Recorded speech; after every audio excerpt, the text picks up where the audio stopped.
Good morning, everyone. Oh, camera's still fucked up from Lego Day. Good morning, everyone. I hope you're doing wonderfully. Happy Tuesday morning. It's bright.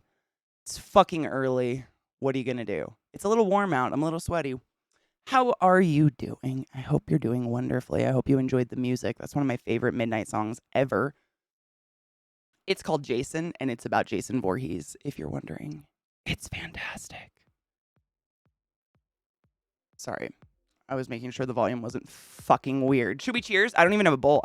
I like cleaned my bong. I got weed. Oh my God, I got new weed though. Viata, can I show you my new weed first? And then I'll grind up some. Not that you would say no, but I did get some new weed.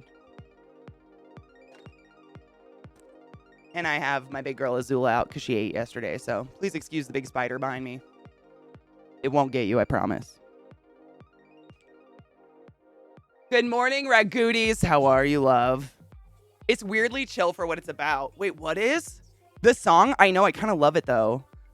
Like, they chose to make a song about running, but he, like, is a serial killer.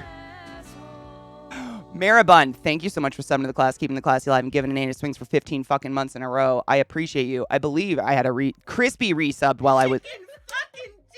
And Zoe. Yes! You sneaky fucks. Crispy resubbed while I was getting coffee, you sneaky ass. I see that shit for a tier 2 sub for so many fucking months. Damn near 2.5 years. That's insane. Thank you, beyond measure, for being my friend and staying part of the community and all that shit. I just can't even with that. Thank you very much. And Zoe with the resub. Jeez, fuck Christ. Chat. Zoe with the tier 3 resub for 25 months. Thank you so much for subbing to the class, keeping the class alive, and giving an A to swing. Zoe, I fucking love you and I appreciate you in so many ways. Happy 8 years. Isn't that? I thought it was 7 years, my dudes. I thought it was 7. I was so mistaken. I just don't know how long I've been around anymore, I guess. Thank you very much. Please fill my holes with snake spiders and Furbies. I totally would if I could. I would. Good morning, Mads. How are you? Najeel, thank you for the 1,000 biddies. I wish I was asleep too. I get that. If I could sleep on stream and like be comfortable, I might do it. I don't know. Thank you for the biddies, you crazy fuck. And MechJack with the 29 months. Wait. Nope. Right. Nope. Oh, hi. We went in the bed. Damn it. I used to have a good alert. Did you take your... Touch myself to Drew Carey on The Price is Right. Who doesn't? Thank you very much for the resubs. I used to have a great alert on there. I'm going to have to get it back. Lido with the fucking 8. Thank you very much for 40 months of resubbing. Holy shit. It's been a journey. I did not. All right.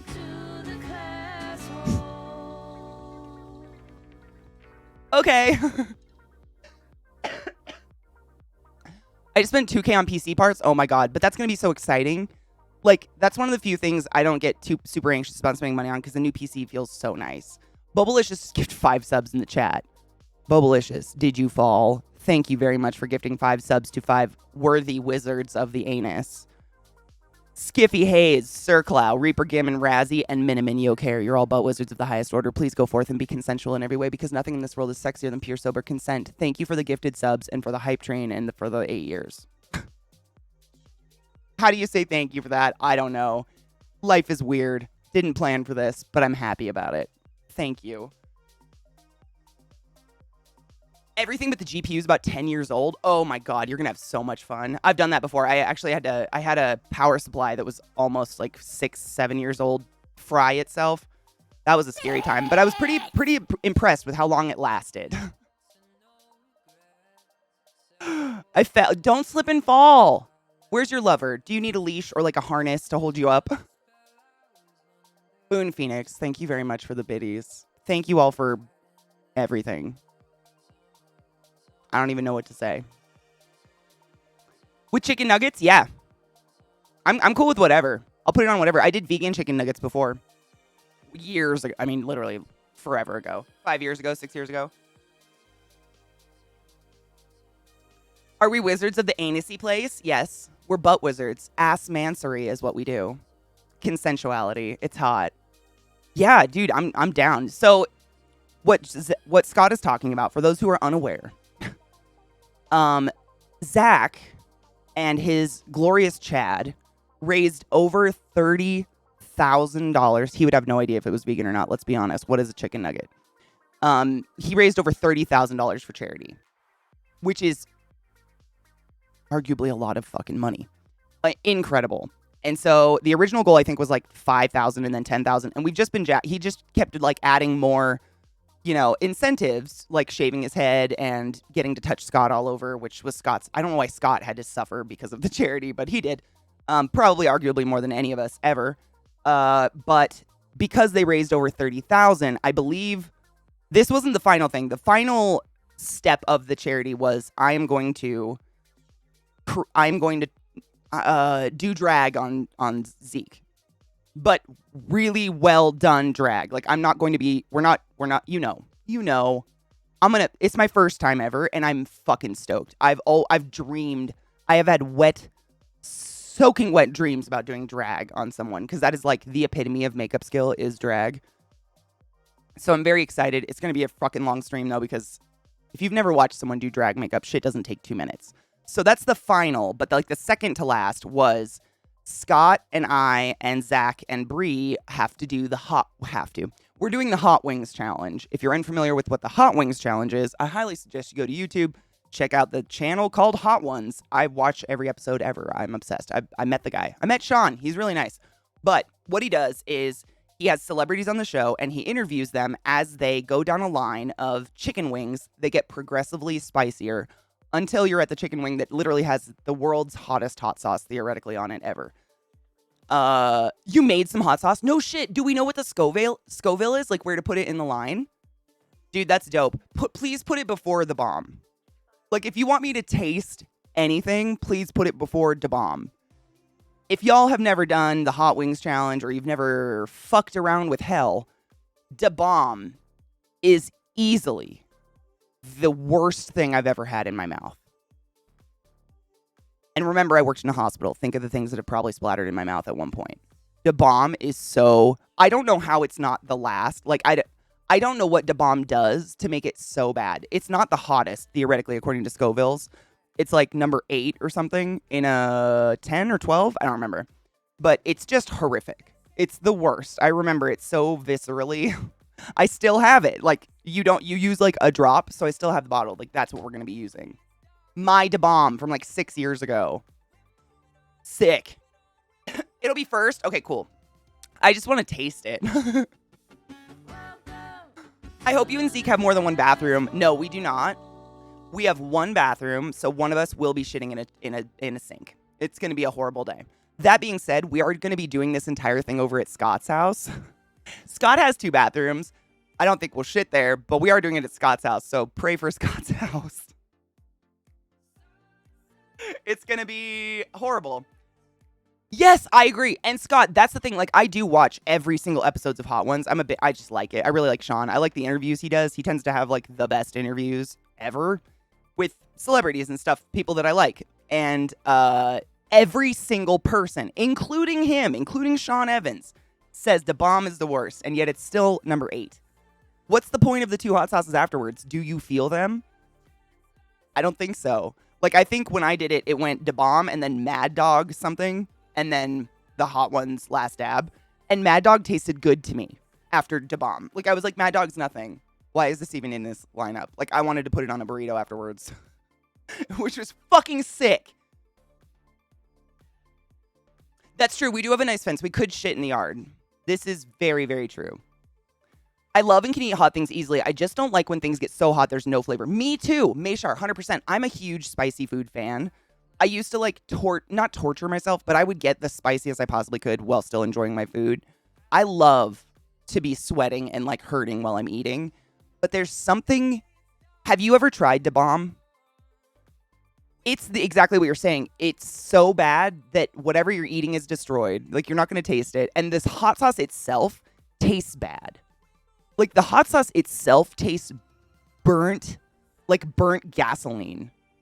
It's horrible. Like, it's on top of being the hottest thing, in my opinion. The flavor is great. I did this literally the first year I moved to Baltimore, my dudes. That's how long ago. 2015, and I still remember it so viscerally. It's terrible. So I'm stoked, but that's this Sunday. Do you know what time we're doing it, Scott? We're doing it after drop frames, right? Oh, I'll cry. I'll be crying. I cry.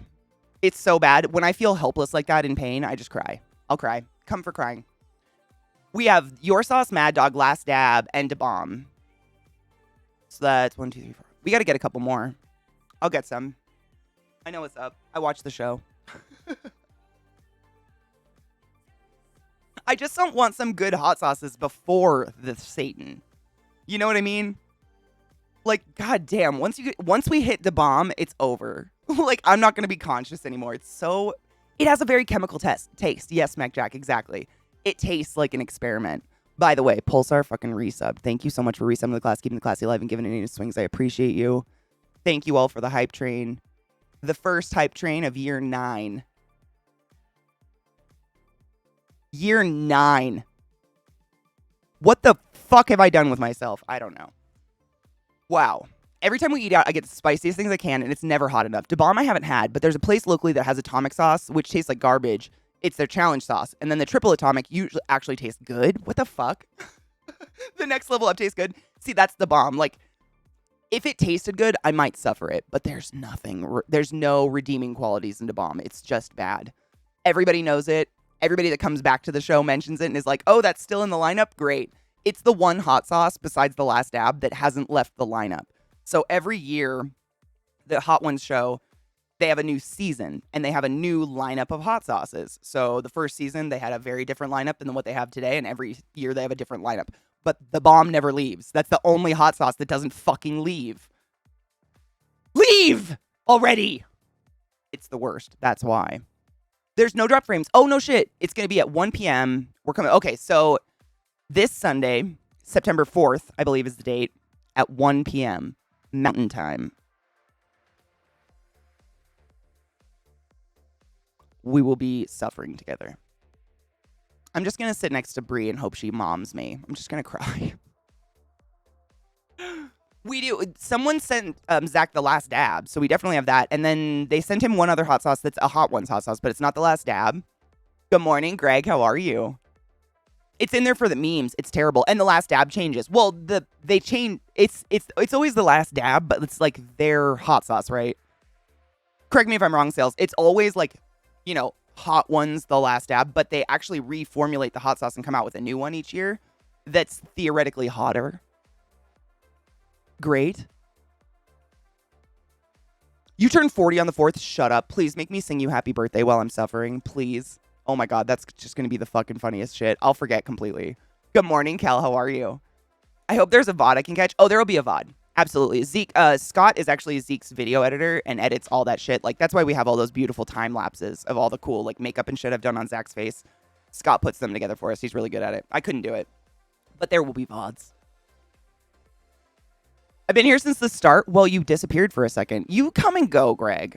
I just never, you know, you're one of those people who watches like 20 streams at once and is actually involved in all of them and talking. So I never know if you've pieced out or not and come back. So I'm just going to say hi every time I see you and assume it. Deal with it. I'm not shading, by the way. Exactly the plan. Fuck yes, dude. Right as I hit the bomb. Hey, Katie, remember it's my birthday? Happy birthday, happy.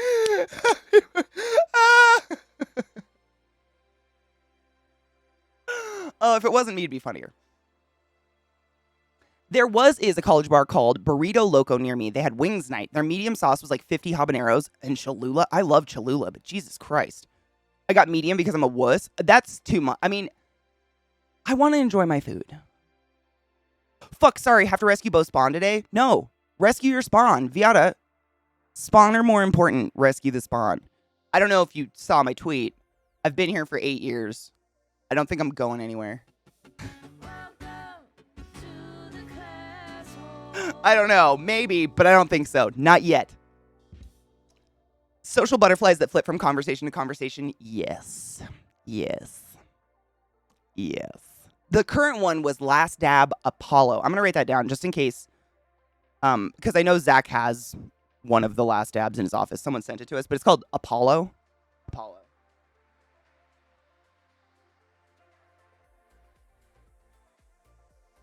Perfect. Thank you. Hello, Shadow. How are you, love? Thanks to Banana Ham Hock for my gifted sub. Aw, Allie. ClassyKatie, I know I come and go sometimes, but I'm a huge... Honey, I love you endlessly till the end of the earth, and you know this. Regardless of how often you're in chat or in my stream, I love you so much, and thank you for the resub. Thank you for being... I know, 8 years. It's wild. I thought it was 7. Like, for the past week, I've been like, guys, I think it's like my 7-year anniversary coming up. And then yesterday morning, I had a Twitter. You've been on Twitter for 8 years. And I literally created my Twitter the day I created Twitch. Because... I just assumed they went hand in hand. I didn't have a Twitter before that. It's weird. I'm excited for the hot sauce high. Feels like mushrooms. Hot sauce high is real. You know, it reminds me of runner's high, to be honest. It reminds me of just that weird endorphin numbness that goes over. Like, you're still in pain, but you kind of don't care anymore. Thank you, Sales. It's very strange. I don't want a flaming asshole either, but it's going to happen. Next Monday, I'm going to be in pain. I had to run out at 9 a.m. to save spawn 2 because the derp left his inside vehicle light. Oh, no. He left the light on. He had a fucking dead battery. I've done that so many times, though. I hate... Because there's little lights in your car you won't even know are on. Like, it won't be the overhead one. It'll be, like, some stupid door light or something. And Spawn 1's having phone issues that I'm trying to help with. You're a good mom. Go mom. Momming's important. I'll be here. Happy Tuesday, Shadow. The feeling of clear sinuses, yes. Oh my God. Literally, the day I got sick, I got pho. 4 days ago, 5 days ago, the day I started coming down with whatever this is that I'm kind of getting over, we got pho. And I just sat there with the sriracha and was like, until it was red. You may have me inspired to purchase Legos. Oh my God, I've been shopping Legos. I'm so glad I don't have any money. Like, I just want to keep doing Lego. I kind of like that we're keeping it to a weekend thing, though, just because there's a lot. At least we started it on a weekend, and there's a lot of people who can only come by on weekends. So I kind of like that but I want it. It's all I'm thinking about. Like, all I want to do is make more Legos. And of course, the moment I went to the Lego website for the first time after stream, the first thing that popped up was Disney's Haunted Mansion. Am I being haunted by Lego? Like, how did they know? What the fuck? That's not a thing that's common right now. Maybe it's because it's September or almost September. I don't fucking know. Ooh, go work out, Ellie. Get sweaty. Anime. Thank you so much for subbing to the class, keeping the classy alive, and giving it in swings. Coffee cheers, my love. Cork pop and pour for 8 years. Thank you. It is it's weird to say it's like an accomplishment, but one of my buddies who's a game dev and worked for Amazon for a while, so then had kind of the inside knowledge of like Twitch and shit, told me that the average streamer their channel only lasts 6 months. And it's not because they want to quit. They just feel like they're not getting anywhere with it and they quit. And I guess in that I feel accomplished. But I don't feel like I really put in much work. I don't know. It feels like cheating. We still doing expensive whiskey drinks? I don't know. Are we going to do whiskey drinks, Scott? I don't know. I got an R2-D2 and a Saturn V rocket. Fuck, dude. You have to show me the R2. I did have the house. We finished that, though. The House Lannister. What was it? It was, I think Lannister was Lagavulin, I think. Man, they had all the Game of Thrones bottles. Yeah, Lannister was Lagavulin. One of them was Macallan. They were all whiskey. Like, they were all, like, scotch or whiskey, but they were really good. But we drank them. They're gone. I don't really drink. Like, I don't have any alcohol in my house. I say I don't drink. I'm not, like, opposed to it. I have a casual drink once in a while, but I haven't drank in over a year, and I don't plan to anytime soon, but I don't know. While eating Da Bomb, I might want a drink. Hi, Metal Jazz. How are you, Honeybean? That's because you're getting a new computer. Sagai, you know this. Apparently I talk too much around my phone, but when the fuck have I said anything about Haunted Mansion? It's my favorite ride, but now I'm weirded out by it. Lego heard me. It's happening. Oh yeah, it's happening to me. Lego's haunting me now. It knows what I want. Hi, Slurm. How are you, love? I have plenty in the Lego build queue. Mix of NASA and Star Wars. I kind of want to try something that's not Star Wars for my next one, just because this is Star Wars. I don't know, but I do love Star Wars.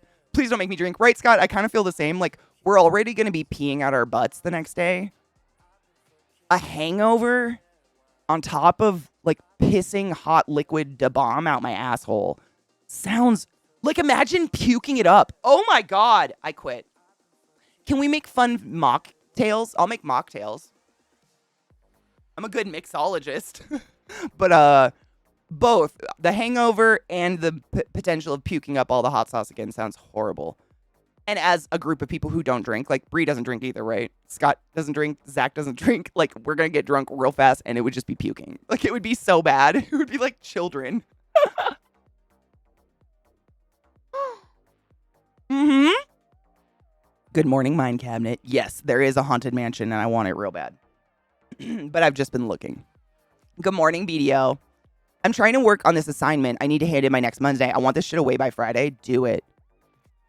You know what I used to do to myself? Seriously, I would like mind fuck myself.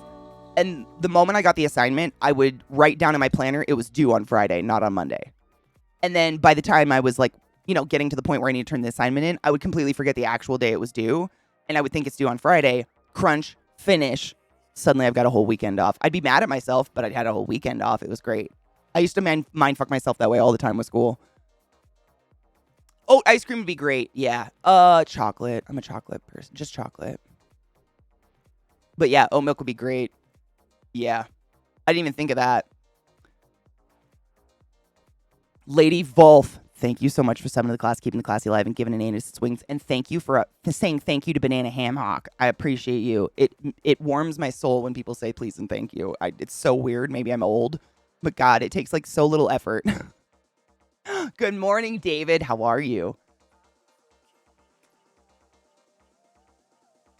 Yeah, it's the only way I could survive college because I'm such a space cadet that I'd go to class. I literally one time went to class and there was a midterm and I didn't know.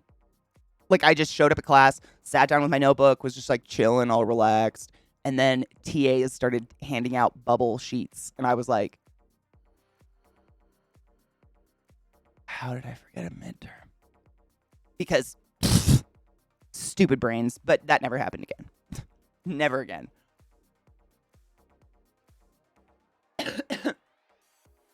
I have been hydrating and moisturizing constantly, actually. How are you doing?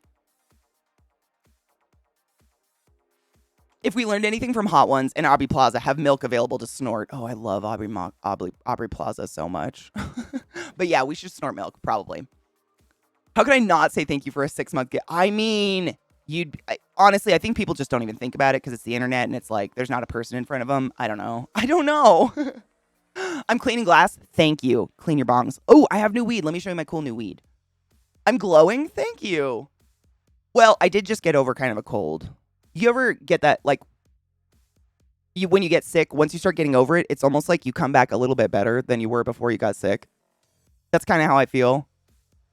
Like, those 3 days of just, like, sapped energy and coughing up shit and being gross. Like, I think I'm just back to normal, but I feel like a little bit like, a little high on it because was just like, such a slug. My arms got tired from making my bed. The fuck? Speaking of moisturizing, I had my own hand cream. Wait, I made my own hand cream. Oh my God, isn't it easy? I've made my own lotions for years. Lotions and balms, like lip balms and stuff. It's so dumb easy. I know. I did it as for fun one time. But yes, I got new weed strains. Technically, Zach bought it for me because, he went out. He's wonderful. Well, I wish I would have saved the receipt. So I bought, I think it's almost a full ounce. All this. It's almost about a full ounce. Would anyone like to take guesses what it cost? All of this is new, by the way.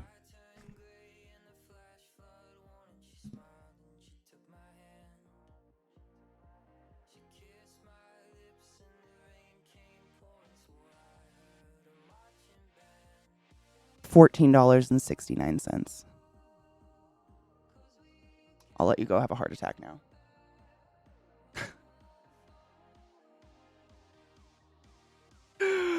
I know, right? My dispensary has a points program. And when you get 1,000 points, you get your weed basically for fucking free. It's incredible. So every 3 trips, I just get a free bag of weed for $15. It's incredible. So all of that was $15. I mean, I didn't even, one of these is 14. I basically paid for 1/4 or an eighth. I paid for an eighth, but got it all. I know. I just love to tell you guys because it makes me feel so good. I love walking away with cheap weed. And it's good weed. It's just like, oh God, it feels nice. My girl I had some fucking loyalty points, Viata. Oh, girl, you know I did. Mm-hmm. Oh, bitch. It's all about them loyalty points. The best thing is, when I first moved here for a year, I didn't even know there was loyalty points. And one day, one of the tenders was like, hey, you have like 9,000 points. Are you ever going to use them? And I was like, what are points? 9 times I got to go to the dispensary and buy an ounce of weed for $15. In a row. Like, they don't give a fuck. They're just like, use your points. And there's no limits. You can get anything. It's incredible. Legal weed is everything. Brittany, I'm saying, like, I would suck dick for it, but I'm glad it's just incredible. Coffee to the side. All right. New weed. I only got 3 new strains, but, you know, they didn't have a lot.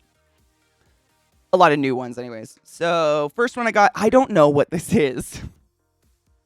Literally, so a lot of people like to name their weed strains like cuss words, but they don't put the cuss words on the labels. They put a bunch of symbols like they're 5 years old and they can't cuss in front of their mom. So I don't know what this is. It's symbols cake.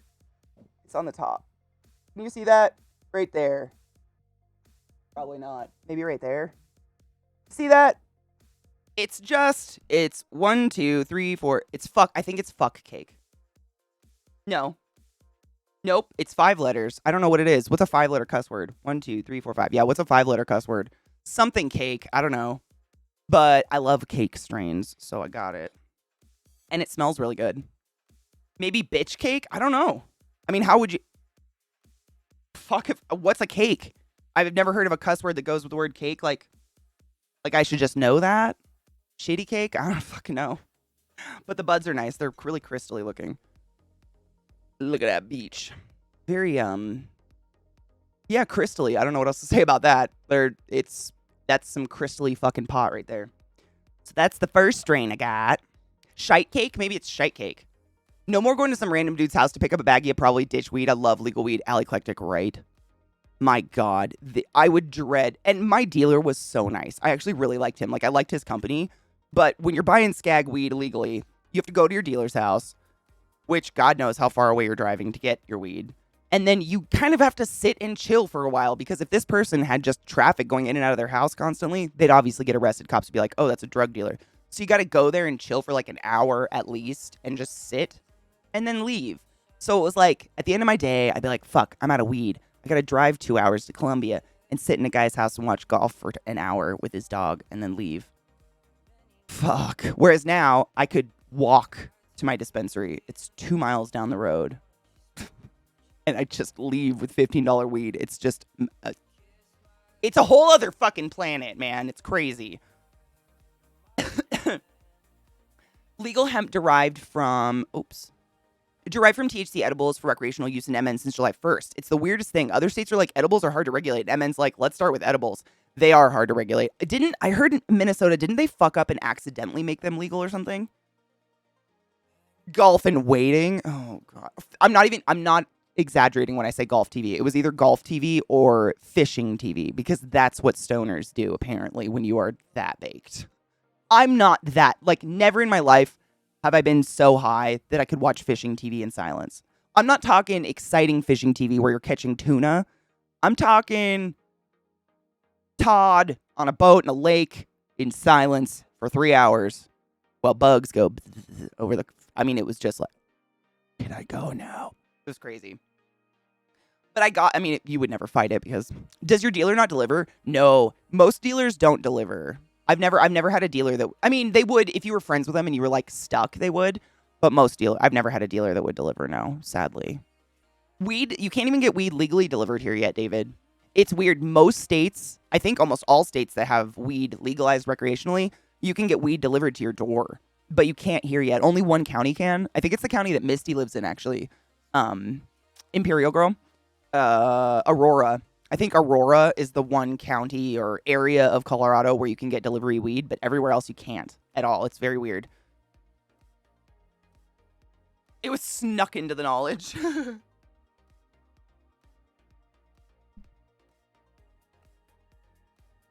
My friends say that edibles from legal dispensaries just hit harder all the time. I really don't touch edibles from dispensaries unless I'm like in a lot of pain because they do what weed used to do to me when I first started smoking.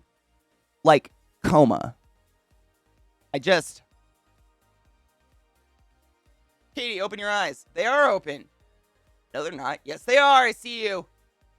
That kind of shit. And unless I'm like dying of cramps or something, I just don't want it. I loved getting home from work and watching darts. Darts would be kind of cool. I could get that. Getting home from work and relaxing to some mind-numbing TV is different. That's totally get that. The D's knew what they were doing. The R's didn't read the bill and didn't realize what they were voting on. That's what I thought. It was kind of a trick, and they voted for it. Yeah, that's fucking hilarious to me.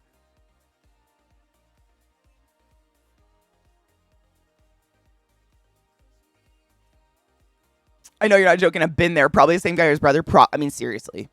My second dealer I got a new dealer when I was living in Maryland just because a neighbor told me about him and he was closer. Like literally I was driving 2 hours to Columbia to buy weed. And so I started going to a different dealer and this guy was really chill. He was so nice. He didn't make me fucking sit at his house for hours, which was really nice. He just let me leave. But he owned a house and stuff. But I would literally he had a really nice townhouse in Maryland and it was 2-story, really nice house. More than him just lived there. And he always just walk in and come up to my bedroom. Don't knock. You don't have to text me. Just walk in. I can't do that. I have never felt more uncomfortable than just walking in. And no one else that was in the house knew who the fuck I was or why I was there. Or they probably knew why I was there. But it was always so just open the door to hey, everyone. Oh, go upstairs. And he'd be asleep. My dealer would literally be lights off, completely pitch dark in his room, dead asleep, and I just open the door and be like, and he'd be like, oh, what's up? It's cool. What's up? What's up? It's cool. I was like, this is the weirdest life I lead right now. The complete mind fuck. Don't matter how many centuries you smoke, they will make a fucking psychosis. Literally, exactly what Brittany said. I mean, you guys witness the amount of weed I smoke. It's not exorbitant, but I smoke a fair amount of pot, and one edible can send me to space.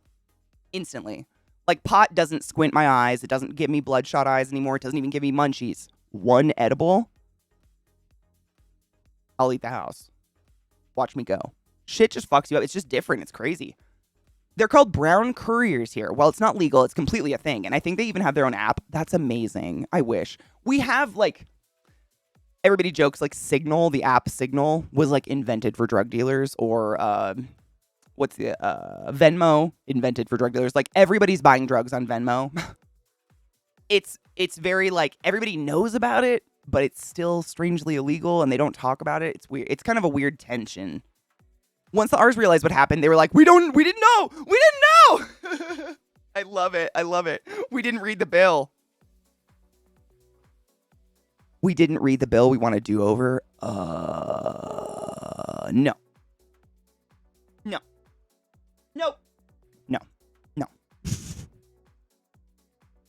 Najeel, I know a lot of people who literally don't smoke. They just buy edibles. They have their one edible a night and they feel good and get kind of high and everything. And I think it's just you get used to it. I'm so used to having a crazy amount of control over my high. You know what I mean? When you have an edible, and I've talked about it way too many times.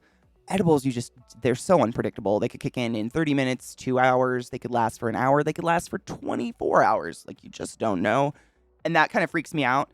Whereas with smoking, I know I'm going to get instantaneously high and it's going to be gone in an hour if I take a hit right now. I know that. That's a fact. It's reliable. Everybody's body works about the same when it comes to inhalation. But when it comes to digesting stuff, fuck, dude, it is a toss-up. You just don't know. It's your body, whatever it decides to do. It's crazy. Venmo, that's how I pay my rent. I used to use it for drugs a lot. Good morning, Mystified. How are you, love? There is no going back. Once you've taken the edible, you pretty much have to accept that this is going to be what's going to happen. But they're great if you have, if you know you don't have to go anywhere, there's not going to be an emergency or something. Did you, Kel? Do you like it?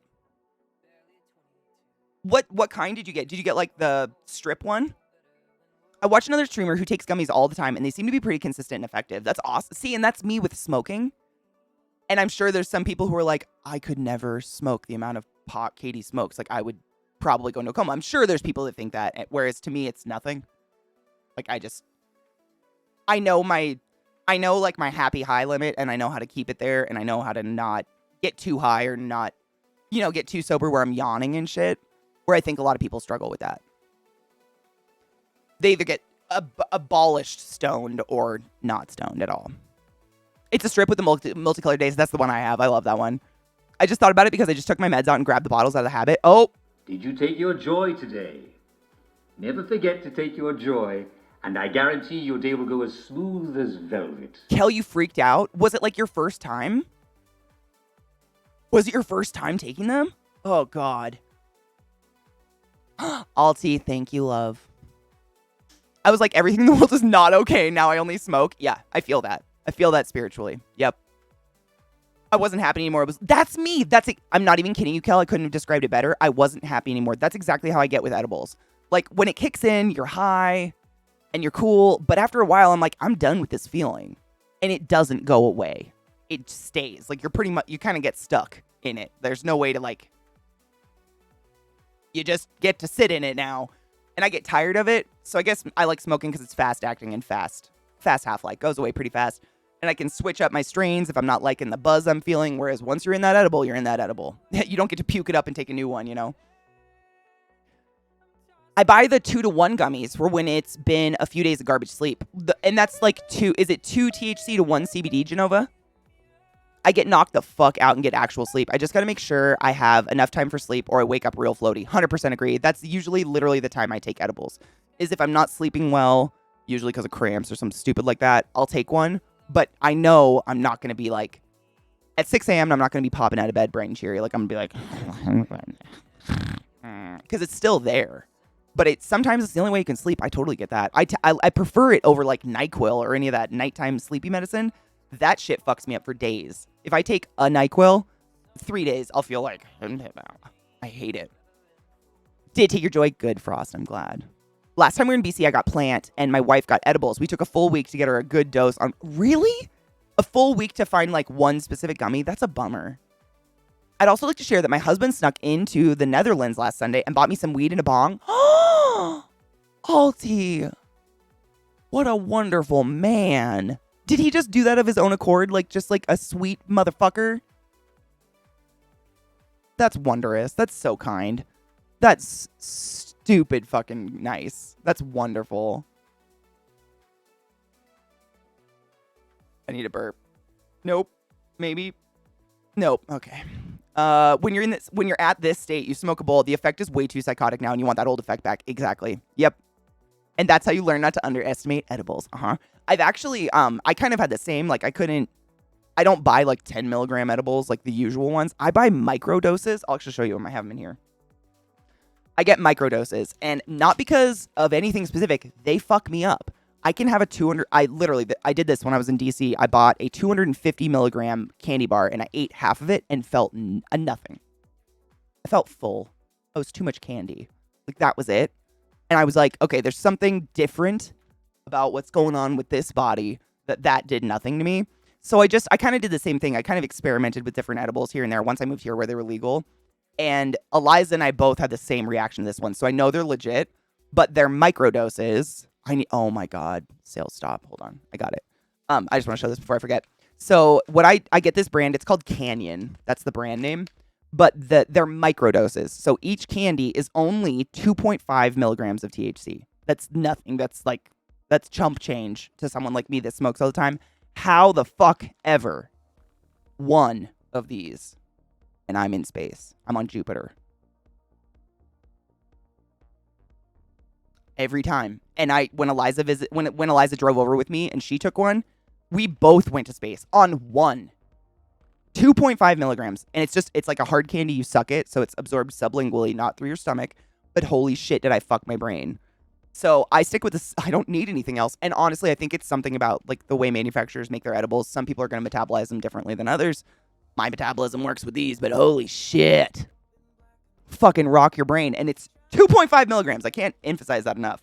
These are actually 1-to-1-to-1s. So these are 2.5 milligrams THC, 2.5 milligrams CBD, and 2.5 milligrams of CBN in each. CBN is one of the cannabinoids that's theoretically supposed to be better for pain killing and stuff. I have them for cramps. But yeah, that's it. I think it's a good lesson and example in how edibles don't make sense. Yes. Okay. So Genova, they are 2 THC to 1 CBD. They're little squares. Sometimes my stress level just gets too much and I'm dreaming of the problem and need some real sleep. 100%. Yes, that's these. They're little tiny squares like this big. He suggested it after we've been talking about it for the longest time. Last year my panic attacks had, and it's helping though. Be sure to check your P.O. box. I'm sending you a hand. Shut up. Okay, I will. Wait, a hand? Like a severed hand? Is it weird that I go to that immediately and think of it and get excited? You know, I've heard a lot of people have amazing luck with microdosing shrooms and LSD and stuff. I wouldn't fuck around with it. I've never messed with hallucinogenics or anything like that. However, if I had someone who knew what they was doing and I felt like that might help me with PTSD or otherwise, I absolutely would go for it. Why not? The brand is literally called Canyon. Mystified. That's the Canyon. That's it. It's just called Canyon. Yeah. Just Canyon. I wish there was that's it. These ones are the pink lemonade. They have a lot of different flavors though. My other favorite's blue raspberry. Our bodies process and break down the THC way different between smoking and edibles. That's going to account for some difference in your experience. The THC is chemically different between the two ways of consumption. Absolutely. And people's metabolism is so unique. It's hard to guess that. So you guys both arrived at Zeke's and then just spent the first day spaced out on the couch. Dude, yes. Oh my God, David. So we drove, I think like 32 hours straight. We tried to stop and nap, but it just wasn't happening. Like we drove here in my tiny Mazda with everything I owned. So literally up to like the headrest was stuff all the way back to my back window. Like my car was just packed. So we couldn't recline the seats. So we stopped at like a little gas station at 4 a.m. and tried to like sleep upright for a minute and just couldn't. Like both of us were like, this isn't working. So we just booked it. We were like, fuck it. We drove from Baltimore to Maryland or Baltimore to Colorado in one day. But, well, more than one day. It was about 32 hours. But when we got here, we hadn't smoked weed for 30-something hours. And Zach, because it's legal here, Zach like bought us some weed. He went to a dispensary and bought us weed. So it was waiting for us when we got here. And I didn't even consider that not only had I not smoked for a bit and I was insanely sleep deprived, like cracked out of my mind from driving for 32-something hours straight, the elevation here will fuck you up if you smoke for the first time here. And I completely forgot. No, it is funny. It's hilarious. So we got here and I'll never forget it. The strain was called Poltergeist and he got it. He went to the dispensary. He doesn't smoke. So he was just like, can you just pick a good strain for me for my girlfriend? They were like, yeah. So they got in Poltergeist. We ground it up and we smoked it. And I've never been that high before. Like even my first time smoking. And it was, I think it was a combination of like no food, sleep deprivation, you know, being exhausted beyond reason. And then the altitude here. So first off, Rhiannon, thank you so much for subbing to the class, keeping the classy alive and giving an anus swings for so fucking long. Rhiannon's one of my very first followers ever, my dudes. I don't say that as a joke. She literally is one of the very first people who ever followed me on Twitch 8 years ago. I might cry. It's fine. I'm not emotional. You are. So, fun facts, David and everybody. Your everyday air you're breathing right now, just the atmosphere, is about 21% oxygen. About. That's like your ideal percentage of oxygen in the air, and then it's all other kinds of shit. Pollution, you know, all the other stuff. So in Colorado, in Denver, because we are a mile above sea level, the oxygen is about 18.5% here. So it's not like so low that if you come to Denver and get off a plane, you're going to feel short of breath, you know, you're not going to be like, oh my God. But that oxygen difference makes a big difference smoking pot. Holy shit. Rocked. So rocked. It really was the perfect cocktail to just be stoned out of my mind. I mean, unfunctioning. I remember because this room was empty. This is like the living room. It had nothing in it. It had like a coffee table in the middle of the room. That was it. No couch, no nothing. And we sat on the floor right here and smoked it and then just laid down on the carpet because it was just, stoned. It was pretty wild. Less than 100 followers. Isn't that weird? The friendship I've made, including you, have changed my life.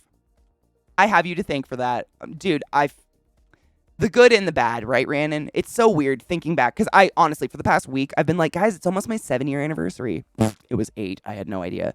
But time flies, and like, so much happens, and there's like, Rhiannon and I both, and a lot of people on my stream, we've seen shit in this stream go down that was ugly, and we've seen the majority of everything being so wonderful, and it's just weird. It feels like not much time. I don't feel like that much time went by. But 8 years is like a functioning child. It's potty trained, theoretically. I've been here since the follower speech. I say it every once in a while, Kel. Every once in a while. Still. Once in a while. I'll get it out. I can still do it. It's incredible. It's burned into me. It's big difference. That's a clear advantage. It is an advantage, McJack. Actually, Scott told me that when I first moved here, because Scott runs. He runs like marathons and shit. I run, but I run for anxiety reasons in the morning. I run like 5 miles or whatever. Scott like kills himself with 12-mile runs. He's crazy. But when I first moved here, he told me that. He's like, so when you come here and you start running, don't feel bad. You're going to feel bad. Like, it took me a year to get back to where I was when I was running in Maryland. A full year just for my lungs to adjust to the lack of oxygen level here. And it probably doesn't help that I'm big. Like, I'm 6 feet tall, so that's a big body having to adjust to the different oxygen levels. But I'm really excited to go, like, to Seattle and go for a run because I'm going to be a fucking superhero. It's going to be wild. The good, the bad, the ugly, and the in-between. It's crazy to me how... Isn't it weird? Dude, and so many people, like, Moose has a baby. Like, all these people who have babies. Ham has a baby. Like, it's just... People have, like, gotten married in a stream and had babies, and it's just, like, time, man. But I feel like I haven't changed. Maybe that's it.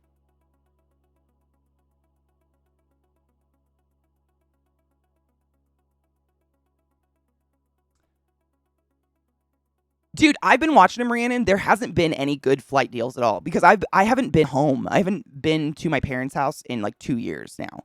And so I'm constantly watching him. But because of all this flight, because, they're going on strike trying to get paid better and they're just being fucked over by flight airlines and by the stockholders and shit, the flights haven't been very reasonable. Like $300 to go to Seattle, which is not good. Like it's a like hour and a half flight. You literally like reach the top and go down again. They're a little weird lately. I don't know. I've been watching them too. I just want to come home and see my family. As a parent, I can say each day seems to take forever, but the months and years just fly by. Dude, I feel that spiritually, and I'm not a parent. God, that's weird. Olympians go there to train. They go here? No shit. I didn't know that.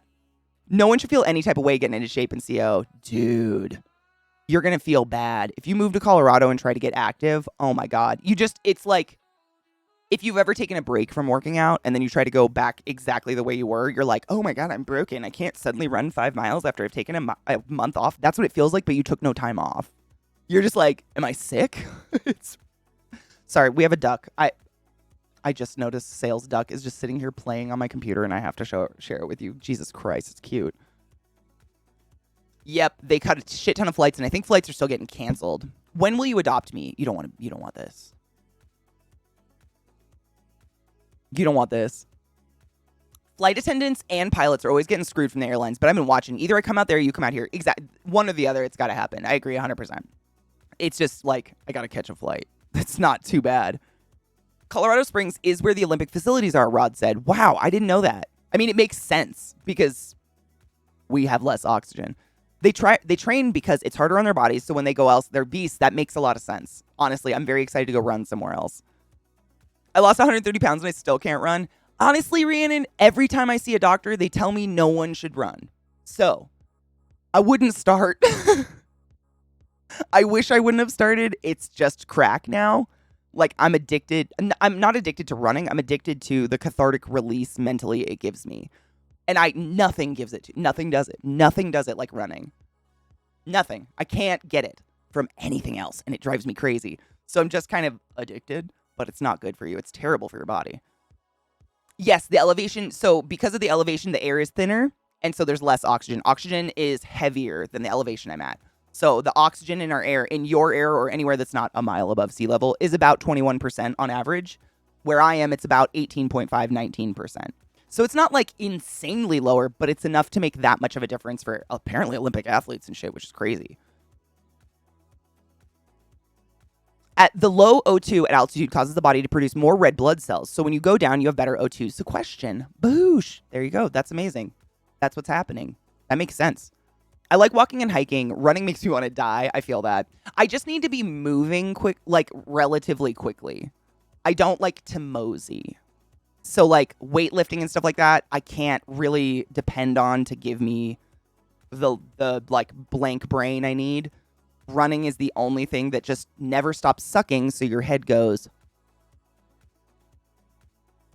And I live for it. Is it the strain on the joints? Yes. It's terrible. Running, like, David, what my doctor told me is you can get the exact same physical benefit from speed walking you can from running. All you're doing is you're getting somewhere faster. So with running, you're burning the calories faster and going a shorter amount of distance because you're kind of hopping. But it's the same, like, you're still getting the same amount of physical benefits. Walking is just so much better because you're not like doing that pounding on your knee joints constantly. Yeah. I'm offering a service, Werewolf Runs. I'll ask you for a copy of your running route, and for a minimal fee, I'll be waiting somewhere on the route and I'll jump out and start chasing you. Oh my God, please. Do it. I would kill for someone to chase me. That'd be amazing. Some days I need it. When I was in high school, grew up in Minnesota, a group of us went. Stop it. A group of us went. My chat just did the thing. Stop. Went to the Collegiate Peaks range and hiked up to Mount Yale. Most of the group got altitude sickness except for me. No shit. Mostly due to how much soccer I was playing at the time. I didn't get altitude sickness when I moved here either, and I heard that was common, but I didn't get it. Yes, you can bike, swim, and swimming is honestly, I've read swimming is the best workout you can ever do for your body because you're using all those muscles, like your entire body, but you're not putting any stress on your joints. Yes. Yep. If I had a pool, I would swim. I would do that instead of running. I love swimming. Swimming will do it for me, but public pools are full of pee. You should try scuba. I can't. Oh my God. I'm one of the like 1 in a million people that can't scuba dive because I can't pop my ears. It sucks. If I do this and blow, air comes out my tear duct area of my eye. It doesn't pop my ears. So I get like horrific pressure in my head when I go into deep water. Even just the deep end of a pool. Like I can go down for 1 second, but I got to shoot back up because my head just starts to like, wow, wow, wow. And I can't. I can sit there for ages and bubbles will come out my eyes. It's so weird. My sister Katrina had the same thing. It's fucking weird. I have no idea why, but I can snorkel, but I can't scuba. It sucks. I'd love to. Because my brain hates me. Corey, I feel that. My brain hates me all the time. 4,000 feet is still around 21 oxygen. It's just further apart and harder for the lungs to pick up. Over 12,000, most people won't be able to get enough oxygen to keep going. 12,000 feet up? And what are we at? What is Denver? Is that 40,000? I don't know. I really don't know how high up we are. I know we've got higher peaks. I just had to start running from power walking after plateauing on weight loss. Walking, it just like, I don't know if it's because I've got like hella long legs. I can't reach that point where you get like the runner's high or like that clarity of your brain with anything. Running just sucks. It never feels good. Even at the end, at the beginning, all the time, it sucks. And that like my brain gets into this mode where suddenly all I can do is think about my steps and my breath. I literally step, inhale, step, exhale, step, inhale, step, exhale, step, inhale, step, exhale. And that's all I can think about because I'm just in so much misery. But I live for that because there's no other time in my life where my brain shuts up. It's the only time I can get it to do it. I'm still amazed at all the weird things you and the Nice Neighbor Lady. Oh, I know. And Nice Neighbor Lady has the weird eye thing. Dude, I'm not even kidding you. When Vissy visited, we all went into the mountains, and I don't even know why we were on the topic. But Megan, out of nowhere, is like, "Oh yeah, I can't scuba. I have this thing where like if I plug my nose and blow, air comes out my eyes." And I was like, "Oh, what the fuck?" Because according to my doctor, it's literally 1 in a bajillion people have this issue. It happens to me too. My sister Katrina could squirt milk out her eyes. She could fill her mouth with milk and do this and cry milk. I probably could. I just refuse because it looks like it hurts a lot. Isn't that fucking weird? I mean, what are the chances of the 1 in a million and one of them being your sister and one being your friend's neighbor lady? It's just so weird. It's the weirdest, but it sucks because I can't relieve my pressure in my head at all. It's just stupid. My whole life, everybody's like, just do this. And I'm like, just do this. Fuck yourself. I get bitter about it. It's fine. We're around 6,000. Yeah, I really don't know. I'm a little bit higher than Denver. Like where we live. Well, we're significantly higher than the actual city. The city's kind of in a valley. Isn't that fucking gross? What up, Robo? How are you? Never late. You arrived just on time. It happens when I sneeze. Oh my God. I wonder if that happens when I sneeze. I've never paid attention. Ew. I really have to put a lot of pressure. Me too. I mean, it doesn't feel good, but I've had those moments where like there's so much pressure in my head because I was swimming or otherwise that I'm like, you know what? Fuck it. I'm going to plug my nose and just keep like blowing as hard as I possibly can until I blow my ears out and die. I don't care anymore. And that's when I can feel it like start to fizz in my eyes. And I'm like, oh, okay, it's not working. I'm done. My buddies who is a human blockhead can do something similar. He can take popcorn kernels, place them in his nose, and then pops them out his eyes.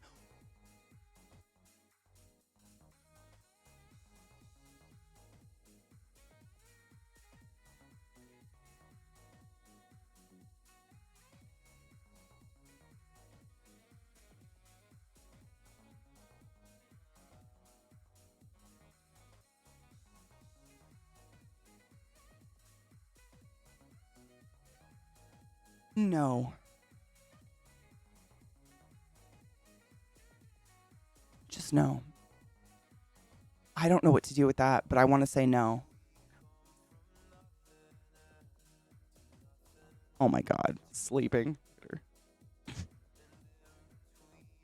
She just sleeps like a dead beetle. It's fine. Every day, all the time. That's just, it's her. Erican. Oh, please send me a video of it. Yes, do send me a video of it. I need that for Vom fuel later. Work just got, Rhiannon, thank you for being my friend for honestly, and I don't say this lightly, you might be one of my longest term friends I've ever had in my entire life. So thank you for being so wonderful and I love you. Please don't take work too seriously and have a good day. I don't know why, but I can't get over the fact that it's probably salty. Uninstalling Twitch, right? I'm just going to go set my computer on fire because I'm done now. I'm just done. Oh, God. Oh, fuck. No. That's like people that turn their eyelids inside out for funsies. Look what I can do. Sure glad you've reached that level of mediocrity, son. Keep on going. Salbia! Salbia! Thank you so much for subbing to the class, keeping the classy alive, and giving an anus swings for 2 fucking years. Hail Satan twice, motherfucker. I'm back on ADHD meds, and life is amazing. I'm so glad you got back. Were they taken away, or did you quit them without talking to your doctor? I'm glad you're back on them, though. No shade. I'm very happy. It's been 10 plus years since I've been able to afford them. Oh my God. Fuck yes. Hells to the yeah. Fucking right, dude. Oh God. I mean, I feel that spiritually. I've told you guys before, my brain drugs, just to like not want to die, would cost about $364 a month if I didn't have insurance. It's pretty crazy. Drugs are stupid. I mean, they're wonderful, but goddamn are they expensive. Good morning, Bolvi. How are you? How do people discover that they can do these things? I think they've just got to be bored. Like, my sisters and I can all do the face, but not everyone can curl their upper lip under. Why did I do that? Why did we do this? But we can all do it. I don't know. Why do we do things? No idea. We also can do the Stitch voice. Happy 8 years. I have to go back to lurking. I love you. Thank you for stopping by to celebrate or whatever. 8 years. I didn't even know it was 8 years. I feel so silly, man. Time just goes by too fast. Wait, whipped cream's getting age restricted? Is it because of whippets? Is it because of whippets? Stop it. My sister and I used to like just make sounds in that voice, and my mom was convinced we were saying things, but we weren't. But we would keep going as if we were, just to drive her crazy. What are you two saying? What are you saying? Stop it. What are you saying? And we'd just be like, all day. I'm an annoying person. but I'm at peace with it. Call me queens in the small town scenes. They'll offer you a place to stay. Sorry, good song. Skull! What up, Shrenko? How are you, love? Nostrovia. Are people snorting gas in the containers? I mean, people snort anything. Jesus Christ. My buddy is a human blockhead for traveling sideshows that he runs. Okay, well, that's awesome. He's probably looking for weird shit to do with his body. I'm sure he's tried and learned a bunch of things just to do stuff on stage. Exactly. No, that totally makes sense. Like nails in the face, sword swallowing. Yep. Nope. Totally makes sense now. If you're doing it for a living, like, I get that. But man, when have you just like popped a kernel out your eye and been like, oh, that's a trick, and not like, I'm dying? Oh, kids are just cunts. I mean, I used to think it was like a horrible personality trait that I had, but I think it's all children. I still kind of do it. I have to stop myself as an adult. But the moment I figure out, like, it's not that I'm searching for it, but if you let on what a trigger is for you, it's like food. It's like dangling a Snickers in front of me when I'm starving. And I'm just like, oh, that thing annoys you, does it? Don't do it, don't do it, don't do it. Don't do it, don't do it, don't do it. And then I just blow up on the inside because I want to do it real bad. It's terrible. I don't know why. But I think every kid has that. I just kept it. Ooh, you got Smile? Wait, Vision. Wait, did you get like LASIK? Dude, Rod got that too. Some years ago, my father told me that my idea for a tech startup wasn't worth the paper it was written on. Well, now, 6 years later, one of us is still in debt and the other's making 6 figures a year and is going to Hawaii this weekend to renew his wedding vows with my mom. So how long has that complicated relationship between you and your mother been going on? And how does it make you feel?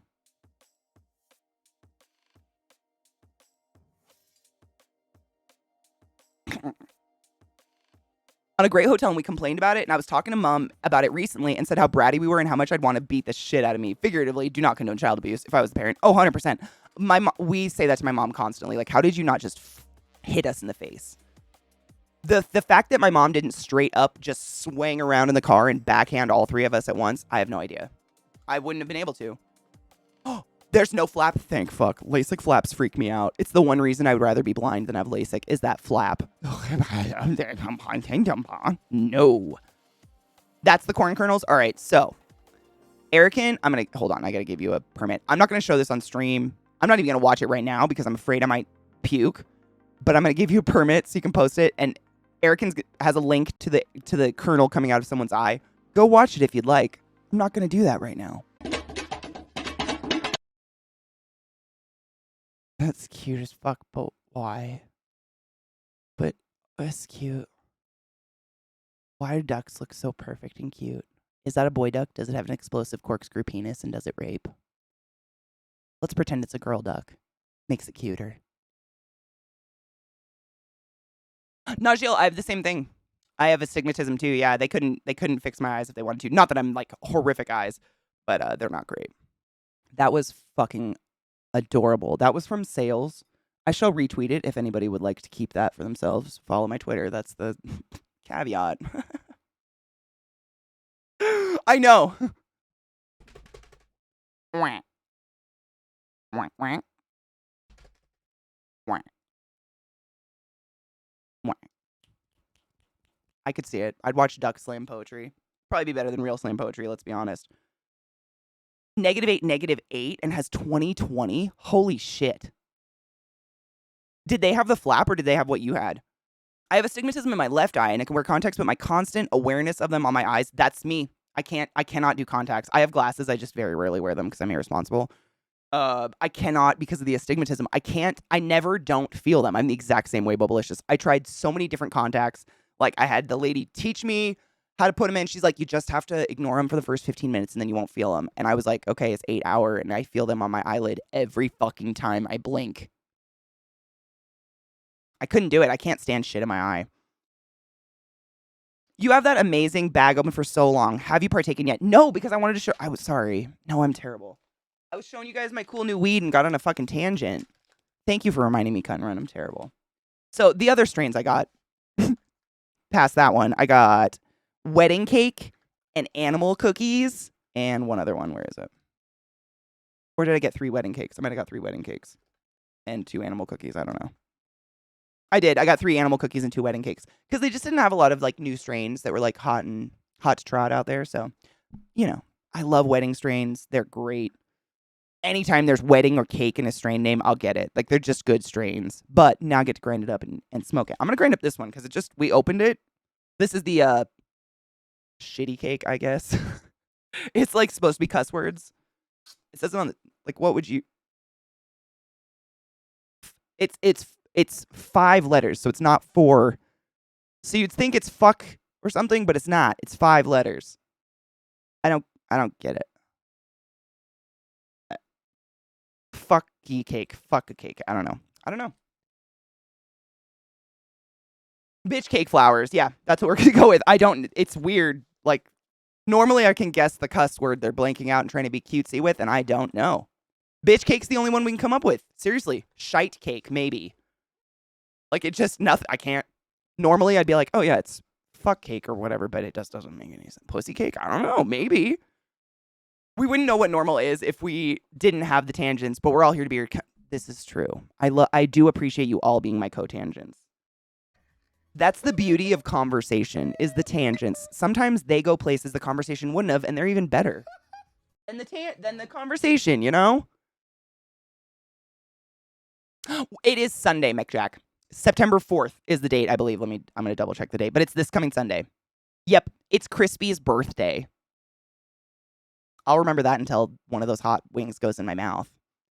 But yes, this Sunday at 1 p.m. Mountain Time. So what is that? Noon Pacific, 3 p.m. Eastern? 2 p.m. Central? Yeah, I think I did that all right. I got to grind up some of this weed, but I'll show you the buds. They're beautiful if you didn't see them. Robo, I agree. Like, sometimes it's kind of like that's how journaling goes for me. Like, when I journal for cathartic reasons or for therapy or whatever, I usually start out like, Dear Journal, my day was weird. And then I just start talking. But as you start writing, it's almost like a conversational tangent. You start going off in a direction you actually wanted to talk about, but maybe you didn't really realize at the beginning of the conversation. I don't know. Look at that bud. It doesn't look very good against my pale ass hand, but it's a crystally fucking bud. I'm going to get a black background for it. Because it's pretty. I love math jokes. You can be a nerd. Look at that fucking bud.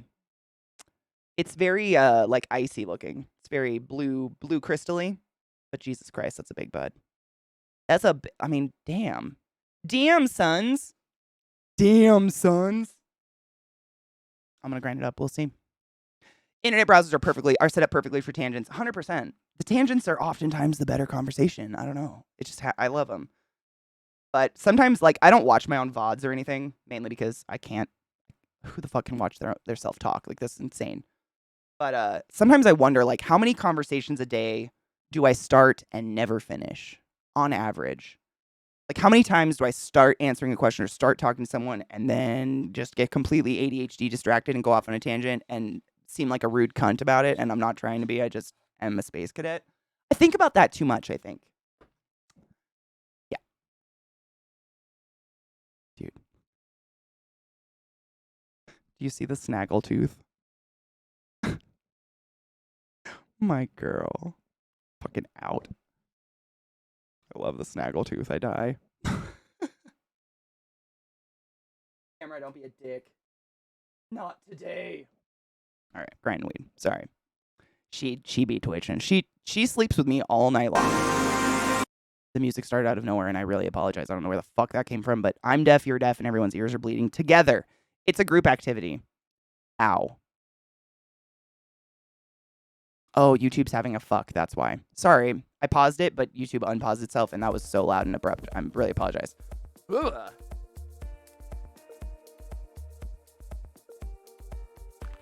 Yeah, that was way too fucking loud. Yeah, forced audio tangent for real, Sally. God damn.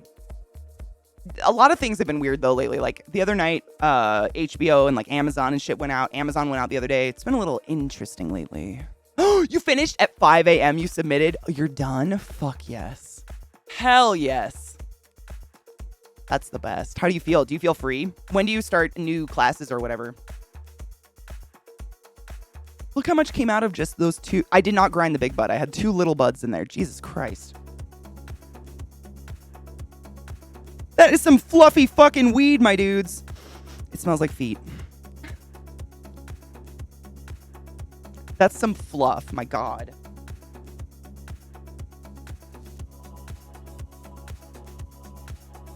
To most of us, it's part of the fun. And we know by now that if we need to have something answered, we just remind you once. I hope so, David. I really hope people don't feel uncomfortable being like, hey, Katie, like 15 minutes ago, you started answering a question and then just didn't. I really hope people don't feel uncomfortable saying something like that to me because I'm not offended. I would like to answer the question.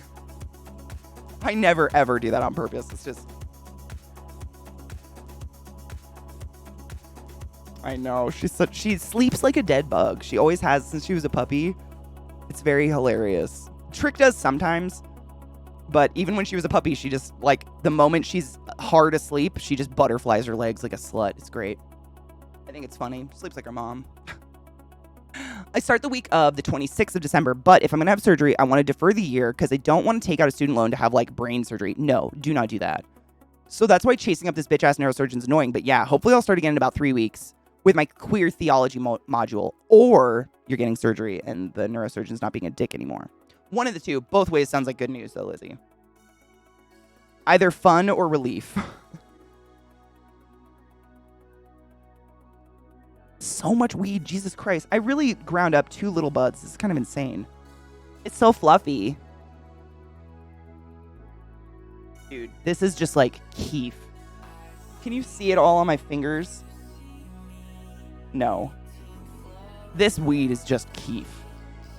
I can feel it. It's just dust, man. But like, not dry. Just like, there's so much sticky shit in that weed, yeah. Good God. Shall we cheers to that?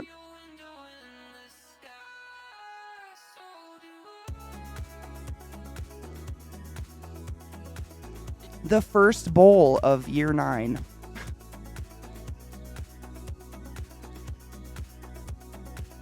Cheers, sluts. Thanks for being awesome. Did you take your joy today? Never forget to take your joy, and I guarantee your day will go as smooth as velvet.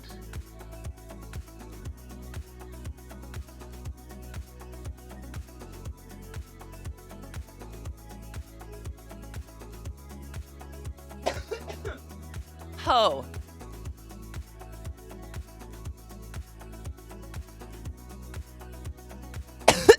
That is, I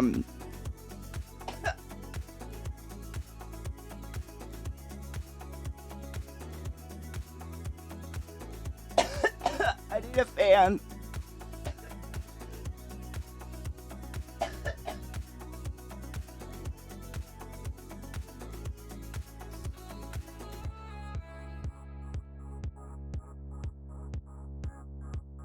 God damn.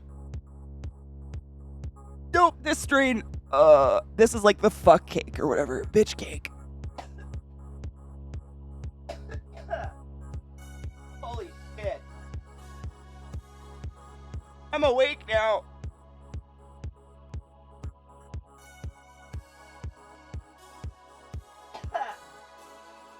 It's burning itself. No. All right. So that's a strain. Whoa.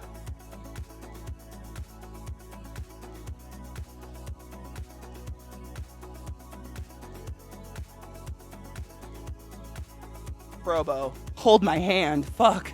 Grab my strong hand.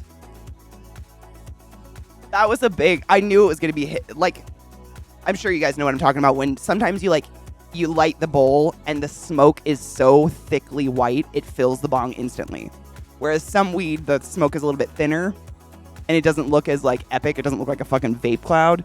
I saw it. The moment I lit that shit, it was like cotton buds had filled the bong. I was like, oh no.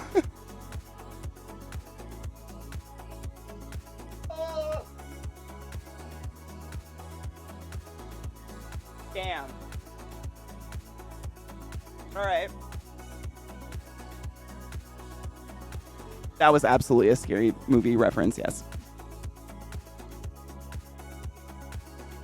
That was intense. Wow. I am warm. Ooh, my pits, I just pitted out, man. That was a hit. Wow. Haven't had that strain before. What's up? How you guys doing? Damn. Same. Dude, look. Totally white on just, and I didn't even go down the bowl. Like, I'd love to say that's a quarter of the bowl. It's definitely not. I barely went down the bowl. Wow. Whew. Okay. Suddenly I need deodorant again. Jesus Christ. Good morning. That's pot. Yep. We've had it. Wow. It's tasty. It didn't make me cough, honestly, too bad. Like, my throat doesn't feel irritated or anything. It was just, like, I am sweating. That was insta sweats. Damn. My lip. You see the sheen? My upper lip always sweats first, and I don't know why my whole life. The best is when people come up to you and wipe away your stash sweat for you. I love that. Just kidding. Please don't touch my face. Wow. I don't mind sweating. The coughing drives me crazy, though. When you take a hit and you just can't seem to stop coughing, that one drives me nuts. It's just like, it hurts. It's like my diaphragm's done.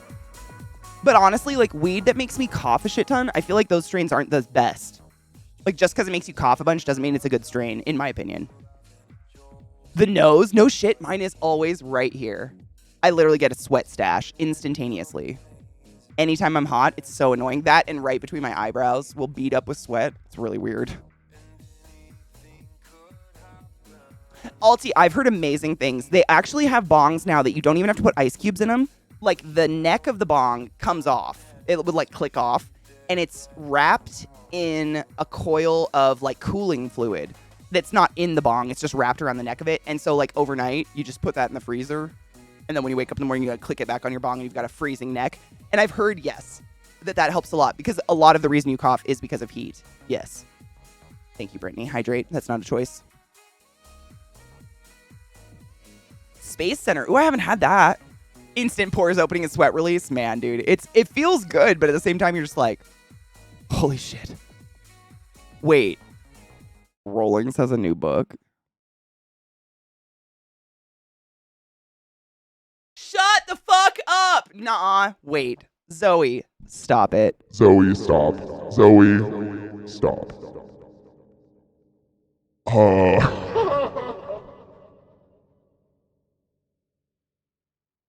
It's almost too good to read out loud. Please. All right. J.K. Rowling, aka Turf Cunt, wrote a new book, and it dropped today. It's 600 pages longer than Dune, pretentious much, and is about someone who's quote-unquote persecuted for making transphobic, racist comments.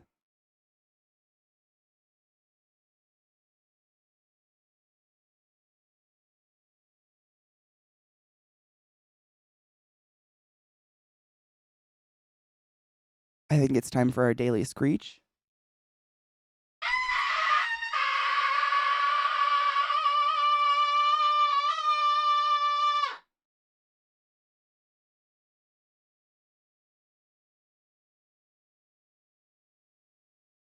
What the fuck? Though. I have so few and so many words that I just don't know how to.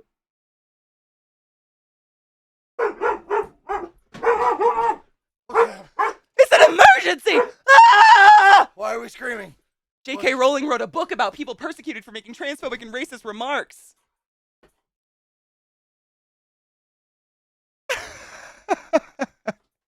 Oh. Sounded like you were dying, goddammit! I am on the inside.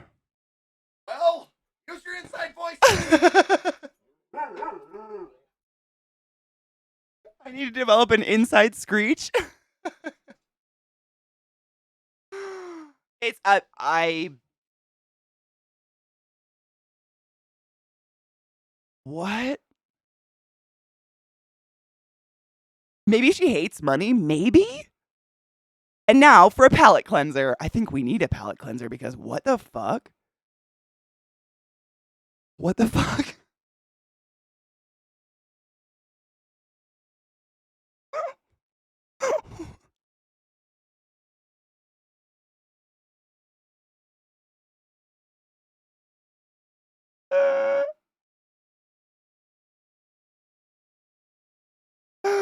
I'm gonna go take a break. I'm just gonna leave you with this. Be right back.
What up, homies? Did you enjoy your beans? I see you all stayed, so you must have secretly liked them. Anything by Christopher Rice. His mom was kind of problematic at times, but he's a fine gay boy. Is that Anne Rice's son? Is that Anne Rice's son, Christopher Rice? I know her son, and I think her husband wrote it one time. And I think she did have, like, yeah. Her mom is his mother. She went a little off the wall, didn't she? Huge. I mean, you guys know Anne Rice is the reason I read. If I hadn't have found those books, I would never have had a passion for reading like I do now. I'm very grateful for them, but she did have kind of a kooky nutter side. Don't like beans stayed for the monster. Oh my god, you don't like beans? Like any bean? No shit, like no beans. Like refried beans, black-eyed peas. I'm a big bean fan. I'm like very pro bean, but they're an amazing source of protein when you're really poor. I've lived off a lot of beans. They've kind of saved my life.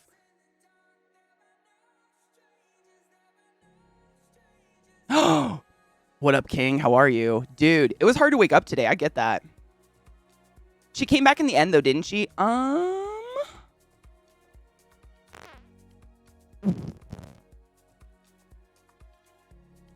Yes, I think she did. I think, kind of, she stopped writing. She wrote those, like, Jesus-y books for a while.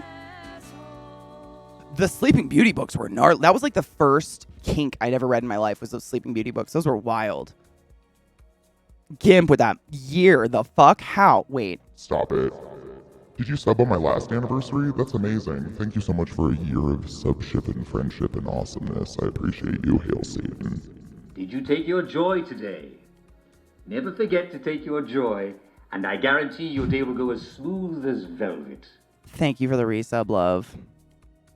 Oh, texture. I totally get that. Yeah, I totally get that. Like, I have that, but I have the big, beans and rice. Dude, I've lived off beans, rice, and potatoes. That's like a way of life. But I love, like, anytime there's a meal where I'm like, it doesn't feel like there's any, like, there's no structure to the meal. There's no protein. Just add some fucking beans. Did my camera? It did move. Oh, shit. Yeah, thank you. Wow. It's that fucking cord.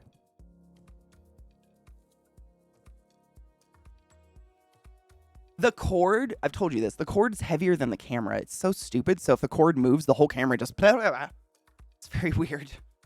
Never had that before in my life. It's very strange. I would love to stretch. Stretch, mother... Oh, my God. Everything popped. Oh. I love stretching. Stretch, motherfuckers. It's really good for circulation. Seriously. It's arguably stretching is like more important than working out. A lot of people have said before. It's insanely important for you. This one for me is really important because I live so much like this, like streaming, playing games, stuff like that. I never push my shoulders back. So holding them back and like stretching whatever's here apart feels so good. Oh my God, it's so tight all the time though.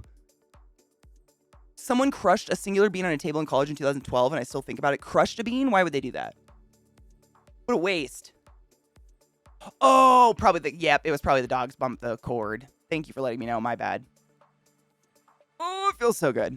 She did come back to the non-Jesus stuff, but she didn't have a great relationship with her fans, like sending cease and desist letters. Yeah, it was very strange. I think she was a very troubled person. Fantastic author. I didn't like her new books, though. I tried. Like, the moment she came out, I think the first one was that werewolf. I have it on my shelf somewhere. Can I see it? Nope, can't see it right now. Wait, can I? No. Yes, I can. Nope, that's Prince Lestat. Just kidding. That was the next one. There was, like, one that came out that was kind of a little mini werewolf series she made, and then she came out with another Prince Lestat one, and they just didn't feel the same as her other books after her, like, you guys know Anne Rice, like, Queen of the Damned, Interview with a Vampire, Tale of the Body Snatcher, whatever. She has a huge library. She has so many books. I don't even know how many books she has total. I've read almost all of them. But at some point in the late 2000 aughts, late 2008, 2009, I think that was about the time. I'm really rough on it these days. It's been a bit, but all of a sudden she started writing books from the point of view of Jesus.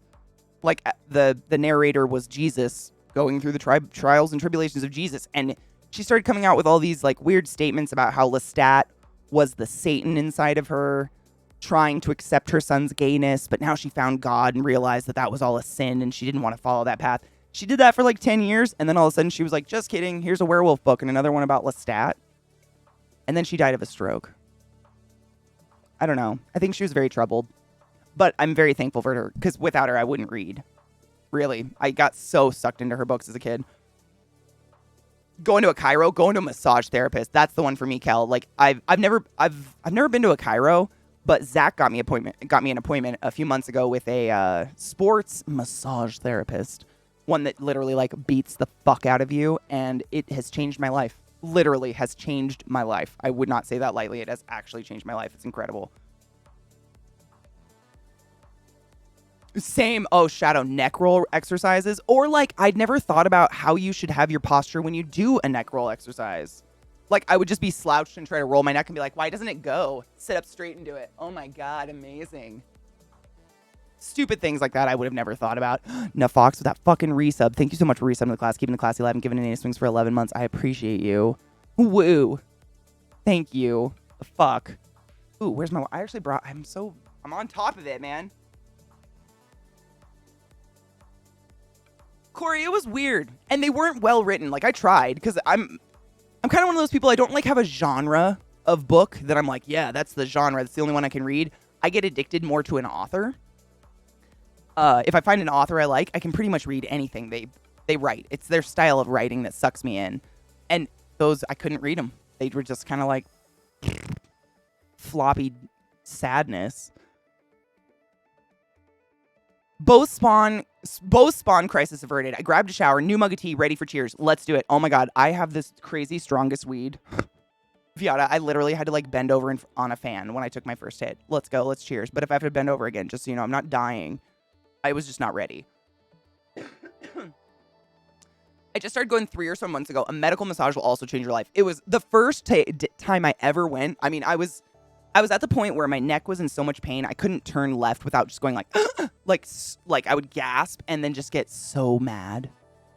Because I don't have an injury. I don't have a neck injury. Like, I had nothing that I could source back and be like, oh, this is why. It was just one day I couldn't do it. And I was waking up all night long.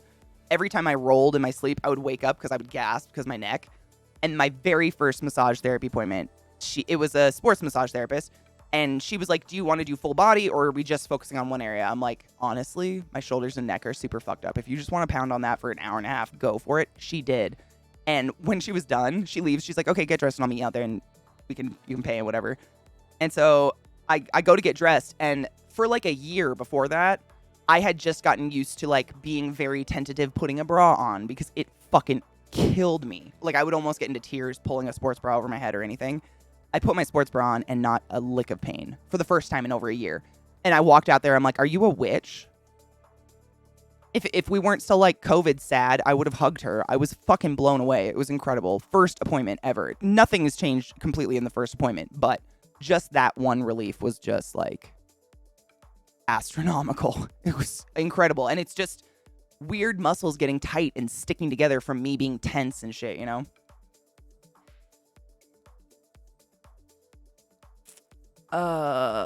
Reading the Stormlight Archives recently by Brandon Sanderson. Oh, I think I read those. Wait, Stormlight? Mistlight? I read something called Mistborn. The Mistborn. Is that Brandon Sanderson? I don't really enjoy his religion, Mormon, but that doesn't come through. Hey, if it doesn't come through in their writing and they're not pushing ideas on me, I'll read anything. A Book of Longings by Sue Monk Kidd. Oh, Sue Monk Kidd's endmate. I have everything she's ever wrote. Ever. They've ever wrote. Ever. Yeah, Sue Monk Kidd's just an amazing author, to be honest. I would agree 100%. Selma Blair's. Oh my God. She has MS, doesn't she? We were talking about that the other day on stream. There's, I think, a documentary out about her right now. It's very sad. My genre is basically just fiction. I don't need nonfiction. I have enough nonfiction all day, every day. I would say I don't read. I have nonfiction books like gardening books. Is that considered nonfiction? Like gardening books or animal books or stuff like that. But other than that, it's all fiction. I don't know. I can't think of anything. What's a fictional book you would read for pleasure? Like a biography on George Washington or something? I've read some good biographies. I still have marks on my back from the cupping last Monday. I had them for like 2 or 3 weeks afterwards. But I mean, I'd do it again in a second. It felt so good.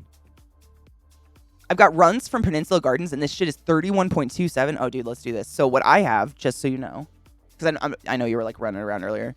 It's, maybe you know, Viata, because you work at a dispensary. The name is a bunch of symbols and cake. But it's 5 symbols, not 4. So we're all like, bitch cake? Maybe? Duh. But it's green dot, and it's beautiful. Let me show you the bud. I didn't grind up the big bud because it's gorgeous, but it's got one gigantic ass crystally fucking knobber in there. It's just like so crystally looking. I don't know what else to say about it. It looks very sticky. And it is, the fucking smoke is white as shit. Just watch, it's crazy. Yeah, she has MS, that's what I thought. But she's in remission, so she's medicated for it. I think she has, I mean, it's just so weird because it's like, she's kind of my generation of like media and movies, and she's so young and vibrant, and to think of her being taken down by something like MS breaks my soul. Anyone really, but goddamn. Yeah, Viata, if they know, I'll put it up again. It's by Green Dot, but it's, I literally, normally, you know, you can, normally they do it so you're like, oh yeah, no, that makes sense. I know what that word should be, but bitch cake? It doesn't say any other information on it, like parent strain or anything, so I have nothing. I don't know. It's so bizarre. Cheers.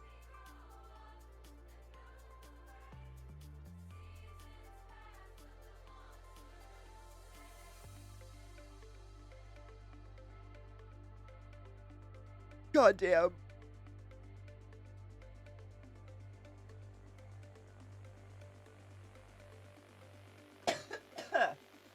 Whoa!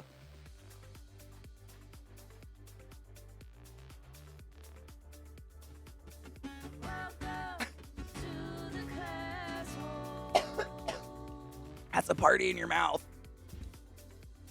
It's only theoretically 21%, in case anyone's curious.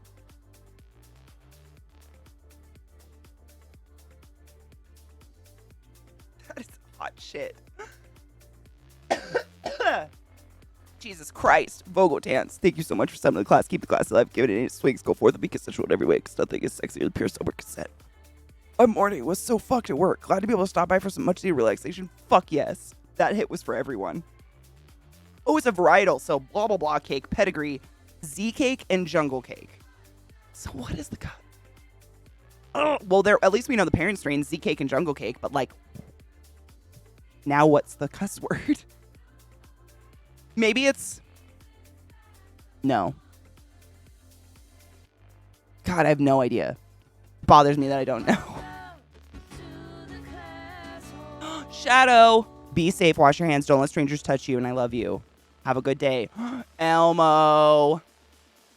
Elmo, do you realize today is 8 years? I've been streaming 8 years. What the fuck, right?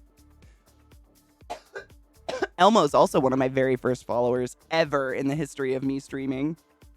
Crazy that you should drop by on such a momentous day. Day 1 of year 9. Thank you for subbing to the class, keeping the class alive, and giving an 8 swings for 79 fucking months. Jesus goddamn fuck a dick. Yeah. I thought it was 7 years. I'm not even kidding you, Elmo. The past week, I've been like, hey guys, I think sometime this week it's like my 7 year or whatever. And then yesterday the Twitter notification popped. You've been on Twitter 8 years. And I made Twitter only because of Twitch. So I was like, oh God. Wow. Time is crazy. Time is fucky. It's all timey-wimey, wibbly-wobbly, and none of us know what the fuck is going on. It's crazy. What up, Papa Bear? How are you, love? That's okay. I'm so high. This weed is so incredibly strong. Like, 21% my foreskin. I don't fucking think so. Thank you, though. It's been a wildly fun, rewarding 8 years. That's all I have. It doesn't feel like 8 years, so it seems so weird to say that. Jeff will try. Thank you so much for subbing to the class, keeping the class 11, giving it innings swings for 7 fucking months. Our child is almost born, and we shall feast on long pig that eve. Thank you very much for the resub, love. I appreciate you. I know time. I once stepped in it. What did it feel like? What up, Zelda Quinn? Happy 8 years of nonsense. Happy 8 years of nonsense. Here's to another 8 of just nonsensical nonsense. I'll be in my 40s, and that's horrifying to think about. Let's not. I don't want that. Gooey goodness. Oh my God, Robo Blake, did your grandparents ever... You know how I know it's raining cats and dogs? I stepped in a poodle.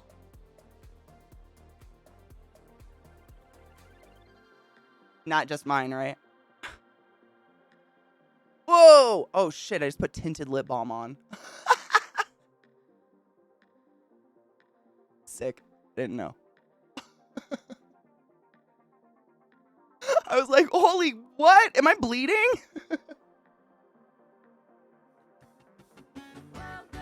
The weed's that good. Jesus Christ. Oh, fucking cocks on a dick. THC's only suggestion, 100%. Yep, yes. Seriously, Papa Bear, the last bag of weed I got, whatever, I had this strain in it, and it was called GAC Smoothie number 5. I've still remembered it, even though it's nowhere near me, which is crazy. GAC Smoothie number 5, and I believe it only said it was like 18%. That shit gave me such a euphoric, wonderful high. If I ever see that for sale, I will be buying them out of it.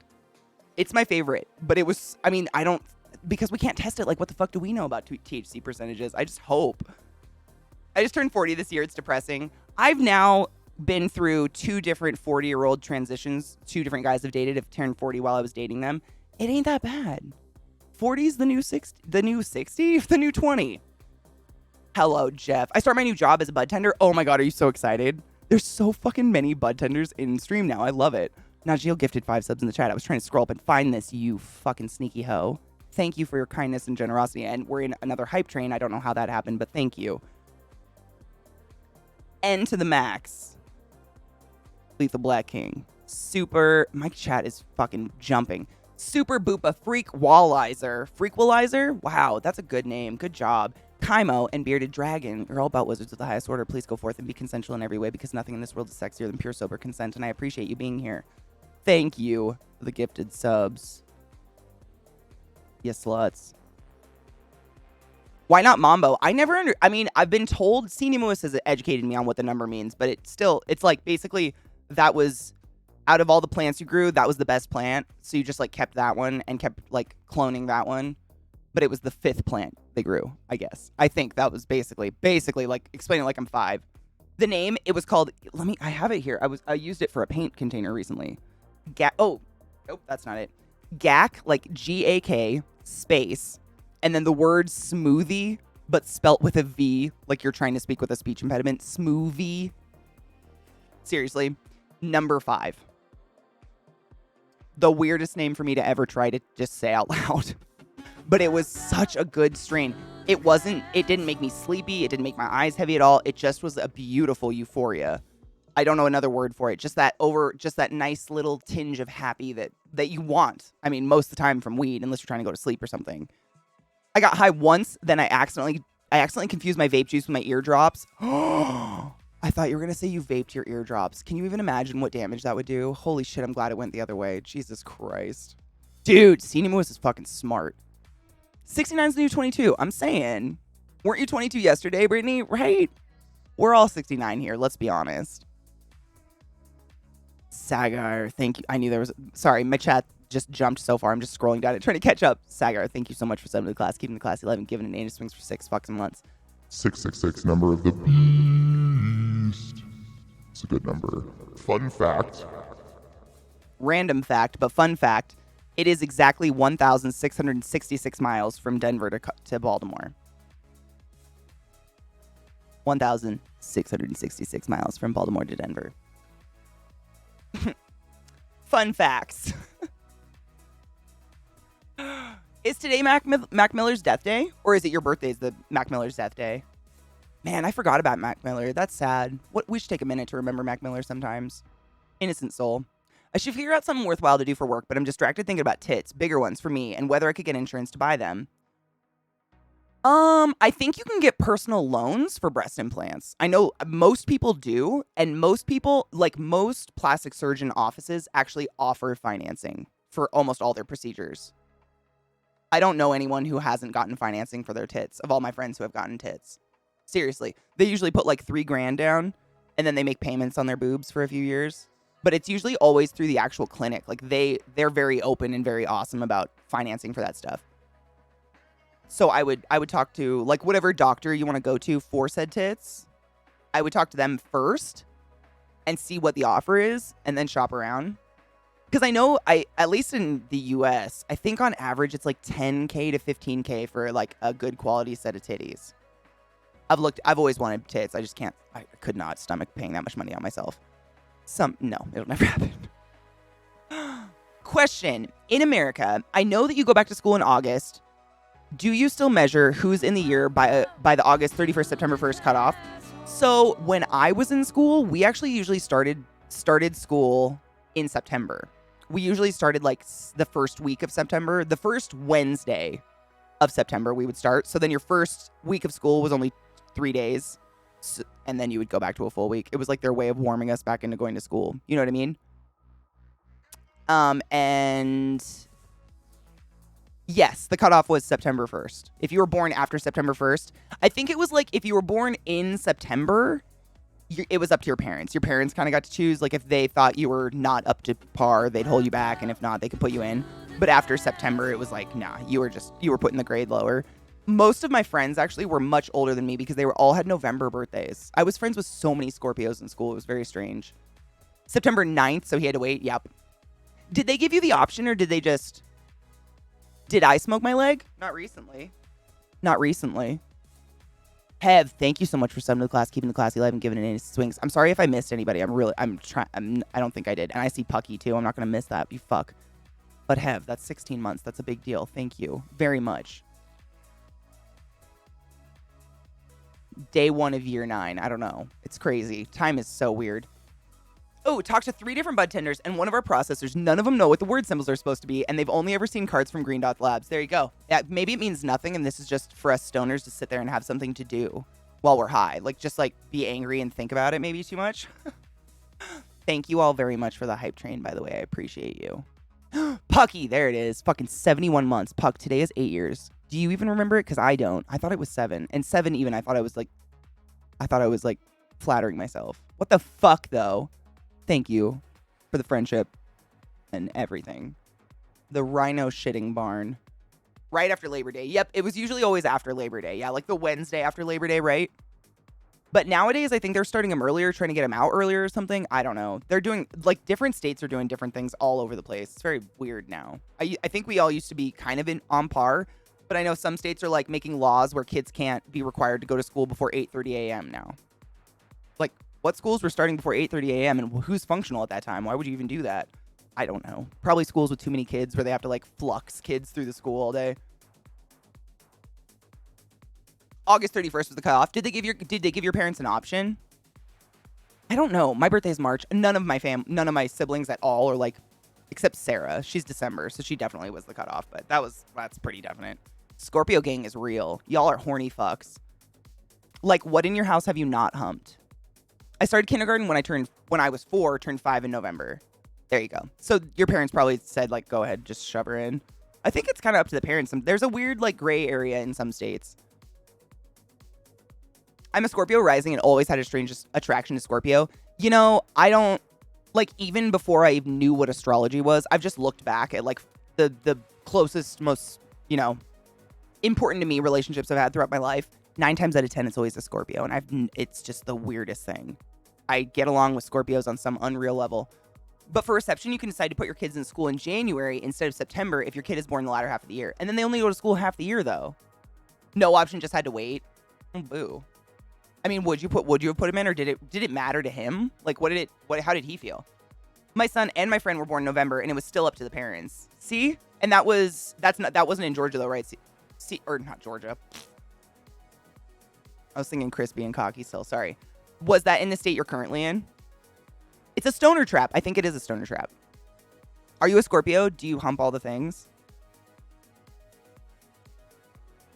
That's just what I know of Scorpios. Like, you are the most fucking sexually kink master people I've ever met in my life. It's wild. Like, what have you not fucked? I used to have to be in at 7 for middle school. That seems unreal. Because the time of day you'd have to wake up to get to school on time is disgusting. I want to do an Airbnb when I visit the U.S., I think. So we do have trips on Airbnb. One of our nearest and dearest actually just got scammed by an icky person using Airbnb to scam people recently. So if you use Airbnb, I definitely have tips and tricks on that. Safe travel in the U.S. Honestly, the U.S. is just like everywhere else. Big cities are going to be big cities. So if you've ever been to a big city anywhere, it's just like that here. Angry people moving way too fast, not really giving a fuck about who they stomp all over to get where they need to go. I've been to a lot of big cities in my life, and they're all pretty much exactly the same. I think it's common sense. Don't go out at 2 a.m. down dark alleys by yourself naked. Having an accountability buddy is a good idea. And that doesn't mean there has to be someone with you in the States, but having someone at home who's going to call you or text you at the exact same time every day and count on you texting them back within 15 minutes to know you're alive, to know you got home at night, know you're in bed safe. That's a big thing. We used to do that in college. I don't know I didn't make up the term accountability buddy. I have no idea where it came from. But like we would do that when we went out as groups. Everybody picked someone, and it was like, instead of, going home at the end of the night drunk and waking up being like, I hope all 19 people got home, you had one person you made sure got home at night. And that person had one person they made sure got home at one night. And you see how it like cross mingled like that? So we all had an accountability buddy. Someone that just made sure you got home and you were safe in your own fucking bed at the end of the night. And it was like, it didn't seem like a lot of stress because you only had one person you were keeping eyes on, but everybody had one person. And I think that's a good way to travel no matter where you go anytime. Even when you're with groups, because I normally have always traveled with like a group of nurses and docs, but we don't stay together. Like there's no way 6 people are like moving through cities together as tourists. We get lost, we split up, we go into different stores and stuff like that. But we usually have times of the day. Like, we'll pick a part of the city where we'll be like, all right, that statue, 2 p.m. we'll meet there. Then we'll just make sure everyone's still alive, and then we go away again. But having someone that just checks in and makes sure. It's total rape culture. But would you say that's, like, U.S. specific? I would say that's pretty prevalent everywhere in the world. Like, catering to rape culture. To not be raped. Which is disgusting. It doesn't make it okay. But it is, it's things that I've used to stay safe and have kept me safe. But even like, not even sexual stuff, like getting mugged and stuff in other countries happens at 2 a.m. It could be by anybody. Like you get pickpocketing in big cities anywhere is going to be really prevalent. So like not keeping a wallet in your back pocket. Using a zipper bag. If you wear a backpack, wear it on your chest, not on your back. Like, like put the things over, but have it on your chest. So you can see it, so someone's not standing behind you, like, unzipping your purse or whatever. It is. I mean, it's super fucked up. It's like a more PC version way of saying, make sure you're not wearing anything too scanty at night. Wear whatever the fuck you want. We ain't responsible for dicks. But you know what I mean? It is the same thing, but it's unfortunately a reality of life. Like, I don't want you getting raped. I don't want to fucking get raped. So I'm not going to do those things. And I always have an accountability buddy. But I don't know. Nothing's ever gone wrong. Like, it's never like I've lost my accountability buddy and it's definitely proven. It's a way to make sure someone gets home at night. And people are drunk and stupid and love to pass out on steps or in other people's houses or their car. Young women. Oh my God, the memories from... Was anyone else a babysitter in college? Anyone? Beulah? Is Loznay Beulah here? Go to a club. If you want to go to a club, go to a club. There's nothing wrong with going to a club. That being said, like, depending on where you go in the U.S., we don't have, like, a prevalent club culture, especially since COVID. It's a lot of, like, nightclubs and shit like that, unless you're, like, in the major, big, like, Atlanta, New York and shit like that. A lot of it's kind of died out, which is kind of sad. How do queens travel the train in full drag? You travel the train in full drag with your spine straight and your pride held high. Absolutely. And be who the fuck you are and be proud of it. That's how you travel with that. That being said, there is a Bible Belt of America where if you feel like people are staring at you, they are. You know what I mean? I wouldn't go there no matter who I was. I just wouldn't go there for funsies. Doesn't seem like a fun place. I'd drive straight through. You can Google Bible Belt. I don't know it exactly, but it's a string of states through the middle of the U.S. that is just extremely religious.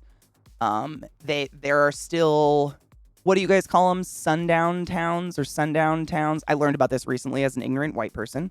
Always the babysitter. Me too. There are towns where if you are black and driving through town, a cop will stop you and say, you better be out of here by sunset. Like, you don't get to stay here. I've never been here. I've never been to these places, but I trust you guys wouldn't fucking lie to me about that. Like, what a stupid thing to make up. But that exists. And those are, like, that's usually in the same general area, but can be anywhere. Like, for instance, everybody loves to judge and, what's the word? Stereotype the South. Oh, all the racism's in the South. Down in the South, they still use the N-word. Down in the South, the most prevalent and largest neo-Nazi commune, whatever the fuck you want to call that, is in northern Idaho on the border of Canada. So we're just like the rest of the world. It's just huge. It's easy to travel across the large amount of land without, you're not like crossing borders between states. You know, you're crossing borders, but there's not like border patrol. It's not like going between countries in Europe or something like that. So it's really easy to just cover. I've driven across the country a few times and I've had a lovely time, but I've mapped my plan and I've never gone below Kentucky. Except here. Am I below Kentucky? I think I am. I don't know. I'm bad at maps. American education really fucked this one. Don't have anxiety. There are beautiful parts of America, and look at us. I mean, there's a million of us. There's so many of us. I'm American and I have a great time. And it's not like I'm being nervous, like cloaking myself at nighttime for fear of rape or something. You can have a great time. It's just using common sense. If you've driven through the South, you absolutely been to a sundowner town. Have you? See, I don't think I've driven through what's actually the South. I got to pull up a map, Viata. I feel stupid. Hold on. Hold up. I almost typed Viata into the search instead of map. Katie, no. Katie, no. I just have to look at a U.S. map because I've just lived too many places now. I'm fucked up. I think Denver's a little bit more south than Maryland. Or is it? I don't know. See, I don't fucking know, dude. We're too big. Oh, they're almost like right on par. Okay. So the most south I've been is... I've been in New Mexico as a child. And I've been to Arizona as a child. I've been to Mexico. But I haven't been to Texas. I've never been to Oklahoma. I've never been to Arkansas, Louisiana. Oh, I had a layover in Louisiana. It doesn't really count. I've never been to Arkansas, Louisiana, Mississippi, Alabama, or Tennessee, or Kentucky. I've never been there, and I think that's where some of the correct guys that are in the middle, like, I want you guys to say it. I feel like such an ignorant, I don't want to be insulting. There is a Bible Belt through the U.S., but I don't want to, like, start naming states and be like, these states are terrible. It's just different ways of living that can sometimes be very extreme and clash with ours. You know what I mean? They're not as open-minded as us. If you Google Viata, I don't want to know. Viata maps. I don't think I've ever been to Texas. I might have had a layover there or something, but I've never been there. There's such beauty in the South and Bible Belt, and it's changing slowly, sadly. That makes me very sad. I mean, that's how I feel about like places like West Virginia. West Virginia gets a bad name because that's kind of where the opioid epidemic started and proliferated heavily. And it's a type of people that live a little bit slower than us. They're not dumb. But, like, for instance, more than half the state doesn't have cell phone reception, so they just don't have cell phones. They don't have internet. They don't have access to the same education we have, the same opportunities we have to learn. So they're just small-town people. But it's some of the most beautiful countryside I've ever seen in my goddamn life driving through West Virginia, and some of the nicest people I've ever met in my life. But it's, you know, everybody has shitheads. Have you drove through... Oh, wait. Fox said, I definitely drove through some, meaning the sundown towns on my way from Dallas to Denver. How do you know? Like, were you pulled over and been like, hey, hi, Vex, how are you, love? Thank you for popping by to say hi. These are states with whom I do not vibe. Seriously, like, these are states, all those states I named, I have very carefully gone around. In Wyoming, I was asked, where are your people from? Because I'm apparently not white enough for Wyoming. That was horrifying to me. I'm gonna go right around. I'm gonna go right around. Why did I think you went to PAC South one year? I don't know. I think I might have almost gone, but I've never been to PAC South. When I was a young marijuana smoker, we tried to Google our friend's birthday and we're very frustrated it wasn't going well. That's kind of precious, though. I'd rather live in a dorm with 30 heroin addicts than being a second in a sundown town. Same. I think that's the way most of us feel. I think that's why most people are like, yeah, I drove through that place. I've driven through that place. Because who the fuck would stop in that place? I wouldn't want to give them any of my money. What the fuck? A strip of states are known as the Bible Belt because they're more conservative and religious. There is a strip of states known as the Rust Belt because they're known for their auto manufacturing. It's just a label. I never knew what the Rust Belt was. Thank you for educating me. I didn't know. If you're white, you won't know which they are. You're not the target. White, or I would say like presenting very straight. Because I would say if you're white but like flamboyantly gay, you might get some. I mean, I know places in the north, well, if you feel like you're being stared at, you are. You know what I mean? Would you say, yeah. Like if whatever they deem as gay looking, you might get looks. I don't know what that is. I'm sure there's something. Like, I guess maybe if you... I don't know. My cousins used to call me a dyke. I have no idea. Do I look... What the fuck does that even mean?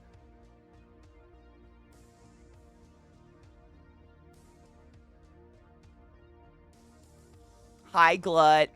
Wood! Sorry, Caps. Poor Glut. Glut accidentally yells. I watched this black British YouTuber who went to a sundown town that's next to the leader of the KKK, and he stayed with this really cool guy and played Magic the Gathering with him, and then went to interview the KKK leader. What? Whoa. Creepy. God, that's creepy to think about. I don't know, like, Viada's right, though. I mean, unless you're black, you wouldn't know what a sundown town is, which is kind of the ignorance of the whole thing in me, right? I admit I'm very ignorant white hoe. I'm trying to wake up. I'm trying to learn. Basically a walk or a talk, whatever they deem. Yeah, I guess it's whatever. I don't know, though. I've never been. I don't know. If you radiate like a penis energy, maybe I radiate big penis energy. I do have a huge spiritual cock. Thank you. I will sit up straighter. I do have an enormous spiritual cock, but you got me. I drove Route 66. There are some areas you notice that are more acceptable than others are. Really? I've been to Mormonsville before. What is that? Salt Lake City? I felt weird. Thanks, Glut. I hope the meeting's not terrible. I'm only assuming based on the number of church crosses and Trump signs. That's how I felt driving through Kansas. But that's all there was. Literally. Like, it was just like miles and miles and miles and miles of nothing. And then it'd be one huge white billboard that just said, Jesus is coming. And then miles and miles and miles. And then another giant white billboard that would say Trump. I mean, but that was it. It literally felt like I was on a broken racetrack in a video game. It was terrible. That's how it felt there. But there was I never saw a people.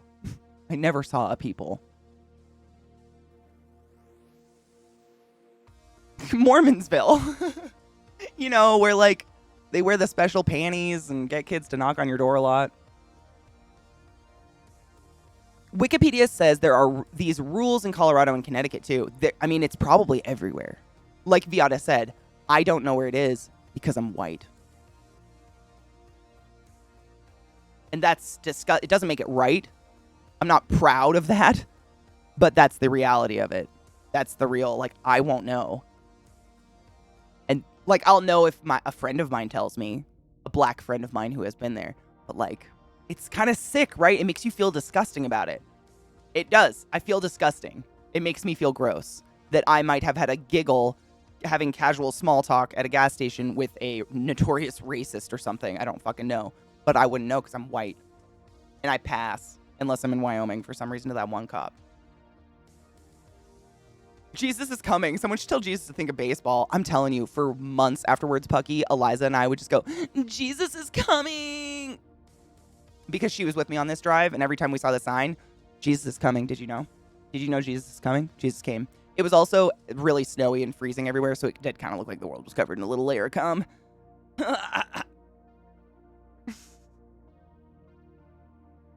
Ooh, Dallas, I hope you have fun. Utah with their 27 wives. Salt Lake City made me feel very weird. Literally, it felt like I was in like a Halloween store.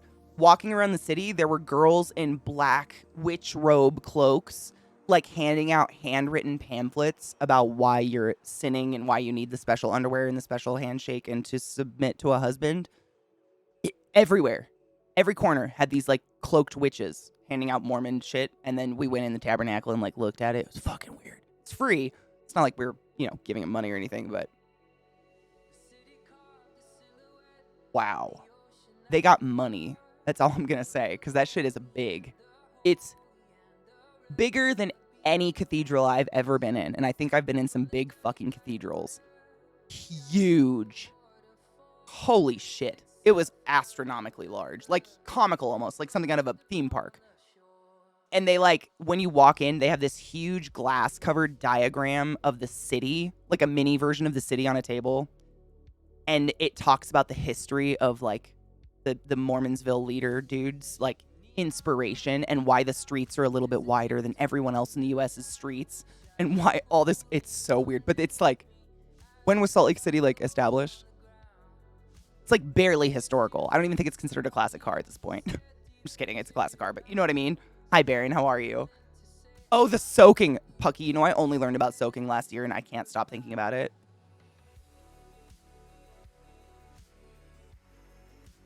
Soaking is...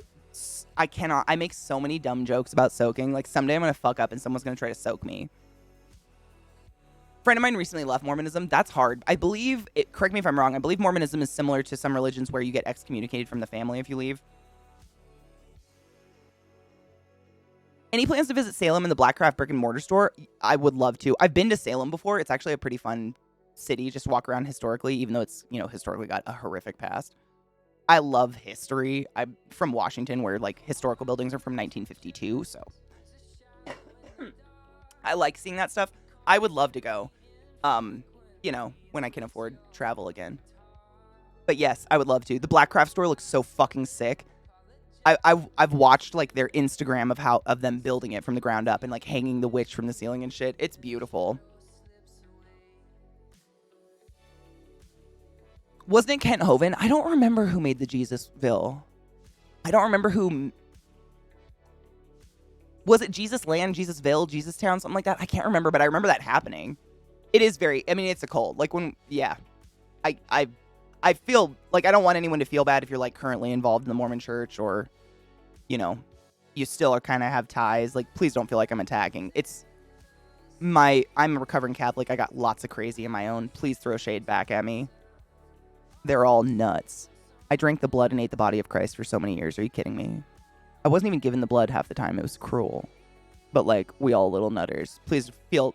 I don't want to say, like, oh, it's a cult. Like, what I was a part of isn't, like, those organized religions that are so prolific that they can just sweep molesting young children under the carpet and so on. You fill in the blank. My mother's family is part of the Aryan nation, like white supremacy, or like what Aryan originally meant. Because I found out recently what Aryan really meant. I didn't know. I found out in the worst way possible. We live in Minnesota and they're in Ohio. My mother convinced me to have a grad party there. Oh, God. So the more their family could attend. Her family set up the party. We went to this beautiful park. It was really nice until I had to go to the bathroom. They sent me to the clubhouse. Boom. Boom. Massive Nazi flag? Like a flag? I insisted on leaving right then. I was so angry and have to cut. I mean, and they knew it. Like, they all knew this. That there was a clubhouse with just a fucking Nazi flag? In a park? Oh, I'm so sorry. That's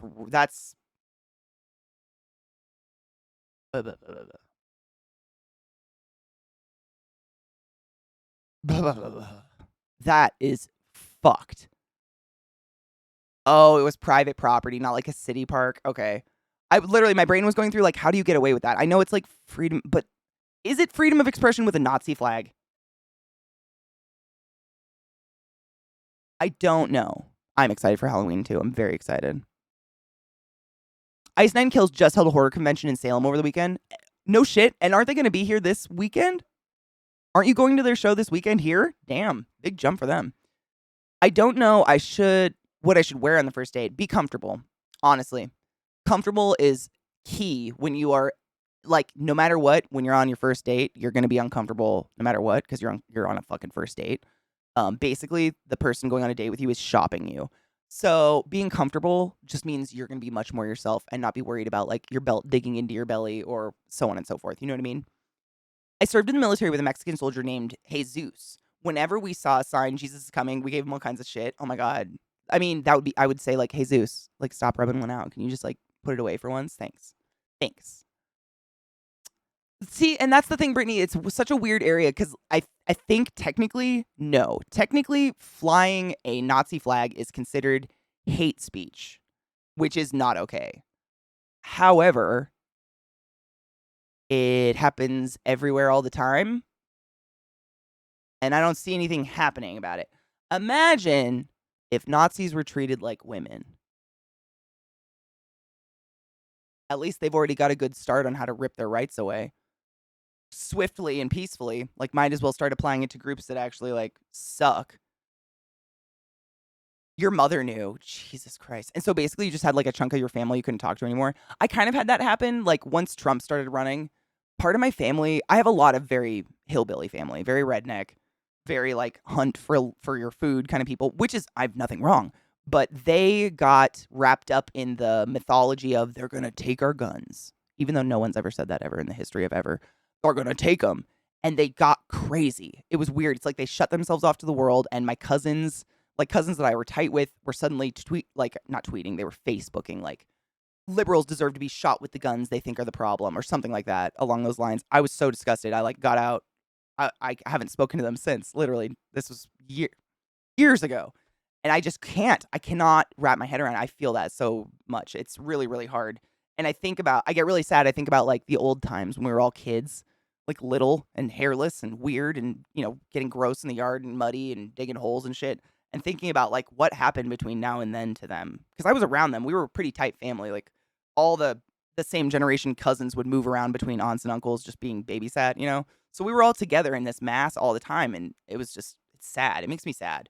I really did enjoy those people, but Jesus Christ. Have you been to Stonehenge there in Washington? Wait, the Stonehenge, where? There's like a fake Stonehenge at my college campus. It's not called Stonehenge, but that's what we called it. The protesters in Salem during Halloween are hilarious. Highly recommend. Wait, there's protesters?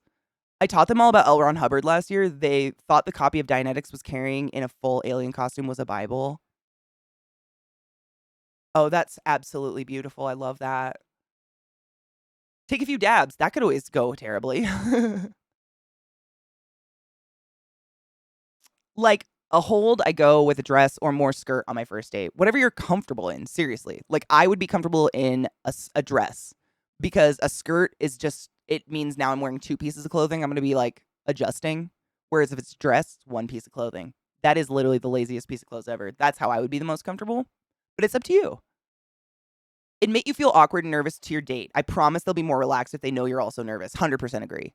Like, if you get, like, that awkward, like, this is, we're both nervous, right? Like, I'm nervous. I'm so nervous. I'm so nervous to do this. Like, just so you know, if I'm, like, shaking, I'm just nervous. They're probably going to be like, holy shit, me too. I was about to vomit in my shoe to hide it.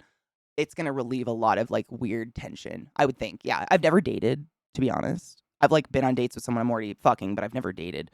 But I've known lots of people who have dated, and I have been on, double dates with awkwardness and watched that play out. Oh, Nick. Extreme is wonderful. I always have a good time, though, honestly. You guys are entertaining as fuck. We've been talking a lot about weed. It's because the cops are also Nazis. Sad but true. Kind of like how the cops don't take drugs away from the rich people because it's in their interest to leave them alone, right? It's all money. It's so depressing. Trump publicly asked, why don't we just take the guns? Did he actually say that? All right. Well, I probably thought it had never been said because I don't regard him as human, but fuck. I said it.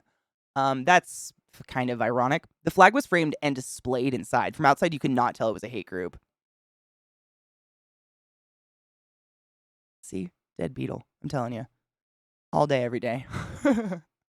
This is when you have to find the free speech balance. I think displaying bad ideas should be allowed so the idea can be challenged. And it's like, I kind of agree.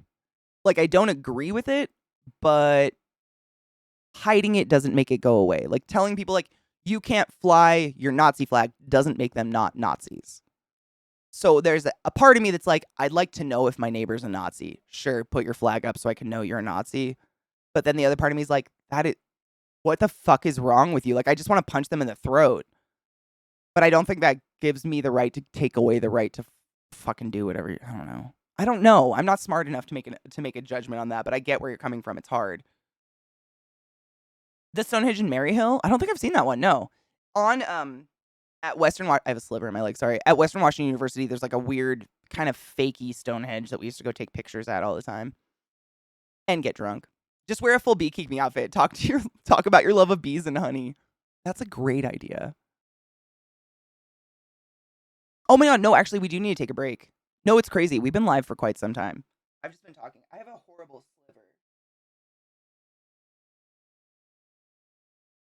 I was moving some shit out of my yard yesterday, and I got a couple really bad slivers in my leg. I'm gonna have to pull it out with tweezers. Ew, slivers are the worst. Especially in your soft thigh skin. The shit.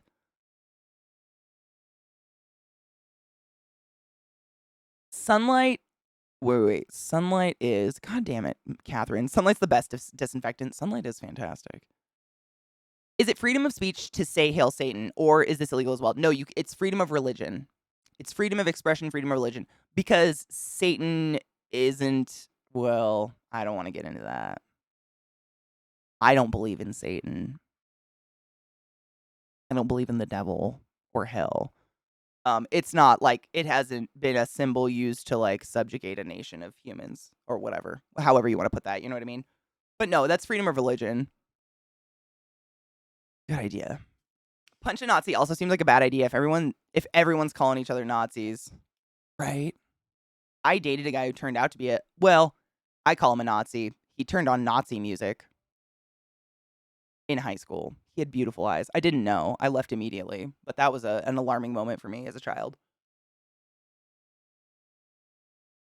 Democratic activism, and everyone should do it. I mean, if you can confirm it, like, without a doubt, I'm kind of into it. It just victimizes them, and that's the thing. I kind of agree, it does. It makes us the bad guy now. Or you the bad guy. You know what I mean? Remember the Sundays of Bible reading? And I'll never forget. It's so weird that I can like Lizzie and I can like go back and forth quoting Bible. And normally, I'd be like, well, I remember before reading the Bible, I'd be like, oh, dude, what was that we learned in church? But most of what I learned in church, because Catholicism was in Latin, so I had no idea what the fuck it meant anyways. We weren't taught Latin first. So I didn't know what it was anyways. And then we read that shit, and I was like, oh my God, Lizzie and I can have like these conversations on a whole new level. Because that's what Lizzie does, like, is doing in school, is studying the theology of Christianity and how it's been misinterpreted and basically fucked dry in media and whatnot, and trans misrepresentation and so on. So she's like super up in the nerdy shit, and so it's so much fun. But that's the only time. Because most of the time, I just get mad. Because no one who loves that book has read it. And maybe a handful, but no one I ever hear about, because you see it like in media and so on. It is so fucking misquoted, misused, just lied about straight up. It's just become like this weird symbol of nothing. I don't know. It's very strange. Once you actually know what's in it, and then you listen to what these people are preaching to like justify their hatred and justify their their homophobia or anti-LGBTQ plus or so on and so forth. When Lizzie and I could break down in about 15 minutes how there's nothing anti-LGBTQ plus in the Bible at all. And that's without opening it. But people will like pick a verse and just decide that's what it means. And if they say it enough, it becomes true, I guess. The foreskin's amazing. There's more than one foreskin story, but foreskin stories that is probably one of my favorites. Like the fact that it's like a normal procedure, but was originally created as like a way to cripple an entire city to kill them all. It's amazing to me. The most fun is to refute Christians with the Bible. I don't like arguing like with people like that because I feel like there's no point. Like it just makes me sad. I pity people a lot. I don't know. I could do it, but I don't know if it wouldn't feel very nice. Only about 7% of the people involved with the George Floyd protests were rioting. I'll find a link to the study. No shit. Wow. I believe that though. I mean, that's a lot of the riots were. I think they not proved. What's the word? They showed a lot of evidence and things afterwards. They're like, you can see the protesters, and then you see a random guy come out of nowhere, put on a mask, and then just start rioting and like looting. And he was in no way, shape, or form part of any form of protest at all involved. They have so many like street cams and shit that show that. It's pretty phenomenal.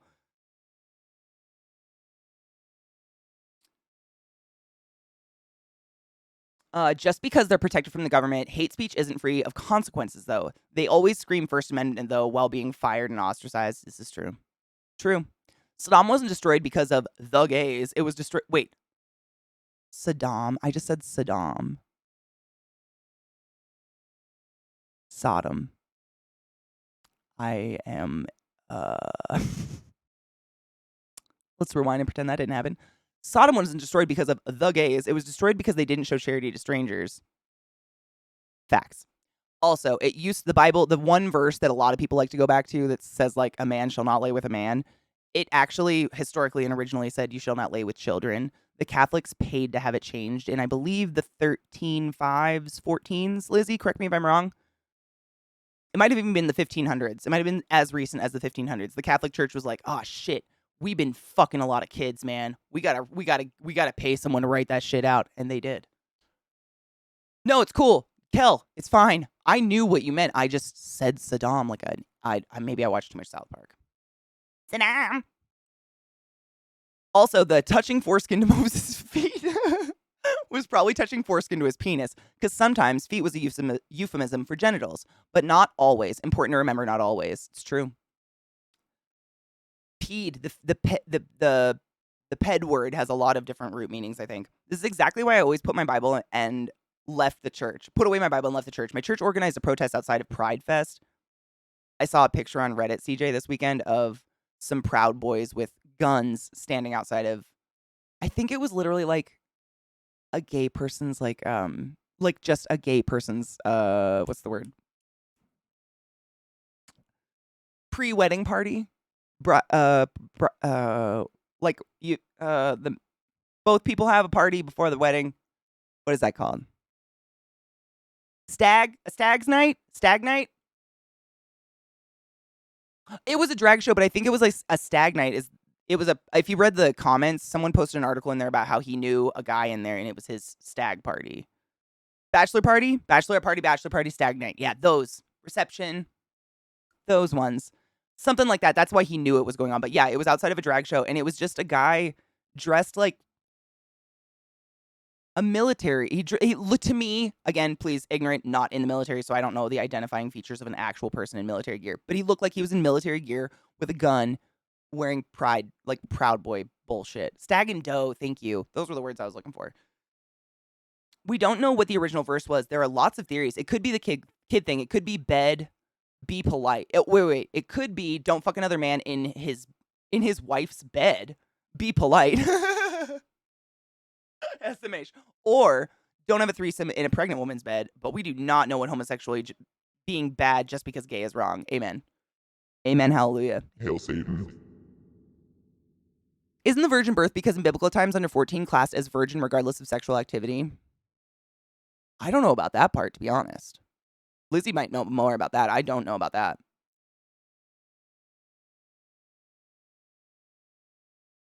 Oh no, that's their favorite cosplay. Shut up. They all think they're fucking Rambo or the Punisher. It's so fucking... It's very odd to me that the Proud Boys wear face coverings to hide their identities.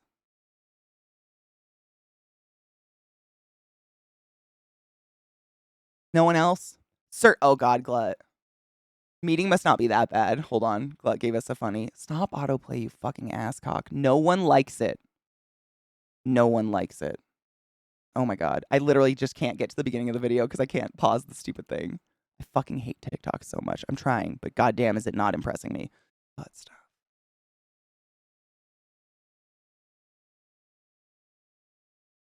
God damn it, that's beautiful. People with world knowledge have the best jokes. Vash, isn't that honestly the smartest people in the world are some of the funniest people in the world? Like, I don't know if it's intentional or not, but goddamn. And most comedians I've ever met are wildly, wildly intelligent. They're like tortured by it, and I think that's why they write such good comedy. They're just fucked up. But damn, are they funny. A kid-friendly drag brunch? Wait, what? That's what it was in front of. Is this a picture of the dude? Oh, it was a child. Oh, so it was a brunch where you could bring your kids. And are these Proud Boys?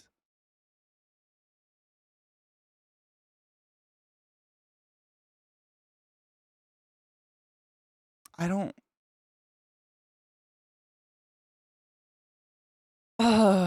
It was a bring your kids to brunch day. That's the day they decided to be proud. The Pride Boys, I mean. Whatever they're called, Proud Boys. I just can't. How proud are you if you're covering every inch of your body to prevent identification? Turn on VATS. Think, think, think. Dude, for real. I just. Kids love drag shows. The colors, the flamboyance of it, it's all cute. People are dumb. I agree. I'm not saying that it's a bad thing that they had brunch. I hope that didn't come off that way. Like, I think the day of all days that these fucking shithead piss fucks decided to stand outside of a drag club, I guess. I don't even know what they're doing. Are they protesting it? Is this their protesting? I don't know. Is the day where these lovely drag members or maybe consumers of drag, whatever, the drag community gets to bring their kids to a cool breakfast. That's the day you're going to, like, fucking what a piece of shit do you have to be to exhibit such foul behavior in front of kids? Regardless, I mean, to do it regardless, really. But to add insult to fucking injury, like salt in the wound, are you? And I imagine most of those parents had to go home and then they had to have that discussion with their kids, like, hey, your parents are into this cool culture, this cool subculture, and there's a group of people out there who don't like it. And like, how do you explain to your child why they have guns other than they want to kill me? Why do they have guns? Are they scared of the drag queens? I would be, to be honest. Drag queens are talented as fucking scary bitches. I'm here for you forever. But for real, like, there is no other purpose to bring some sort of semi-automatic weapon to a bring your kid to brunch, drag brunch day than to have murder on the mind. And now you have to go, now you've forced all these parents, now they have to go home and describe this to their children. How fucking soil are you inside? Kel, drive safe, be safe. Everyone in chat, tip your drivers for fuck's sake. Don't be a shithead. Man.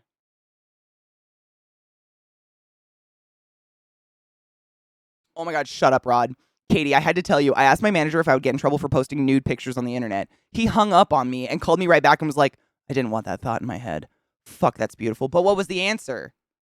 Nurses get fired for having it in OnlyCans all the time. It's ridiculous. It's a deliberate PR stunt, so the media will pick up on it and everyone will be like, groomers. It's disgusting. Right? Like, I just don't. Who came up with Proud Boys? Because, like, the gays have had pride for quite some time now. I think the gays have, like, they get to have pride. We get to have pride. And I agree with Lizzie. Like, if you called one of these creatures boy, they'd probably try to turn one of their sad semi-automatic weapons on you. And yet, when thinking of a group name, Proud Boys came to mind.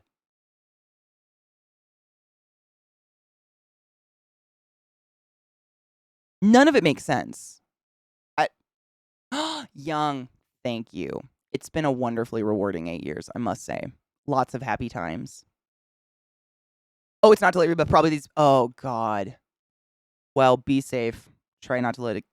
That's just sad. We're proud boys. Exactly. Like, the gays are like, proud boys. Like, get it. And these fuckers now have proud boys. Like, fuck off. They're just shit. They're just shit. It's just shit. I don't know what else to come up with.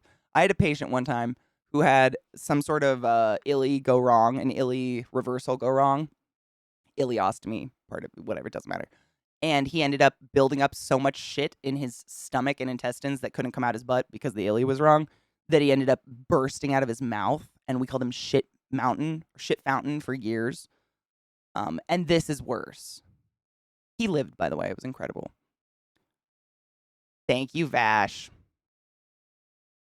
Well, that's the thing. Like, I don't think they deserve to name themselves. They're just like sad little white supremacists. You know, like, you don't get to have a name. Like, as far as I'm concerned, unless you're part of the military, like, if you're a Marine, you're a Marine. Like, good for you. I'm a proud gay. You can call me gay if you want. I'm cool with that. But you don't get that. Like, you're just gross, icky examples of society, and no one wants you around. Like, you don't get to have a name. You're just like sad. It's just sad. I pity them a little bit. Not enough to excuse anything, like, ever. Who could? But Jesus Christ. Yeah, I agree. It's just disgusting. It just creates more separation between Americans. Because, like, we were talking about this earlier, like, it's hate speech to fly. I think it's hate speech to publicly fly, like, a Nazi flag. However, I kind of want to know if my neighbor's a Nazi so I can, like, build a wall or get the fuck away. But I also don't want them flying a Nazi flag. I don't know. It's like a strange gray. I don't know. I'm not smart enough to have opinions on this. I just don't know. Other than incel. You don't think they embraced that one? Makes no sense to me either. Calling a man a boy was a common racist thing. It was. I wasn't even going to bring that part up, but yeah. I'm not going to mimic it. You can figure it out on your own. I'm not going to do it. Maybe they're reliving the nostalgia scout fantasy. You mean when their scoutmaster showed them what a real beehole looked like? What a real man's penis looked like? What's a real man's cock look like? Guys, we got to take a break. I said this like 30 minutes ago, and I think I forgot. God damn it. But every couple of hours, I encourage you to take a break, stand up, stretch your dicks, wash your hands, load a bowl, get a beverage, clean your water bottle. Whatever you need to do. I have to run a little ad bundle to get Twitch off our balls so they don't fucking play ads over our content. And I have to pee. So that's what I'm going to do. I'm going to burp. Maybe. Nope. Maybe. Nope. Oh, let's not even. Nope. Don't. I had to refill this shit. Bashful. Thank you for resubbing to the class. Keeping the class alive and giving it a swings, motherfucker. How are you? I'd love to be an organ donor for dog. Can I do that? 3K total? Dude, you're way overdone. Nothing. You got it. It's like conclusion shit. You can bullshit this part. Yeah, the reference. I used to do my reference page as I went because it gave me such a nightmare. I hated doing reference pages and sources. Holy shit. That's the nightmare. I have to discuss sanctions compliance and the role of global body. You're smarter than me. You know what's a killer? I always got good grades on papers, but I hated writing them. I'm like good at it, but I don't like doing it. I can't stand rereading what I've written over and over. Like I start to not really see what it is anymore, you know? Like I don't see it anymore. I'm just like, what is this broken shit I'm fucking with right now? Hate it. After increasing BP meds, do not stand up quickly. Pass out for 10 seconds. Oh yeah. That's just my life. But yes, standing. You know what I do is when I go to stand up, as I stand, I take a huge breath. That's how I avoid, because I just get lightheaded just standing up too quickly all the time. My heart rate's really low and I'm way tall. It's a curse. But I notice that if I like as I get up, it like gives my brain that jolt so I don't fucking black out all the time. Because I'll literally just sit there and spin for a second and be like, oh, and then just go on my day. Happens all the time. But yes, going slow is good. I have no attention span anymore. I finished uni in 2007. That part of my brain died. Yeah, that's how I am. Like, I don't I have attention span, but only if very select times of day. I somehow used to not reference as I went. Now I can't imagine not using footnotes as I write the essay. I couldn't not do it as I went because I'd not know where to go back. I'd be so lost. Rod, it's literally the most common side effect, for lack of a better word, of being tall. Because especially if you have lots of legs, because your heart has to suddenly go from a very relaxed state to pumping blood and reaching all the points of our body. So the longer and more stretched out you are, the more it has to get to in one fell swoop. So yeah, I mean, I literally, if I crouch down for too long and stand up, I'm a blackout. I just know it's going to happen. I've just like slowly kind of adapted to it by taking really deep breaths. Mandel, it's fine. Mounts are cool. This will be the last course I do. The stress isn't worth it. Oh, God, you couldn't pay me to go back to school. The stress is just horrible. Amazons are amazing. Wait, like Amazons, like tall people? The Amazonians? It's legs, man. That's what I've been told. My doctors told me that. And on top of it, I have a genetically low heart rate. Really low heart rate. Like my resting is 53 at best. It's terrible. I mean, it's fine. I'm healthy. It's just genetic. So all of that mixed into a tall body, like I'm going to black out almost every time I stand up, especially if I'm crouched and like my knees are pinching the blood to my legs. So when I stand, suddenly all that blood can rush to my feet, doesn't go to my head. It's great. Great. Mad, absolutely. Yeah, it takes a lot of work. That's why, I mean, not to bring up dark shit, but tall people don't live as long as shorter people. It's not gravity or anything like that. Our hearts work a little bit harder than everybody else's just to get blood reaching to all the extremities. Because, you know, your arm span is theoretically how tall you are. So it's got to go in a circle kind of all to these really far away points. Yeah, it takes a strong heart, man. A lot of tall people will have really blood pressure issues and high heart rate, high blood pressure, just because their body does this, like has been doing this its whole life. Kit? Oh my God, is it cute? Wait. I had this one up and I accidentally closed it. Fuck, thank you, sales. I had a string of links and I accidentally closed this one. I appreciate you. I love me at, sorry, wrong screen. I love me at Naked Cat. Look at those shits. Shut up. Hold on, I gotta mute this. Are they stuck? Oh my God, they're in a glass box. What the fuck? What? I feel bad, but also they look like aliens and I kind of like it. I know, it's cursed and I kind of like it too. Oh, man. It feels a little mean. I want a Sphinx or a Rex someday. I don't think I'll ever be able to have a cat with these dogs, at least not in this current house, because I think they'd kill it. Their prey drive is crazy high. I think they might, accidentally kill it. And I don't want to be an idiot and bring a cat into a household where that's even possible, because Jesus Christ. But someday I really want a Sphinx cat. That is like such a goal of mine. Werewolf cats are really cool. Yep, I've seen them. They're a relatively recent breed, I think, aren't they? What song goes with that video?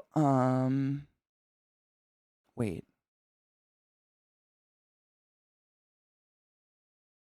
I don't know this. Is the bum bum bum bum bum bum bum bum bum bum. I don't know what the song is called though. Sorry, my voice is really rough. I don't know what that's called. What is that song called? Bum bum bum bum bum bum bum. I don't know. It's like fuck. Well, that's just gonna bother me forever. Hate it. I'm out. It's why generally women make better fighter pilots, less distant to push the blood from head in high G-forces. You know, that makes a lot of sense, honestly, because they just tend to be smaller. That makes sense. Normally, oh my God. Tell me that you, oh, fuck. I'm loading a bowl while you just stare at that for a minute. I know, it's like comets or stars, something. bum bum bum, and it was a meme forever. It would show like, you know, people falling down a black hole or something like a oh fuck, what is that? God, that's gonna bother me. It's a bum bum bum song. It is. Fuck. I like the song. It's not bad. It actually has lyrics and shit, but everybody knows that part because it was part of a meme forever. Oh my god, did you just try to post it, Jack? Hold on. Hold up. I got you, boo. Oh, Sales got you first. Sales is better than me. Shooting stars! Shut up. I knew there were stars in it. I just have to hear just a second of it.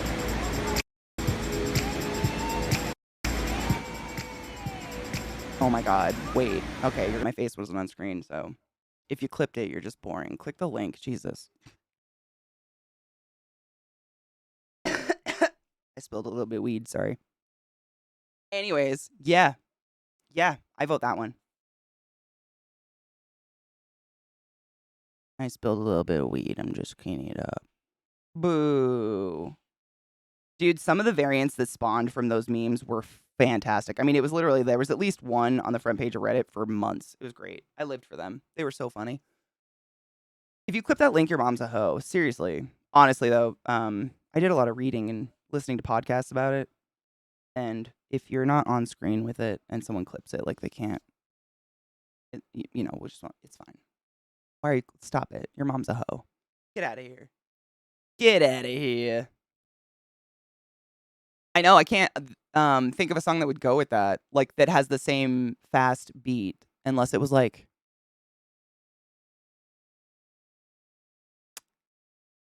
Monophobia by Deadmau5. That would be a good one. Yeah, I can see that one. We do support hoes. We support responsible hoeing.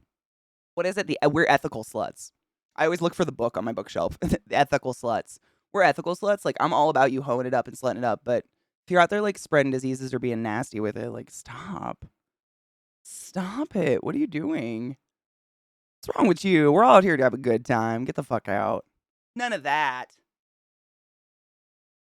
Oh, dude, Sequisha's was great. Oh, I love Sequifa. I still watch him all the time. I lurk his channel a lot. Yeah, like it's not even virgin energy. I would go so far as to say it's like a virgin Bloody Mary energy.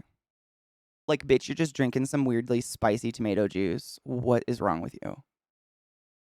And where did you get celery? Like, who has that in the fridge? Fuck out of here.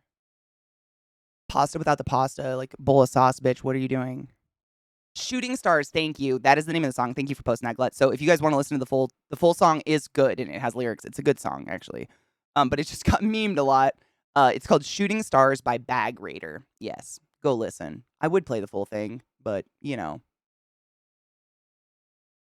licensed music and all that fun bullshit. I know, Genova, I've thought multiple times of just turning off clips and VODs forever. It's just kind of heartbreaking. Because I like looking at clips. Like, clips and VODs are how I look back at the history of 8 years of this shit and, like, you know, laugh at old stuff. I don't know where I would be without that stuff. It kind of breaks my heart. I've thought about it, though. Seriously. Just to have the freedom to listen to whatever the fuck I want and not worry about it. You know? Not, like, panic all the time. It's just stupid. Isn't it crazy? I know. Well, I was talking to Zach last night because Zach didn't know it was like my 8-year whatever. And I showed it to him. I showed him my tweet and I was like, yeah, it was, man, let's look up an old clip. So I pulled up like the oldest clip of me playing Skyrim I could. And the craziest part to me is the tone of voice. I'm like up here talking like I'm a fucking customer service worker. I can't even go there anymore. I cannot make my voice that high anymore. But it blows me away how pitchy my voice is when I first started streaming. It's very weird. Ooh, I don't know if you saw earlier, but I bought a dry herb vape. Ooh, so I won't be destroying my throat any longer. Fuck yes. It's not an electric one. You manually set it up on fire. Ooh. The new Dynavap B. Adam Scar's also got the same one. Hell yes. Well, you guys will be able to figure it out together. That'll be nice. Because half the time, if you're doing it by yourself, you don't even know if you're doing it right. You're like, my first day was turkey cannon, mushroom. Oh my God. Badger. Mushroom. Fuck, dude. It's just weird. It doesn't feel like any time has gone by at all. It still feels like doing the exact same thing I've always been doing, just like hanging out and having a good time. I don't know. But a lot has fucking gone down in 8 years. Arguably, there hasn't been a moment where something hasn't been going down. Slurm, same. Oh, hard. For more than that. Oof. It was terrible. I think I was stuck in it for a while. I was almost homeless when I met you years ago. It was a rough time. Thank you for the laughs. Always and forever, Vash. Here's to another 8 years, hopefully, when I'm in my 40s. Nope. Not going to conceptualize that one right now. Nope. Cheers. When you're 17, the thought of a spark could start. Fuck, that weed is strong. Tube top and faded jeans. How we forget. I forgot. Fuck, dude.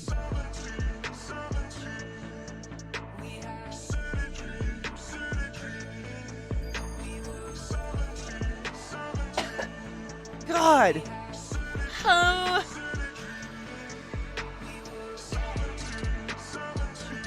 Orby.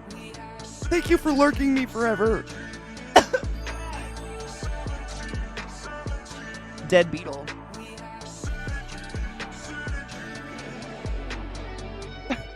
God damn.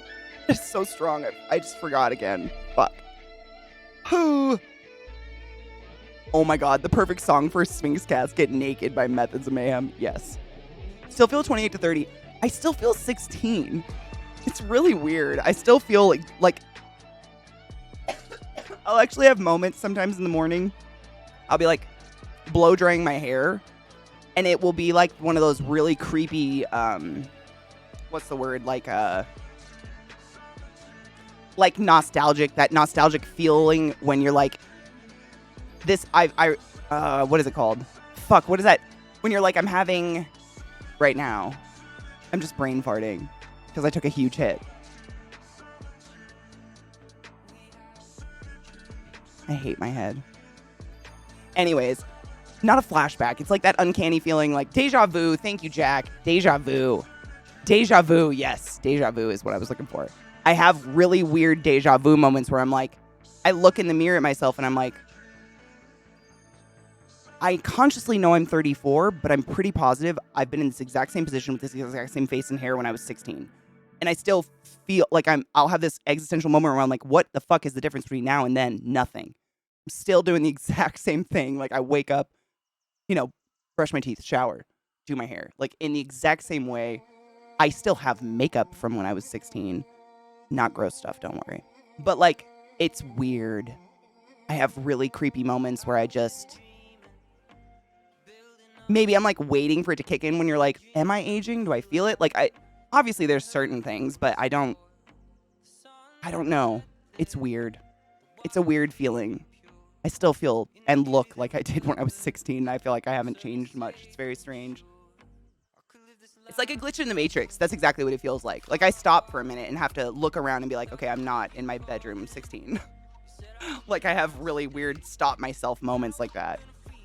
And I didn't look exactly the same. I didn't have blue hair or anything. It's not, like, uncanny, but it's just, I have weird, I don't know. Yeah, time is bizarre. Is an existential time traveler confirmed? It's better than vampire. At least I can explain the tan now. Ever have the feeling when you're doing something new? Yes. Yes, I have. And that is really creepy. When you obviously have no idea what the fuck you're doing, but you're like, why do I feel like I know what I'm doing? Yes. Flying circus monkey. I mean, I kind of like, other than being 6 feet tall, I do look and I dress in clothes from when I was 16. I didn't really do what most people do in the whole grow up thing, I think. I kind of skipped it or something. I just like rolled on in. I don't know. I do get carded a lot, but I don't think look at all the gray, man.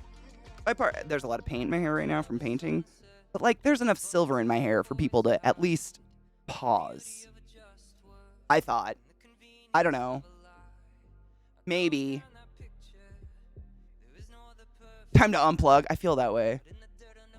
I just buzz my hair, look younger, clean shave. I don't think I'd look younger without hair. Oh, Slurm. It was a rough time for I think high school years are pleasant for very few. I noticed that you and your sister looked a lot more identical in your early streaming days, probably because of the hair. Oh, very much so. Having long hair definitely changes it.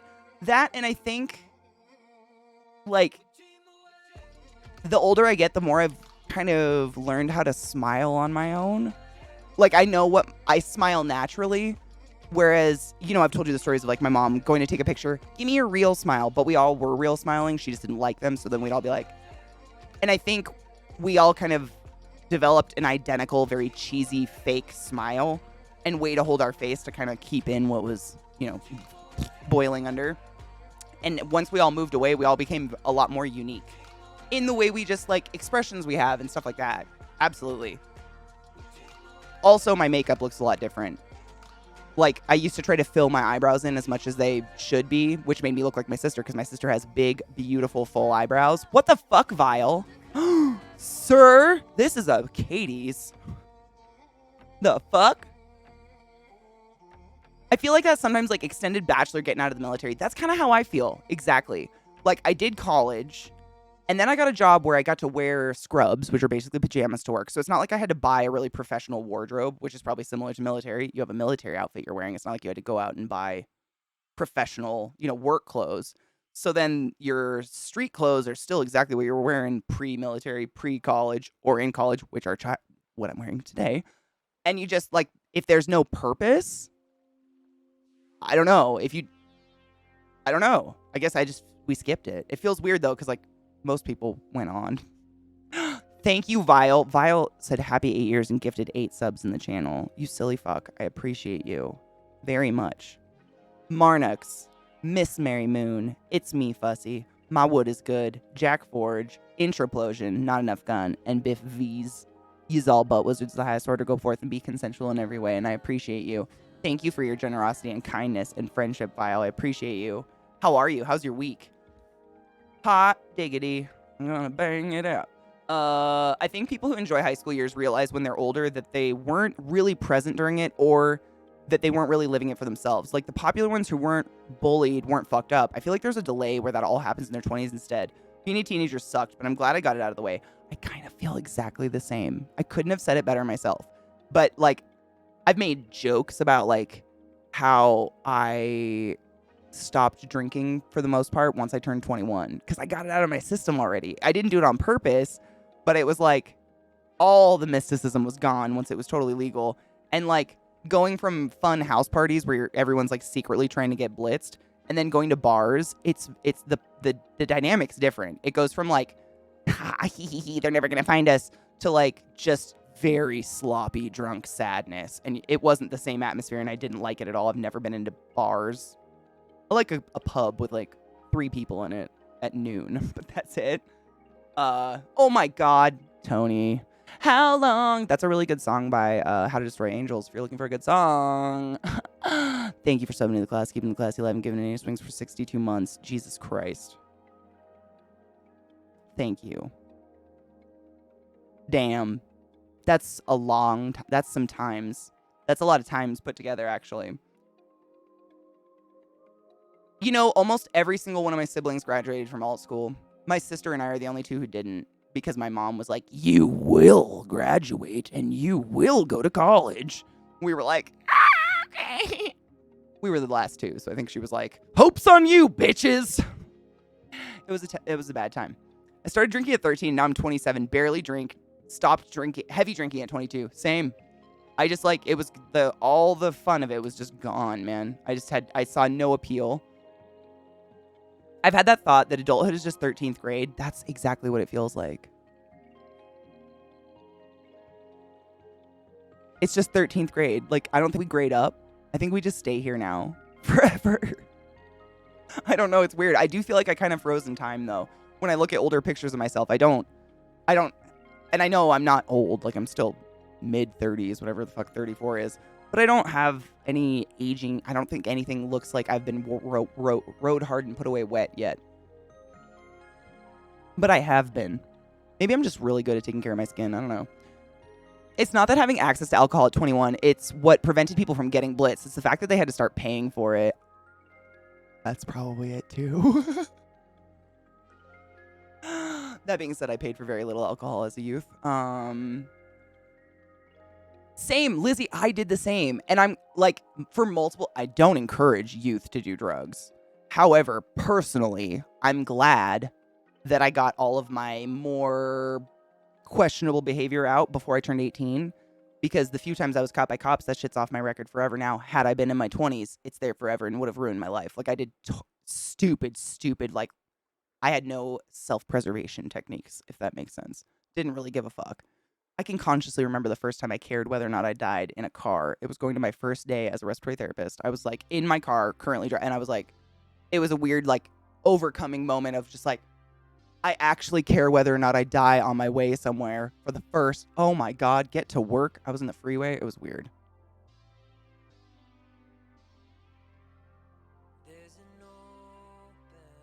And Vash, I'm kind of glad my mom did it to me too. College, I don't think makes you smarter or makes you like more anything. But for me personally, it did create, like, it gave me life experience in a way I was never going to get in good old Kittle Falls. You know what I mean? Got that TwitchCon badge on. Oh, are you going to go? You'll have to tell us how it is. How's 34 working out for you? It's not too bad other than COVID. Isn't there that Hey song, High School Never Ends? Wait, is that a song? That sounds so familiar. I think it is. 13th grade never ends. Fuck. I was in the service industry in my 20s. We'd all go to the bar after work, like, daily to wash away the Karens of the day. I worked at Lowe's. We used to do the same. We had, like, a routine. We worked at there was, like, 20 kids that worked at Lowe's and were going to college in some form or another at the same time. And we were all working full time too, which was stupid. But, like, half of the people I hung out with all had DUIs already, and we were, like, barely 21. But every day we would work until, like, 10:30, 11 o'clock at night at Lowe's, and then go across the street to Applebee's and or the Mexican place and just get fucking ripped on really sugary, horrible drinks and drive home horrible people. Don't do that. But same. I just, like, got it out. And then by the time, you know, I actually had money to go out and have, like, nice beer and nice drinks, I just didn't give a fuck anymore. I got caught with weed at 17, which is the perfect age. I've never been caught with weed. Knock on wood. Not that I'm in a place where that's a problem. Oh, Myron. Drink some water and go for a walk or something. Aw. Slurm, always and forever. Seriously. Good luck on the last 1,000 pages, seriously. Take your time. Take a breath. You have until Friday, right? You're just finishing it until Friday because it's due on Monday. You got this. Plan one of the days off this week to take off from it. Like, you don't need all those days to write 1,000 words, do you? Probably not. Like, take a day off, too, in the middle. Give yourself breathing room. You'll get a better paper out of it in the long run, in my opinion. Then 2 neurotypical people lied all morning and burned up 3 hours of nap time. Lied all morning? Wow, they really didn't. They did more than burn up your time. Boo. College made me broke. College gave me existential anxiety crises. I also wish you some peace, Myron. That's just the shits, man. Usually when I feel lost and just, like, my day's been fucked, a huge glass of ice water and a walk, it just refreshes. It doesn't fix anything, but it refreshes my, like, brain. My friend who was driving, whose car we were parked in, didn't even get booked. I just got an interview because I was in possession of less than a gram. Jesus Christ. What are the charges like in the UK for weed now? Damn right I'm going to miss it so much. I miss it so much. I'm so jealous. Honestly, like, if I had, like, the loose change to do it, I probably would have gone this year. But I, like, around the time, you know, when you need to be booking an Airbnb or need to be booking your hotel and buying your tickets, I was just, like, not. But I am so fucking jealous, and I hope you guys have an amazing time, and I want to see amazing pictures. A lot. Lots of them is what I was going to say, because my brain is broken. Denny's asked a waitress for a Grand Slam anal and got kicked out. Aww. Grand Slams are delicious. Why would you want to add poop to that? There was a dive bar across the street from our restaurant. I still miss it. I still kind of miss those times, too, even though those people were definitely not my favorite. Like, in any other circumstance, we wouldn't be friends. We did nothing in common. It was just like, I think 2008, the summer of 2008 was easily, like, one of the best summers of my life. And it was just drinking and smoking until 5 a.m., sleeping an hour, going to work, being half conscious, rinse and repeat with a group of people I really liked. And no one was like in serious relationships. No one was like sleeping with each other and making awkward tension. It was just a group of good people. It was fun. But it was only one sweet summer and then it was dead. It was gone. But I won't ever forget it. It was a good time. I don't think I'm friends with any of those people anymore, which is sad. I had a coaching lesson. I'm still coming down, but I'm better. Good. But all my chill is gone for the whole day, for serious. Do you have anything that chills you out, Myron? That can add chill to the day? Like your chill bank might be empty, but like, is there anything that can help calm your heart? And then my co-host continues to give me rescheduling. Oh. They sound undependable. Independable? Nah, dude. You can always vent. That's what we're here for, Myron. Venting. It sounds like your day was shit. That sucks. That's horrible. That's what friends are for. You get to dump on us, and we just, like, take it. I tell you, like, we agree with you. There, a fly just landed on me. I'm Pence. Oh, my God. We just fucking take it, and we say, that fucking sucks. And we empathize. That's what friends are for, man.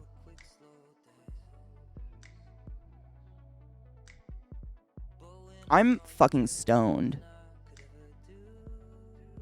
That weed got me. Like, my eyes are a little blurry. This shit is strong. It's 21% my cock. Jesus. A workbook for helping? Nice. This community is for support. Absolutely. What else is a community for? Really? Like, I asked myself that a lot at the beginning of, like, my streaming career, because we'd have very existential conversations in stream, and I've always invited the community to vent, because I vent at you guys plenty, Lord all knows, and you guys fucking take it. It's a two-way street, in my opinion. You're not a bank for me just to dump shit on. But, like, what else? What is the point of investing in a friendship or a relationship or a community if not to have a support group? I personally can't answer that. You know?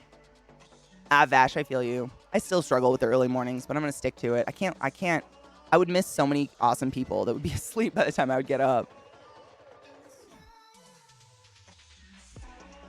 Oh, dude, Bubblish, it's this weed, man. I've only taken like 3 hits. It's just rocking my brain. It's so strong. Pulsar, absolutely. Had to put my childhood cat down. Oh, yesterday.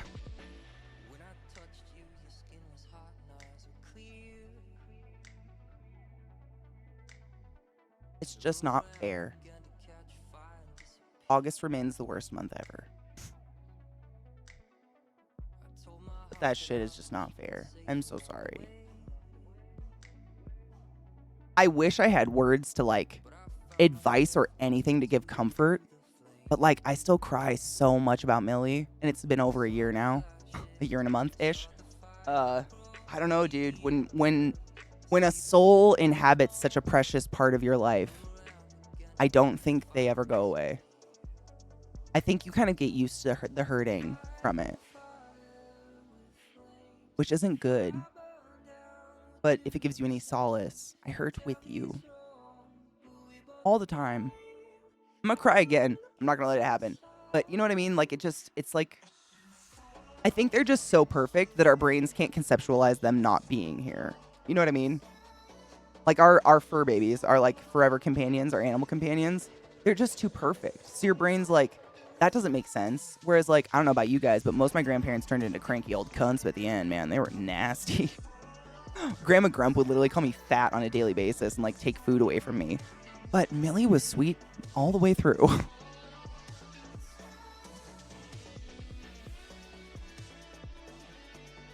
Myron, right, though? Did you see my tweet about that book I'm reading on trauma? The workbook comes with the book, actually, which I'm doing. It's pretty good. Millie is, I mean, that's what it feels, literally, and that's the weirdest part, Puck, is like, Millie was a body part that is theoretically gone, but I keep looking for her. Like, I don't feel like I had anything cut off, and that's the weirdest sensation. Haunting, man. My heart goes to you hard.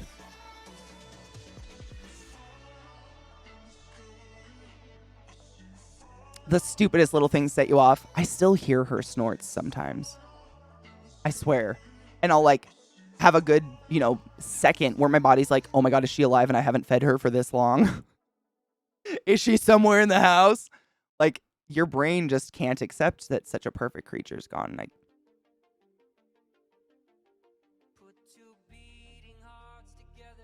I wish there was something to heal that shit. Grief's the worst.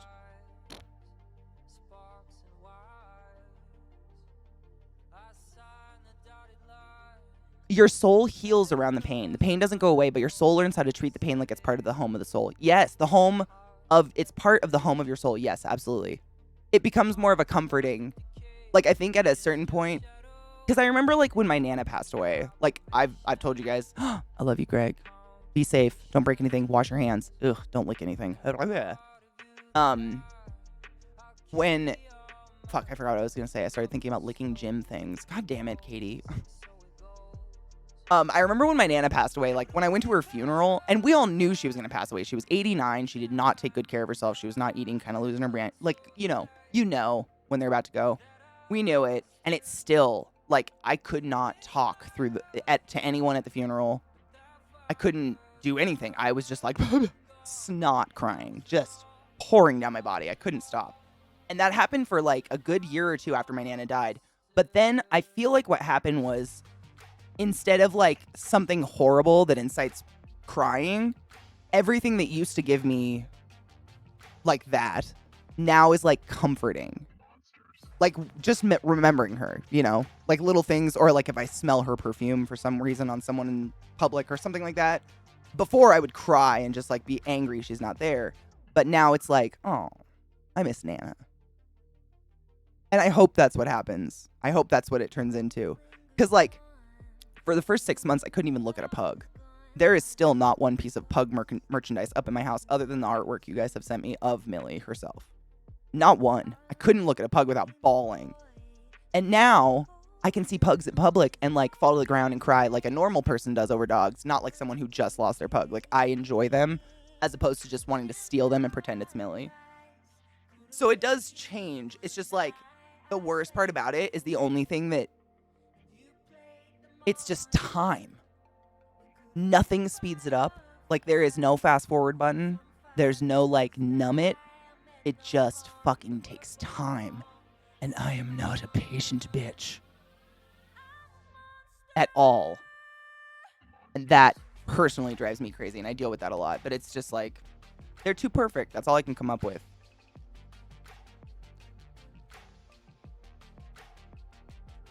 When it first happens, the grief is breaking into your soul house, crashing and breaking all the windows. Months, years, decades later, it's a permanent resident on the sofa, maybe a picture on the wall, making coffee in the kitchen, having a bath. Yep, literally, yeah. Might be crying in bed, but it's part of your soul home, no longer a threat, part of you. I think that's why it becomes comforting. That's a really beautiful way to put it in my head, honestly, just personally.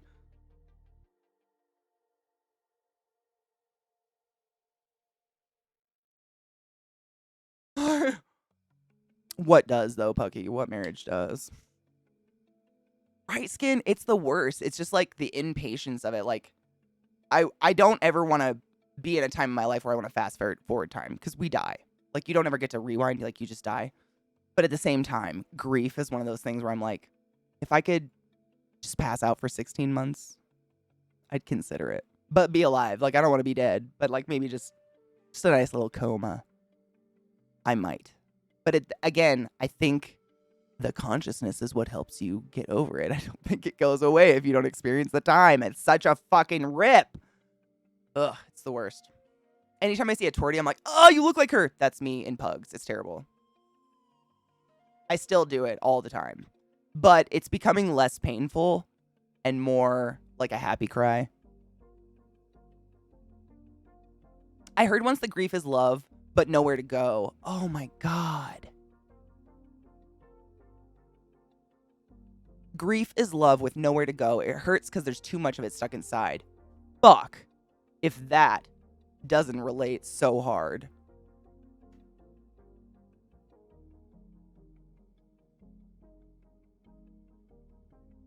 Wow. That's beautiful. It's beautifully put. It's like, I just feel that. Because it's like the vessel for your love is gone. Oh my God. Pat yourself on the back. That's beautiful. Seriously. It's so well put. I kind of want to write it down. Grief is love with nowhere to go. That's beautiful. I'm writing it down. I'm going to tell that to my therapist. She'll love it.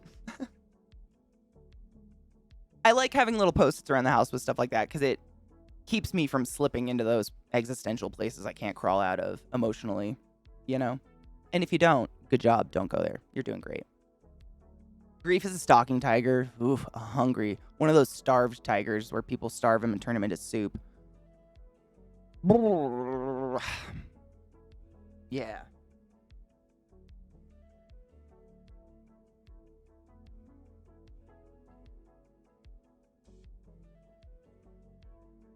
Well fucking put. I like that a lot. It's getting close to the grief is love everlasting quote from WandaVision. Oh, I don't remember that one. I've only seen it once. I've only seen WandaVision once, and it was a lot to take in, to be honest. Really well done, though, in my opinion. I liked it. That's so well put, dude, Corey. That hits. I know, falls down the stairs. I think my asshole spit my heart out downstairs that don't exist behind me. That's already happened. If you hear a wet sound, that's it. I miss holding her in my arms, her drooling all over me and purring.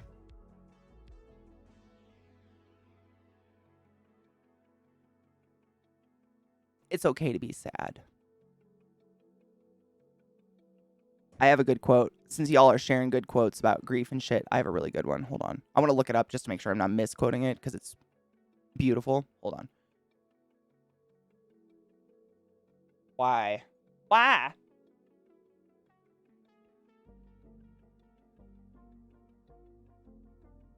It's very on topic. It's just I don't want to misquote it.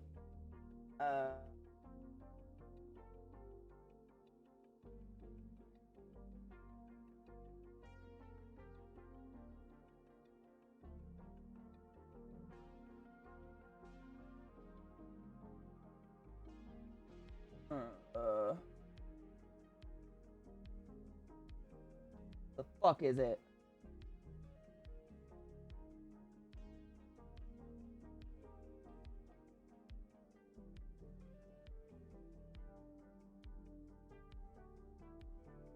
I'm just Googling my guess at it. It'll correct me.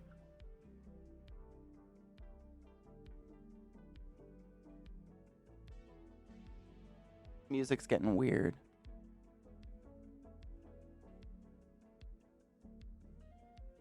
Oh, did I find it?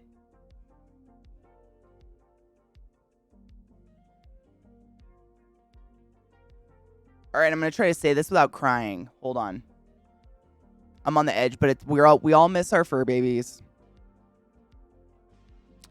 Whew. Hello, Wolfie. I know, right? Oh, I'll take a hit with you. That'll help me not cry while I read this quote. It's a beautiful quote, but God, does it hit. If you've suffered loss, man. Sometimes I think about it because, like, when I was a kid, a lot of my family died when I was really young. I feel like, rightfully, I should be kind of, not immune, but kind of like I should know how to go about this emotionally. But I feel like because I experienced it so young, I didn't learn how to go about it. But because I think I should, I kind of fuck myself. If that makes sense. Not in the fun way. These one? This is one of the Medicine Man ones. Does yours have your logo on it? I wonder if this is the kind that they can like order and put their custom stuff on. I like the lime green. It's a good color. A lighter cheers. Cheers just before I read this super sad quote that's going to make your heart leak.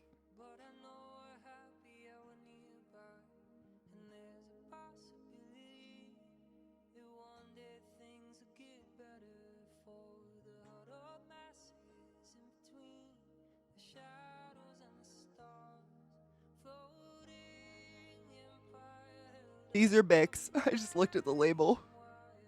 They probably just order them and put their own logo on them. But yeah, the little Bic USA ink on the back. Same lighter. Mine was probably touched more, though. Filth. I should go get my purple Toker Poker. This would look so good in the purple Toker Poker. Good color scheme.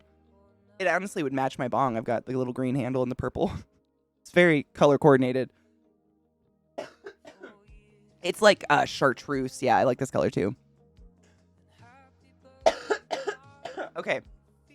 The quote is from Winnie the Pooh. how lucky I am to have something that makes saying goodbye so hard.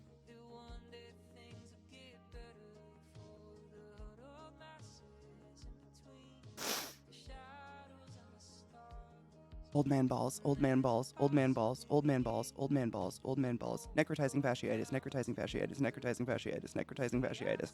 All right, I'm better. That's the quote, and it hits me every fucking time, but I think about it a lot because it helps me focus my grief on, instead of being mad and missing my Nana or my siblings or Millie, I think of how grateful I was to have them. I'm not gonna cry. Necrotizing fasciitis, necrotizing fasciitis, necrotizing fasciitis. The smell of pus.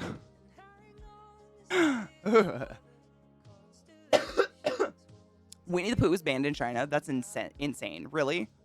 I wonder why. 'Tis a fearful thing to love what death can touch. Oh my god, what is that from? Is that Winnie the Pooh as well? Oh, that's beautiful. Ugh. My heart. It hurts. I get it. Like, nothing makes anything better, but I've found that sometimes sharing grief can be comforting, because a lot of grief is feeling very alone. You know?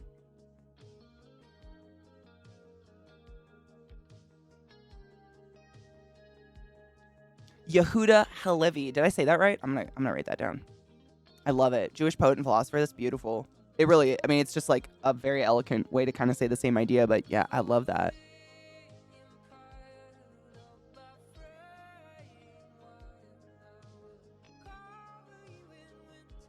Thank you. Because people claim their leader looks like Pooh, so oh my god, because of a meme? No shit, Mishy. Wow.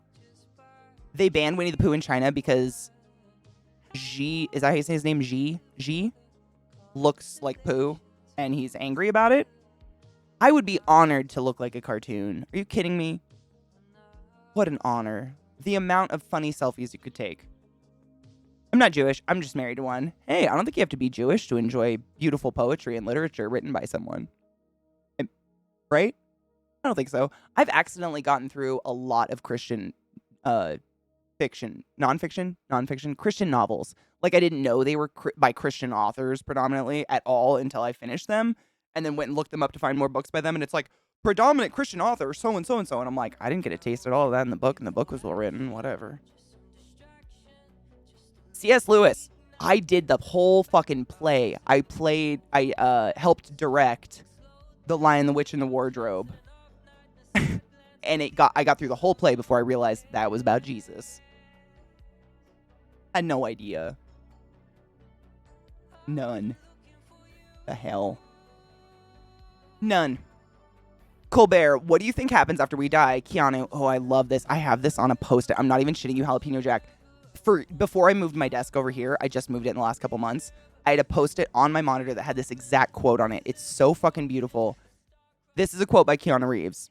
I just wanted to read this again because it's so good. I literally had it on my monitor forever because I think it's just perfect. Colbert asked Keanu.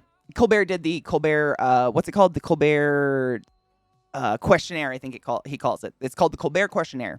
And every once in a while when he has someone he decides is notable on his show, he says, would you like to be known? We're going to give you the Colbert questionnaire. And he has a series of questions he asks them.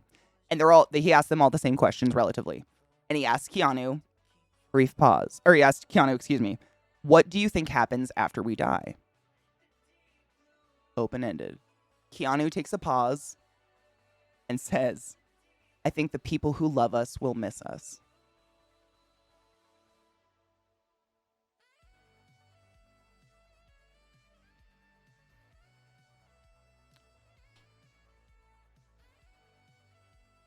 If you didn't think you could love Keanu more.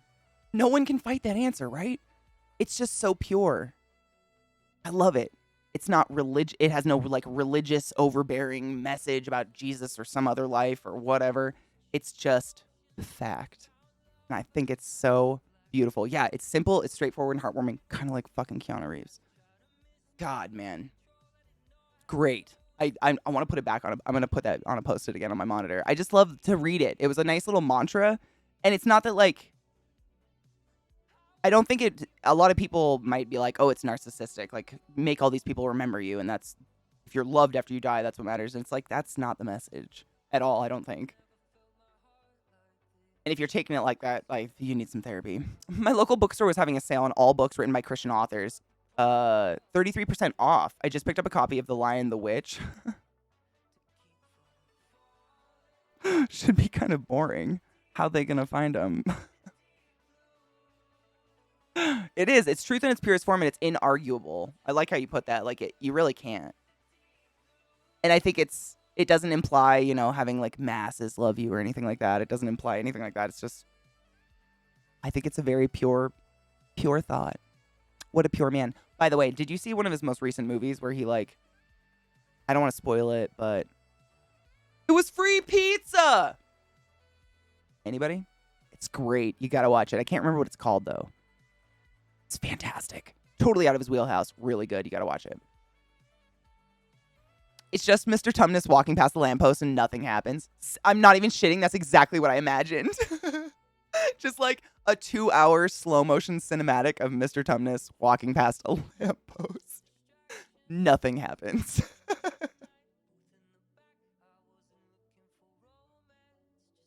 Angry? Well, I mean, the premise is like, it's horrific. I think it was important to make though, simply because of the bias of like only women are raped, only women are sexually assaulted, only women are victims. When yes, a predominant amount of victims are women. There are victims. Everyone has the possibility of being a victim. Everyone can be victimized and raped and assaulted and so on and so forth. Not to spoil the movie, but it can get a little dark in there. But I think it's one of the first movies I've ever seen that had the balls to do that. To make the girls the bad guy. And as a girl, like I was like, finally, fuck. You know how many fucking crazy cunts I avoided for fear they would shank me in school and otherwise? Bitches be fucking nuts. Kodiak. Well, look at that butt wizardry. Holy shit, that's 2 years. Thank you for subbing to the class, keeping the class alive. Give it a wings for 2 years. There's a fuzz.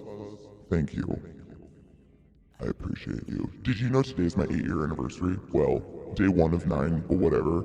That means the first time you subbed to me might have been on my anniversary. That's pretty fucking cool. Skin. Anyway, I went to watch the Colbert Keanu quote, and I think I broke my face because I'm all wet. Skin, do you have the link to the questionnaire? I'll play it for everybody. I'd love to make everybody's faces wet.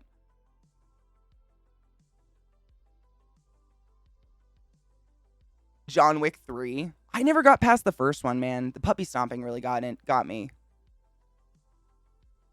Knock Knock. Okay, the movie's called Knock Knock. Premise, dude home alone, 2 girls come by that are like hot and young and invite themselves in. I can't remember how. And it doesn't turn out well for him.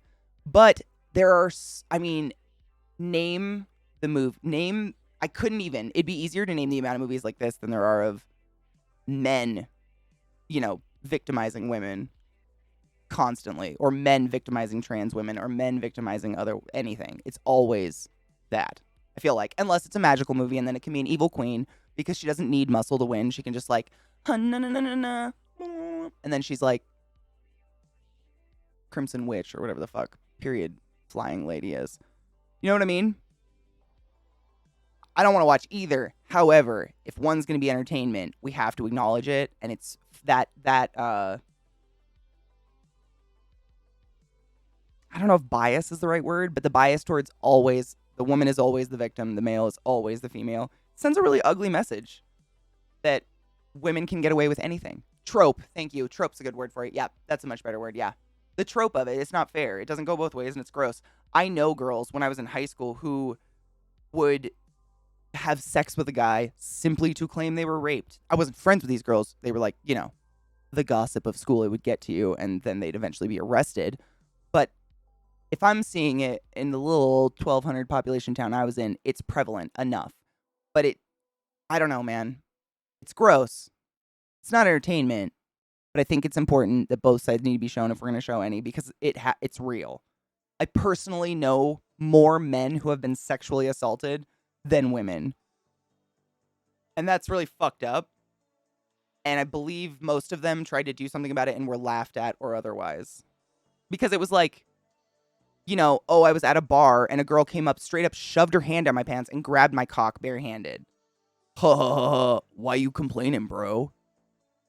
However, if I went up to a bouncer and said, hey, that dude over there just reached down my dress and tried to finger me, the reaction would probably be different.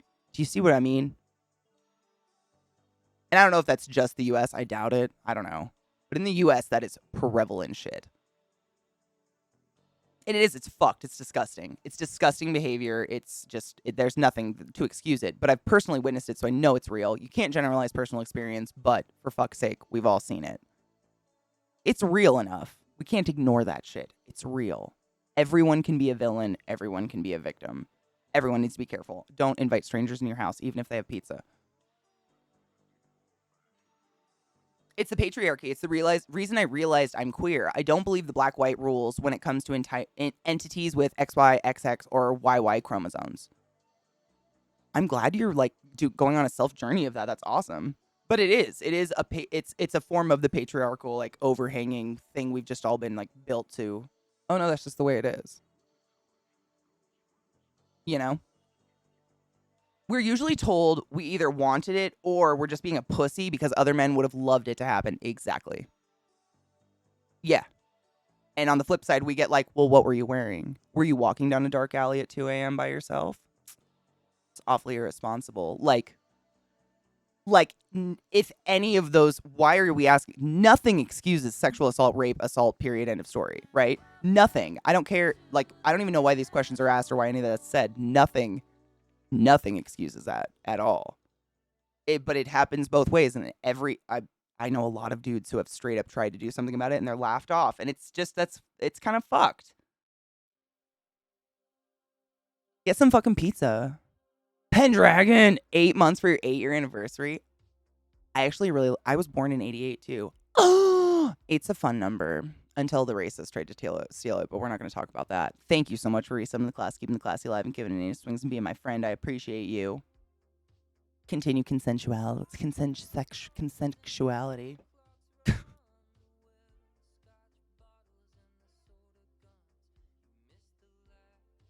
Myron, I spent a huge part of my life being horrified of women just because of how I was raised by the various matriarchal figures in my family. I kind of had the same ish, you know, how you said you were personally horrified of men. Like I until after college, until post college, I didn't really have a female friend, a close female friend that I would trust or tell anything to or talk to on a personal level at all. Because I just, in general, from day one, was not raised to trust the vagine at all. Like, they were just lying sluts to me. It took me a really long time to be like, oh no, that's just perpetuated in my genetic family line. That's not all the vagine. And now I suckle nippies. You know what I mean? But I mean, it's horrible to come to that realization and like dig into why.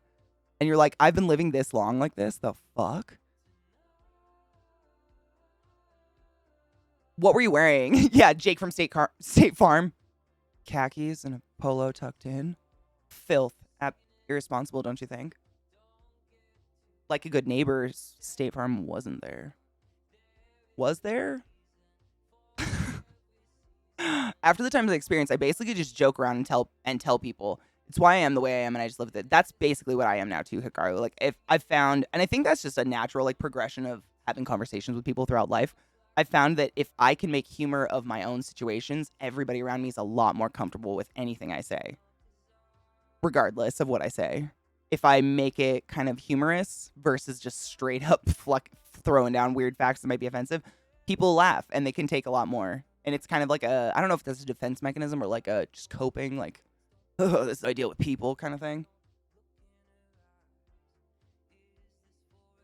The regime of vagine scared the fuck out of me. I can see asking why, mostly to see if there are people that can confirm their story, especially since the accusation is very serious. However, delivery is important and being conscious of the victim. Absolutely. Absolutely. And, like, I can't fathom moments after the assault going and asking for help and being laughed at as the initial response. Even if they eventually help you. any, like, what that does mentally damaging, Jesus fuck. You know what I mean? I can't. Oh, my brain. There's a podcast by a science communicant called Talk Nerdy. Latest episode's about a book called Bitch, about the female of the species. You recommend the book or the podcast? Or yes? I love me a sassy book.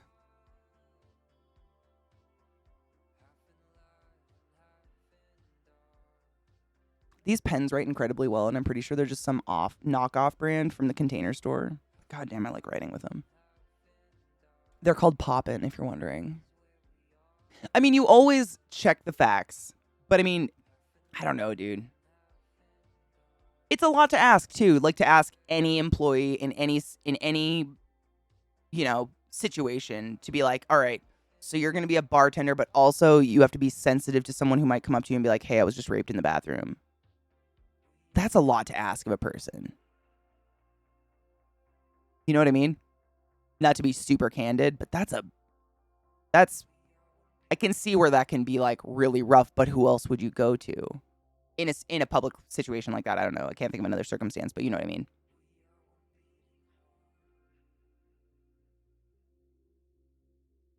Both, yes. Okay. Talk nerdy. I love that. Talk nerdy to me. I used to actually say that. Like, I worked a lot in a computer lab, and the nerds in there would just be talking about, like, I can't even remember the words anymore, for all the little pieces of circuit boards, and I'd be like, fuck, if I could only finger myself in public. Huh! But I think it's intelligence. It's like intelligence and passion in something that has nothing to do with yourself that really got my rocks off. It was weird. Whenever the music ends, it's just like so creepishly silent. Should I just leave it here? We have the beautiful Keanu questionnaire if you'd like to watch. I will. I would. I haven't seen it in a bit, and it's gonna crush your heart. Passion is fucking hot, right? Doesn't even matter what it's about. It could be literally about the little strange, like, vitamin-looking things with wires coming out of them that stick into circuit boards. But if you're passionate, like, peanut butter and banana for most of my childhood until I watched Lilo and Stitch and learned that was I don't know how it was through that movie or it just went on an Elvis kick, but I learned that was Elvis's like favorite combination was peanut butter and banana. So I was like, cool, I like Elvis enough. he wasn't that. He wasn't. I was young. I was like, he wasn't on anything. It's not like it would have changed his taste. But it's fantastic. If you haven't, like, oh, it's something else. Add a little honey in there. Oh yes.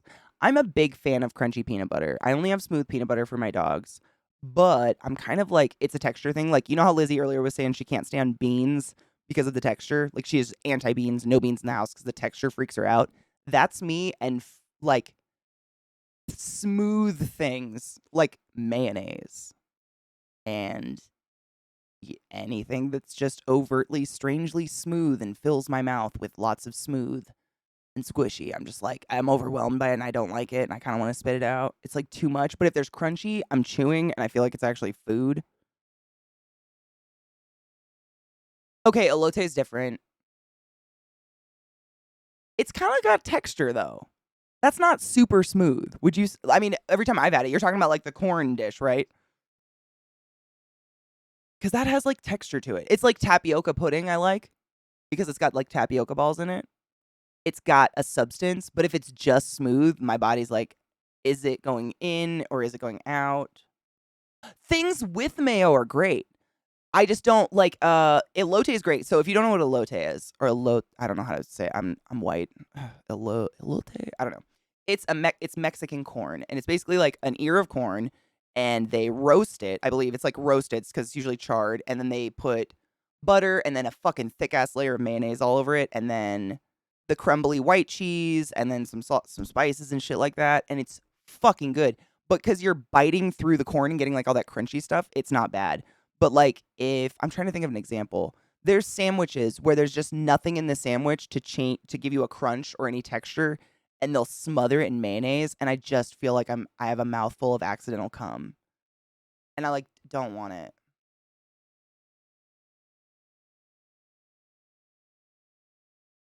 I don't. I don't like it.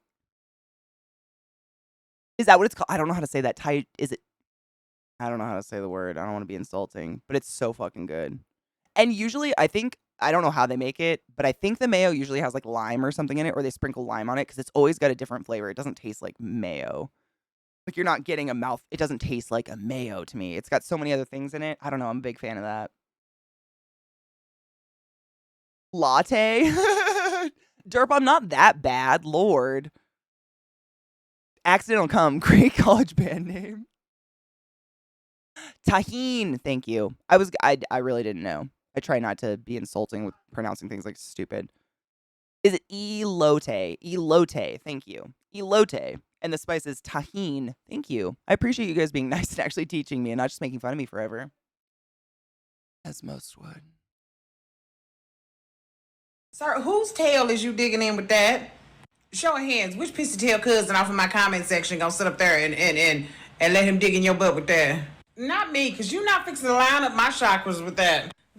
So, when I was a youth, I think I was like 6, me and Katrina, my sisters, all my youth sisters. I have 2 way older sisters that are literally 20 years-ish older than me and have kids older than me. They're never included when I say my sisters. I have spent a total of 5 minutes around them, I think, in my entire life. But my sisters, Katrina, Josh, and Sarah, we used to stay up until like 4 in the morning doing, like, playing Truth or Dare and just doing fucked up weird shit. It was terrible. We were bad kids. But one time, Katrina, who was the oldest, she dared us all to eat a heaping tablespoon of mayonnaise and margarine. And it was seriously like 3 a.m. I think it was earlier. I think it was around 5 because I think the light was coming up outside because we all had to run outside to puke. But Sarah and me and Joshua sat over the sink and like took the whole spoonful in each of our mouths. And I think Sarah and I were able to swallow some of it. Joshua just like, bleh, like the thing plopped into the sink, like the globule of accidental cum. And watching that just triggered everything in my body. And we all sprinted outside and puked all morning as the sun came up. And I think that ruined all those softy, weird, fatty things for me for the rest of time. A little bit. Unless there's something in there to make me not think of that. Same. I mean, it's our curse, right? At least we're apologetic and try to not be arrogant about it. Also, learned words by reading them. I always appreciate. Me too, Viata. That is so. I've mentioned. I try not to mention it too often because I don't want to sound too broken. But that took me until literally, I think this year. One of you taught me this. There are several words where you guys will notice my mods and, friends will make fun of me because I'll say like epitome instead of epitome. Or there's a few others. I can't think of any of them right now. That's the most recent one that I've done.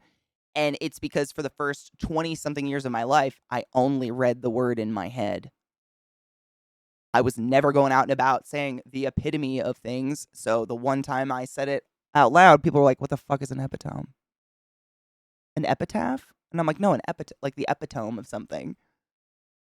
World fucking rocked. I have multiple words like that. I can't think of. You guys have honestly helped me a lot with those. Like, you guys are nice about it. It's weird. Instead of just being like, tee hee hee, she pronounces things weird. Ha ha ha.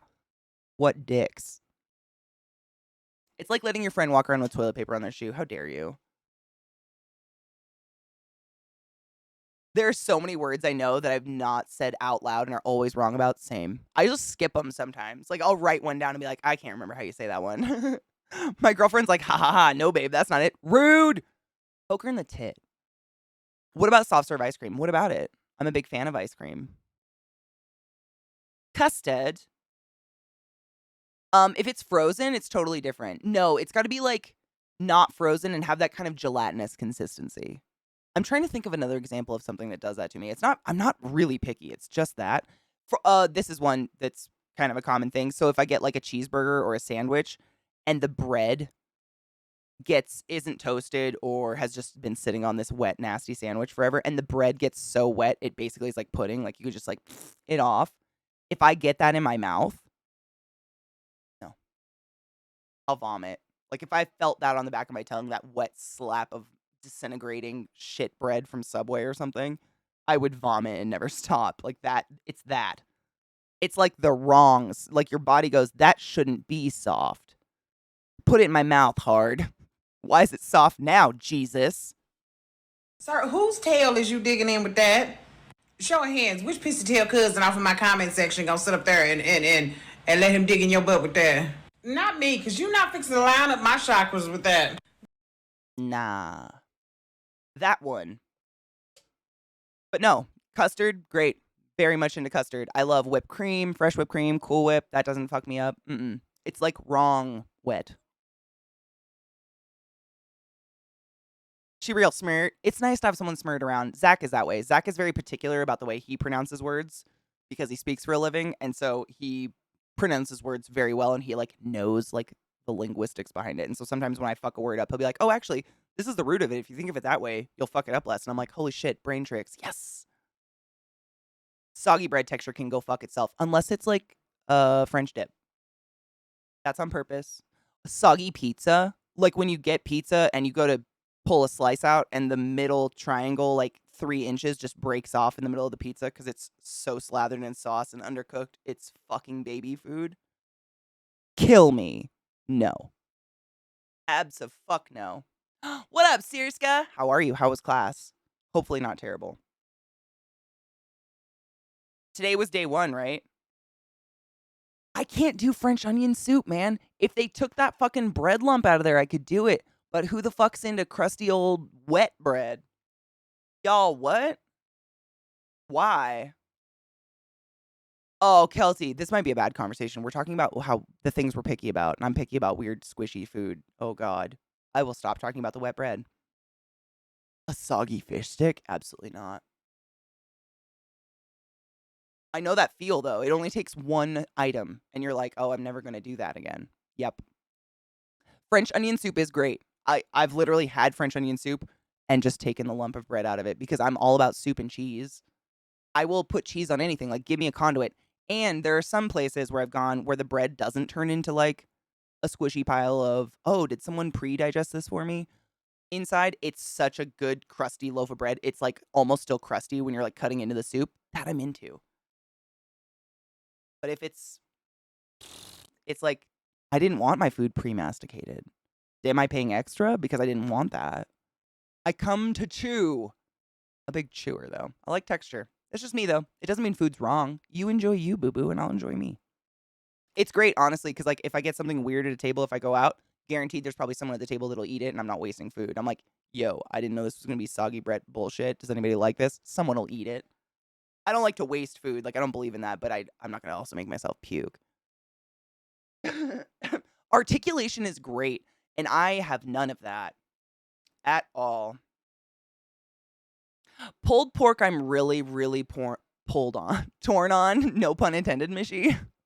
I had the first time I ever had pulled pork was at a Tongan celebration of turning 16. I don't remember what the name was, but in my itty bitty tiny town in Eastern Washington, I had a really cool friend named Blankia, and her whole family was Tongan, and they were very culturally Tongan. And when you turn 16, it's like a special age. They like you dress up in all the grass skirts and you go to church, and it was a whole thing. It was really cool. But one of the parts was they live slaughtered a pig in front of all of us, which scarred me a bit because we played with the pig beforehand, before it was dead. Please, also after, but you know what I mean.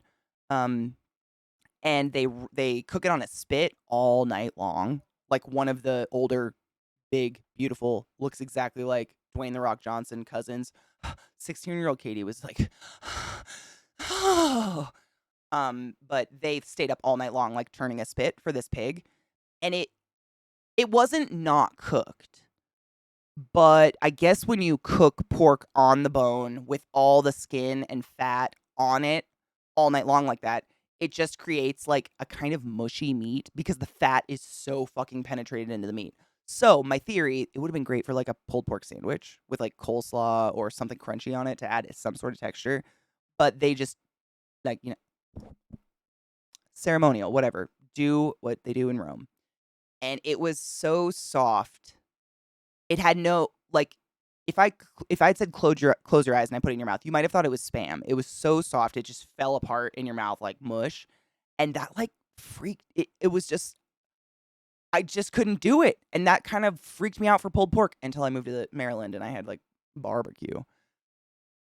Microwave French fries. Shut up. Oh, God, no. No. Matzo ball soup is soggy wet, but delicious matzo. So I like, what is that soup with one giant noodle you get at Chinese restaurants? Wonton soup? But it's not really soggy. It's a noodle. But I don't like overcooked noodles. Squishy noodles are gross. What about a hot dog, though? I heard they're soft in the US. Where?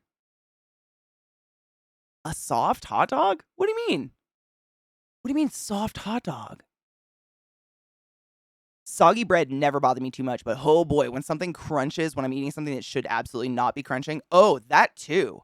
Oh, absolutely. Yes. Oh, that's a moment where either you're afraid it's your tooth that suddenly you're eating, or oh my fucking God, what is in my food? Yeah, I've had that. It's the surprising texture. It's just like the not supposed to be that way texture. Yeah. I get it. It's weird. Flavors don't get me though. I love all the flavors mostly. Unless it's like off, rotted. Most food items are just vehicles for cheese. I would argue to say almost all. Maybe I wouldn't put cheese on a carrot, but cooked carrot, arguable. Soggy fish sticks. I just can't get around a fish stick, man. Oh, Kelty. No worries. No, I don't want to make you feel sick. It makes me feel sick too, though. Oh, thank you for the happy 8 years. Sorry, I'm trying to catch up on chat while I was going off about weird texture things. Thank you for the happy 8 years. Wow. Thank you, Kelty. It's gone by very fast, and it's been a very good time. We have natural casings here. Yeah. I mean, I'm honestly a much bigger fan of a bratwurst than a hot dog anyways. Just because bratwurst has, like, texture to the meat on the inside. Whereas, like, a classic hot dog, in terms of what I'm used to in the USA, it's like that smooth, homogeneous, pink texture. It's not terrible. I'm down for a ballpark dog any day. But give me, like, a bratwurst that's got, like, gristle bits in it and shit. I'm much happier. I'm kind of have the palate of an old man. I like saltines and sardines. I am an old man. This has all been a farce. Happy 9 years. I found a screw in my pasta once. Absolutely not. What did you do? What did you do? Oh, at a restaurant? What did you do? Ugh. Okay, so fish cakes are different from fish sticks. At least in the US. Because I love me a crab cake or a good quality like salmon cake or fish cake. But a fish stick out of the freezer? Oh. Why do people hate German sausage? Because it's the worst. I have some very interesting pictures of German sausage from when I was in Germany. They do love their sausage. Facts. Bratwurst is thick as fuck. And bratwurst I've never had a bratwurst that doesn't have that real membrane snap when you bite it, where like juices go in your nose, but you're excited about it. Give me a grilled bratwurst any fucking day. I will go down on that. Probably 10 of them. My friend found a duck's foot in their Chinese takeaway once. Was it I know people eat duck's feet. Like that's a meal, or like a meal. What do you call it? Like that's a dish. It's a dish. Do you eat your sardines with mustard or tomato sauce? Neither. I just put them on a fucking saltine cracker and it's got enough flavor for me. If I had to choose, I'd say mustard. But I'm a big mustard fan. Same with my bratwurst. I just want mustard, like some sort of like chunky stone ground shit. And that's it. And like a thick ass hoagie, maybe some kraut, maybe cheese if I'm feeling spicy. But if the bratwurst is good enough, like it's got enough flavor on its own, you know? Thank you, Penis. Thanks for being my friend for all that time. Oh my God, Cut and Run, I saw that. I think everybody's seen that picture so far. Have y'all seen? You don't want to. But there is, oh my God, the music did its thing again. Shut up. There's a someone took secret footage of someone, which in my opinion I think is kind of skeezy. Like, please leave me alone if I think I'm not being filmed. That's weird. But anyways, dude like cored a hot dog and then drank a beer out of the hot dog at the ballpark. And someone filmed him doing it. It's pretty gross. I can't think of a plausible reason for that to happen, but you know, you do you. I used to drink Diet Coke through a red vine.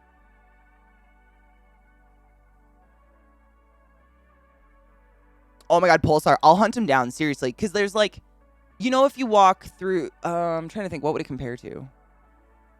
You would just be walking through a city and there'd be like this itty bitty, literally like, I'm being generous, 4 foot by 4 foot little glass box in the middle of the stone walkway.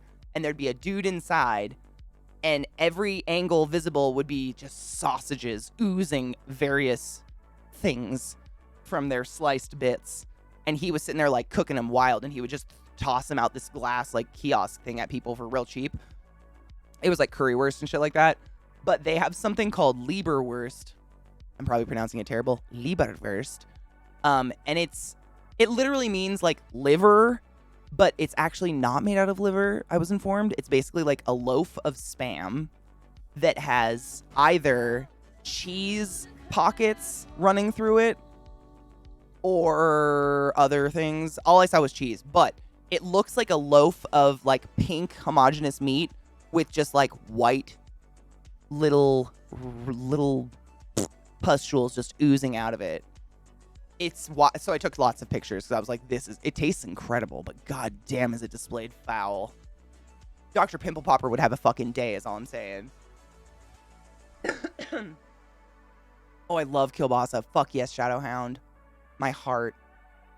If you inhaled hot dog water through your nose, would it come out through your eyes like hot dog water tears? I would have to plug my nose and push at the same time. So like I would have to like, it would be much more useful to fill my mouth with the hot dog water. You know what I mean? Tip the waiter. I always do that. I never try to punish a waiter for shit like that. Grab the waiter and complain, left without paying. I mean, that's wild. And it's honestly amazingly mature of you to be conscious that it's not the waiter's fault. Like, I hate when people punish like the delivery man or the waiter or the cashier for a service they got elsewhere. Like, what are you doing? What is the outcome of this? Phoenix dear, I'm out. You love that penis. You smelt it. Shut up. My sister and I cracked up over the dinner table at Christmas Eve when our older relatives were arguing over who had the best sausage in Brooklyn. Dom's is juicier, but Ronnie's is thicker. Shut up. Shut up. By older, do you mean like white blue hairs? Please tell me it was a group of blue hairs arguing over thicker sausage, please. Because that's going to help me sleep tonight. That is so fucking beautiful. Medieval Melody with that resub. I'm so sorry I missed that. I was literally just trying to find it in chat. Thank you so much for subbing to the class, keeping the class alive, and giving an anus swings. I appreciate the fuck out of you. Go forth and be consensual in all the ways and enjoy your most love. I ate liver cheese before, which is nothing like that. What did yours look like? Mine was delicious too. When you order it like in a restaurant, they slice it so it looks like a sliced piece of Spam. To me, that's what it looked like. And I got a fried egg on it. And like some bacon rashers on the side and some sausage. No, not sausage. What did I have on the side? I don't know what I had. Some tomatoes or something. But it was fucking delicious. But I'm a fan of Spam. I grew up with a grandfather straight out of World War II who ate a lot of Spam. Like, he would cook it all the time. And I fucking love that shit. So I like that salty, meaty, hammy. I don't know what this is. Might be ass, might be lips. But ain't it tasty. He cored it out with a straw. Does he do that in the video? Man, I couldn't watch that long because it was getting me. A 3-car accident? Jesus. Penis, because everybody's in a hurry and everybody's so neurotic. They think they're the most important thing in the universe. I'm sure you see it more than most. My manager calls me at 1 and is like, we need you on campus today just to appease directors. Little late, bro? Right? Soda through a Twizzler was the shit. I mean, it literally tasted delicious. And before the Twizzler dissolved, you would eat it and get another Twizzler. It was great. It was like cherry Coke. Shut up. It was so good. Thank you for being on my side. Hint, tip your waiter with hot dog water.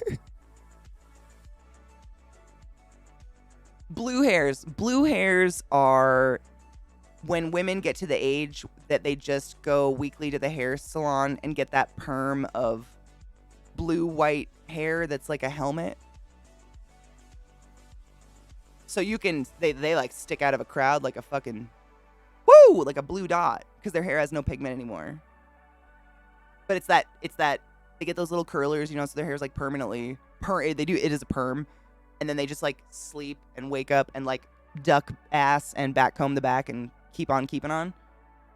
Blue hairs. That's amazing. That just makes it so much better. I was hoping that was it for my own mental like gratuity. Yeah, Rod, can you, I mean, how long do you have to be there? Can you say no? Because this is your day off. Like, the people you're showing up to appease are going to be mad at them, not you. They're going to be mad at them for not planning ahead. So you not going is no I mean, they can't do anything. It's your fucking day off, dude. Oh, the third accident. Okay, that's still pretty. Every accident's multi-car. I was going to say, like, in New York, I would assume, how the fuck would there only be one car involved? Was it sweet 3 a.m.? Jeff, thank you for gifting a sub to Ice Penis.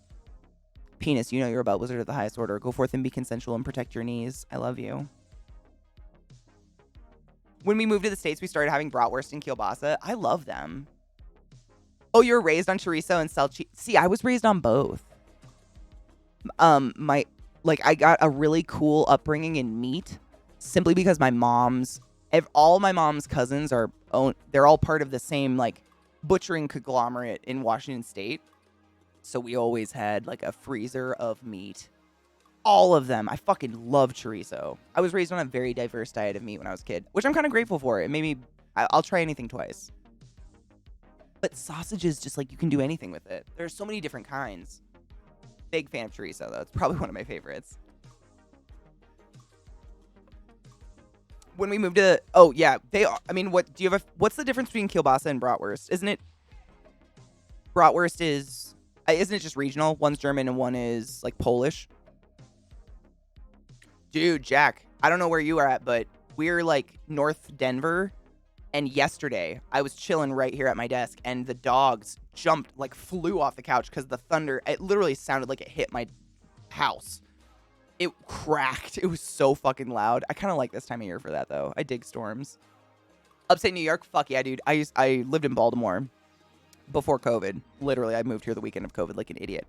The COVID shutdown, but that's neither here nor there. Maryland had some fucking sick storms, dude. We literally had lightning crack a tree 10 feet from our front door. It was magic. And they planted a little baby tree next to the stump. It was very cute. But I love those. I wouldn't want to live anywhere that doesn't have cool spring and fall storms. When that hot and the cold start clashing and you just get, like, those wild, out of nowhere, the thunder that feels like your house is cracking in half and you can go outside and see the lightning. I love that shit. As long as it's not setting me on fire. Like, that's when it sucks. I remember living in, like, eastern Washington where a car, hitting its bumper hitting a curb could set a forest fire for years. It's terrible. It's literally so flammable over there that you wouldn't be excited by storms. That was a sad time. Maybe because they don't come with rain. The meats I miss the most are calamari, various jerkies, and pastrami corned beef. I miss corned beef and pastrami. That doesn't exist quality outside the East Coast, unfortunately. And that's no shade. Like, I think in Colorado, we get way higher quality chorizo and way higher quality barbacoa. And literally anything with his, like, Mexican roots to it is going to be fucking better here than anywhere on the East Coast. Anywhere. The Mexican food is so fucking good here. You can get anything. I'm drooling thinking about it. Sorry. It's Taco Tuesday, by the way. Don't forget. Chorizo is literally life-changing. It's one of the most versatile meats. I could go on forever. I love chorizo. I'm a big fan of lengua, and I love head meat. What do you call it? Cabeza? Cabeza? Do they just call it cabeza? No, they gotta call it something else. But, like, all the fatty tendinous bits they take off of the head of the cow and make tacos out of is actually really dank. Don't hate it till you fucking try it. Chorico. Is that the one, Sally, is that the one that has, I don't think it has fruit in it, but it's almost like the meat was marinated in some sort of sweet marinade. It's kind of like, oh my God, there's a Filipino sausage that's very similar. I've had a Portuguese sausage before, and they reminded me so much of each other, but a different fruit. The one in, the one that was from, man, I can't, it's been a while. Shitballs. It's smoked and prepped with it. With some, do you know the fruit? Because I swear to God, the one in the Philippines, I think it was pineapple. Like, you just got this very, very faint background of pineapple with the meat. It wasn't like there was chunks of it in the sausage, though. It was just, like, in there after you cooked it. It was so fucking good, though. Can't remember what either of them were called, but I remember that about that one, too, and I like that. That's the cool thing. Like, if you're open to trying stuff, there's so many... A sausage is not the same thing everywhere at all. Sausages are cool. You can do anything with them. But it's got to have the snap. I agree so hard on that, Brittany. Like, if someone gave me a hot dog or a sausage that didn't have a case snap, I'd be like, "This undercooked. What did you do wrong? Did you peel it? Why are you like this? I need a bladder stat." I couldn't do it. It wouldn't feel right. Discovering spicy rice chorizo, and trust me, sweet chili sauce mixed. Oh, I believe you, 100%. Adding a little bit of sweet to spicy is like, that's why those sausages are so fucking good. That's why the one that's from the Philippines is so good. It's just like that hit of the salty sweet combination. It's magic. 100% Lizzie, yes. Life-changing meal takes 3 minutes in a pan if you got a packet rice. 100%. Yeah, I'm so pro that stuff. Pineapple's amazing. Is it because it's so fucking acidic, Jeff? Pineapple, like, I know that if I eat pineapple, it starts eating my skin of my mouth. Food is fun to talk about. I've watched so many hours of food TV I could go on. It was my late night insomnia track. I would never eat a durian, Yandy. How dare you? Although, funny story, when I was in Thailand, everywhere you go that's indoors, like hotels or otherwise, every 5 feet there's a sign that says, "No durian, stop. Drop your durian at the door." Everywhere. Local or otherwise. Like, not touristy places. Everywhere. Nobody likes that shit. I ain't fucking with that. If the locals won't even let it inside, absolutely not. That's something that Americans have convinced themselves is a delicacy. It is not. It smells like feet. And I like gross cheese. And by gross, I mean funky. Sausage skins that are very stringy and slimy make me want to die. I don't think that's right. I think that's like, I've gotten that before, Lizzie, very few and far between. And I think that's where they like, you know, where one sausage casing probably ended and they had to like merge it with another. I think that's what happened there. Because that's not right. It's so far and in between. I hate it. Wait, which game, Mandel? No, we didn't finish count. But that, I can't think what my favorite smell would be. Was that the question? Just what's your favorite smell? I like variety of smells. I think that's it.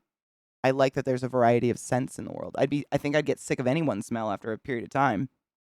Anything's too much, right? I have so many links. I'm just cleaning house. Jesus Christ. I went overboard with tabs. Holy shit. The smell just before rain. I live in a desert. I don't even remember what that smells like anymore. However, before a storm, all the hair on my body stands up straight. Like I can feel the hairs on my arms go. Electric. She's electric. Yeah, I don't know what that smells like anymore. And the place where I lived where it rains all the time is Washington, where you like, it's never not wet to have a smell before the wet. You know what I mean?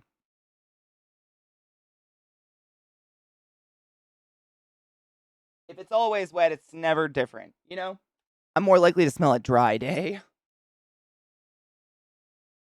But it's like the Pacific North rainforest, like Pacific Northwest rainforest. Obviously, it's fucking wet.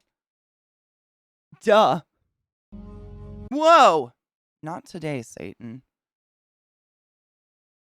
Oh, lighter fuel? Yes. Oh my God. Yes. More specifically, I think the lighter fuel leading up to a lit barbecue grill. Yep. Oh, yeah. Oh, yeah. I know exactly the smell you're talking about. Yeah, it's like the pre-lit or like right when it's lit, that smell that comes off of it. One of the weirdest smells I loved when I was younger was the smell of boat exhaust. So we called it sea biscuiting. It's just where you like tow a very hardcore inner tube with a young child on it behind your boat at high speeds. And they like, try not to get flown off. It's pretty wild. My uncle tried to kill us. I don't think that's the point of it.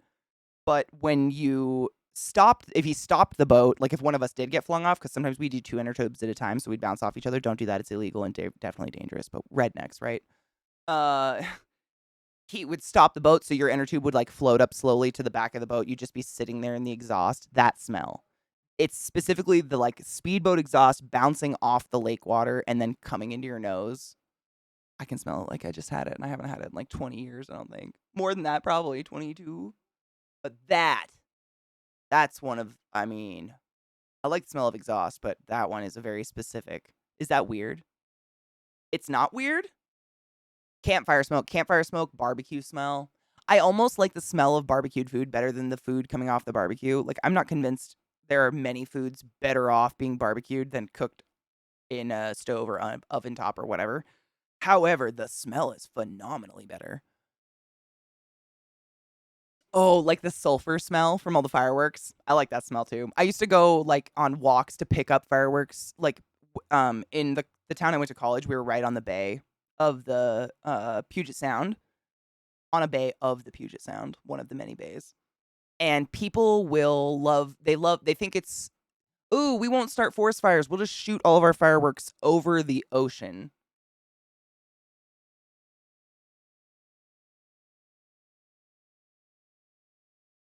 Sorry, my soul tried to leave my body again. And what happens is the tide goes out and there's just miles of dead animals and litter from firework paraphernalia just left on the beach, and no one goes and picks it up. So I was part of a group of hippie kids that would go and walk the beaches the day after like 4th of July and shit and pick up fireworks. And it was an astronomical, but the smell was kind of nice. I do know the smell. The smell of the lumber section in the hardware. You know, Amber, one of the weirdest things when I worked at Lowe's is that when I was a kid, I remember going to like Lowe's or any lumber store with my parents, and I loved that smell too. Like, I immediately knew we were going to get a big cart that I could at least ride on for half the journey before my mom loaded it up with shit. And like, I just liked going there because all the knobs and shit to touch. But when I worked at Lowe's, I couldn't smell it anymore. And when I quit Lowe's, I literally was counting the minutes until I could smell it again. I was so stoked the first time I went to a hardware store, and I was like, I smell wood, bitch. I might have rubbed one out on the spot. It might have happened. As a child, I had a therapist tell me that liking the smell of campfires means that you're an arsonist and a bad person. The fuck?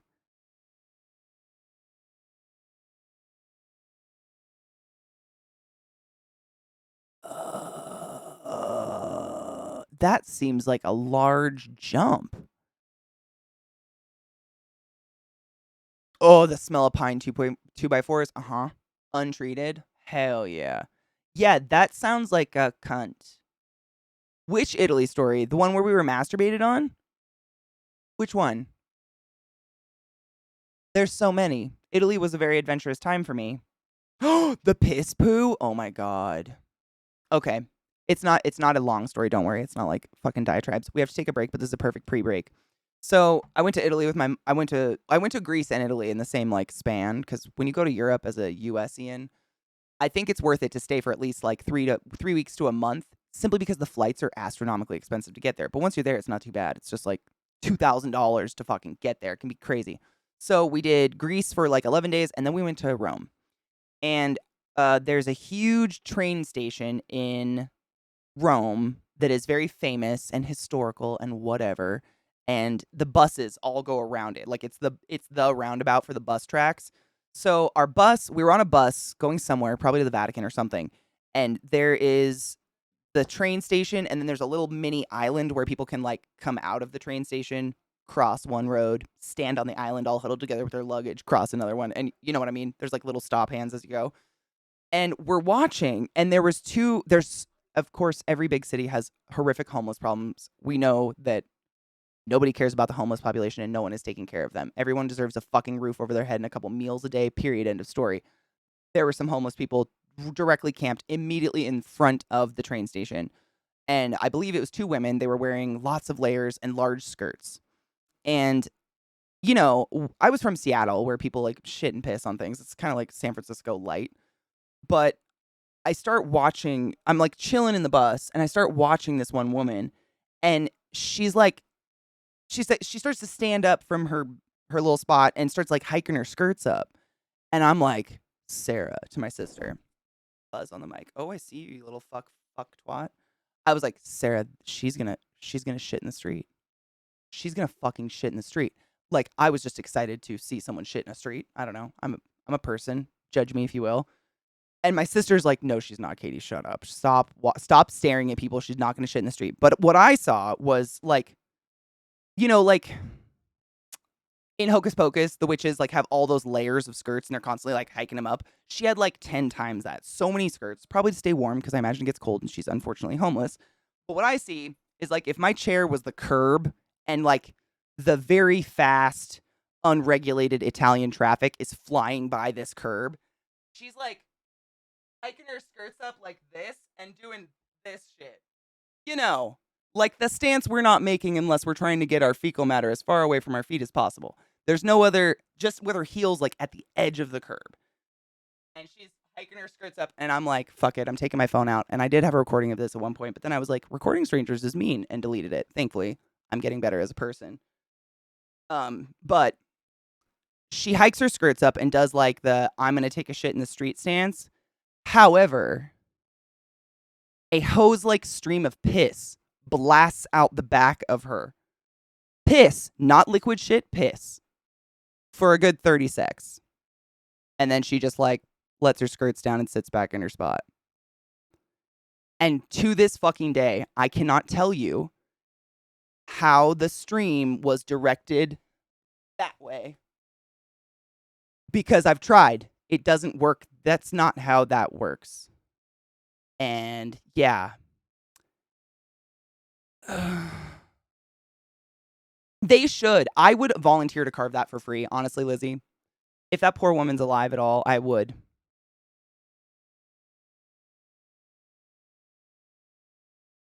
That was very non-American of you. Which part? Watching someone piss in a street? I probably wouldn't blatantly stare anymore. This was like 2015. But everybody makes mistakes, right? But I think what makes the difference between a shitty person and a not as shitty person is owning up to it, apologizing, and trying to change your behavior. And when camera phones first came out, I was like late college, and they were like the thing. There was no etiquette around filming yourself, filming strangers. Nothing was even talked about. So we used to do it all the fucking time. I mean, that's literally where like funniest home videos and shit like that first came from.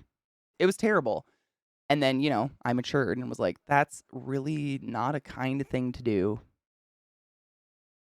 Not only is she homeless, but some entitled rich cunt who was able to fly from Seattle to Italy videotaped her to laugh at with her friends. What a bitchy fucking cunt move of me. And I deleted that swiftly. But I'll never deny it. I will own up to it, apologize. It was a wild moment, and I will laugh because how? Incredible. But it's different than, it's just cruel. It's cruel human behavior. And I think a lot of people, when we're younger, we're a little cruel because we don't really know what we're not as self-aware, or maybe we haven't experienced the same cruelty to like wake the fuck up. I don't know.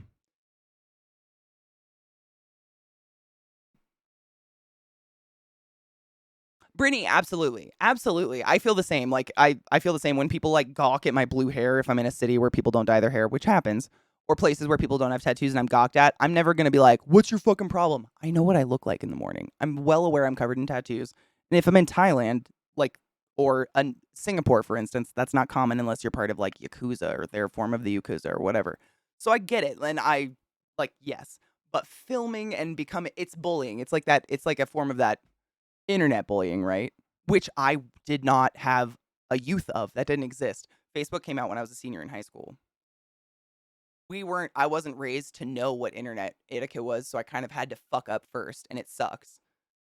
But I try to be better. Try. Keyword, try. Oh, it was amazing, Melody. I've been camping, and like, you do the squat, and I've like maneuvered things to try to angle.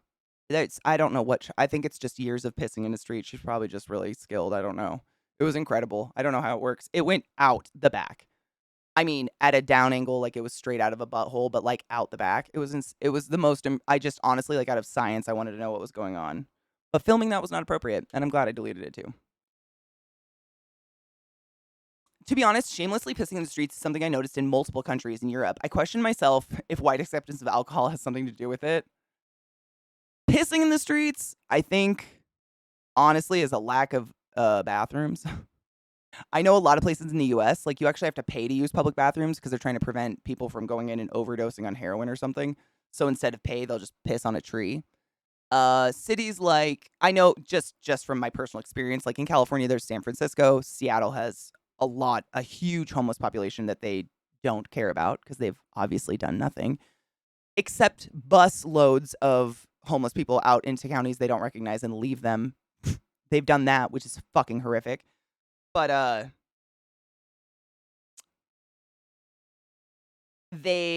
because there are no public bathrooms, and because like in Seattle, for instance, like the cement along the walls of huge business buildings, they'll solder down these huge sheets of spikes and claim it's so birds don't nest. It's so homeless people aren't allowed to sleep against the building and stay warm for a night. That's what they're doing now. Benches, they'll put separators on. Literally, there's benches all over Seattle, all over the parks. But they used to be like a bench, you know, where you could sit 3 people on it. There weren't any weird armrests in the middle of a bench like the airport. They had a proposal to buy separators for benches so people can't sleep on them. Like, that's the solution. It's fucking foul. I hate it. And so, because there's nowhere to shit, nowhere to sleep, nowhere to exist if you aren't a very privileged person who has a home and whatever, they'll just shit in the street and say, fuck you, where else am I supposed to go? I've literally watched it. I've watched people, like, crawl out of their sleeping bag, take a shit right in the middle of a sidewalk, and just look at you like, you show me where. And I don't have an answer, so I just smile and be like, you do you, boo, and I walk by. What are they supposed to do? It really is heartbreaking. Pissing at home is the coolest, but imagine not having a home. Pissing on the walls, not cool. Pissing in the bushes, totally okay, 100%. Pissing on nature in the dirt, cool. Pissing on things where you're going to leave like a weird piss stain, what the fuck are you doing? Stop it. My first time to Times Square, there was a dude pissing on the receiver of a payphone. Yeah. Don't touch the phone boxes in London. They're all full of piss. I saw so many tourists like putting their kids in the phone boxes and like, oh, put the phone to your ear, honey. Pretend you're in Doctor Who. And I was like, this is how the pox spreads. Does no one know they stink. Walking past them, they smell like a litter box of a cat. You can smell the piss. No one knows. No one knows. I wouldn't. My first time in Times Square, there was a dude pissing on the receiver of a payphone. The cops drove by, stopped, and drove back and asked, what are you doing? The guy held up a finger and said, excuse me, I'm using the phone. Fuck off. That's beautiful. He's my hero. You should make that a t-shirt. Try walking in Helsinki on a Friday night without seeing someone pissing. I mean, that's every city I've ever been to. I'm very jealous of a penis because I would too. Armrests and benches are stupid, and there's only one reason, so people can't lay down. That's it. Pissing into traffic. This woman was the queen of public pissing. She balanced her very small frame. I mean, she was a tiny little Roman older lady. She balanced her frame, heels on the edge of a curb, and pissed into very fast, wild Italian traffic, which I'm not when I say that, I mean, Italian traffic laws don't mean anything. It's just vroom vroom, motherfucker. I wouldn't drive there if you paid me. Fuck off. Bitch was brave as shit. Give Missy love for me. Tell her I love her, and I hope she's doing well. Shitting in the middle of a red light, good on them. Just pee in the politicians that introduced the anti-houseless bills. If they could find them, I guarantee those politicians probably have those fucking anti-bird spikes on the ground. It's all just stupid bullshit that people like will believe to give them like oh yeah, those spikes aren't so people can't sleep. Those spikes are so birds don't nest. What pigeon is sleeping on the ground? Fuck yourself. 1989, it's amazing to think what great and exciting things people will be doing with PCs in 30 years. Keanu Reeves.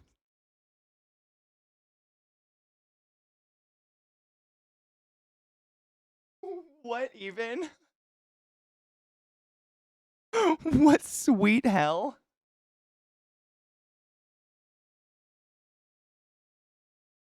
Sales, who are you? What the fuck? Dougie! I know. I feel old. I don't want to talk about it. In another 8 years, I'll be in my 40s, so we're not talking about it. Like, normally I'd be like, cheers to another 8 years, but fuck that. I've stopped aging. Can't take that one. Is throwing a burning bag of shit really a thing? No. Normally what people do is shit in a paper bag, set it on fire, leave it on your doorstep, ring the doorbell. When you answer the door, you see something on fire, you instinctually stomp on it, and now you've got shitty hot poop all over your feet.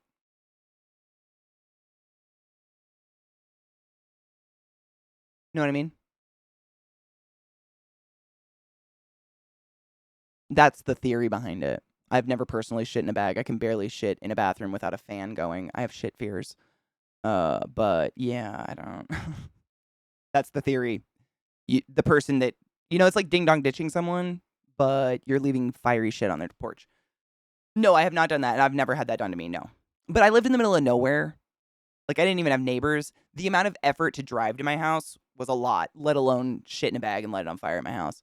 And the boys I was sexually,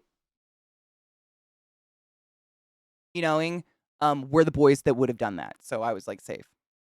Not that they did, but they would have if that was a thing. You know what I mean? Safe by association.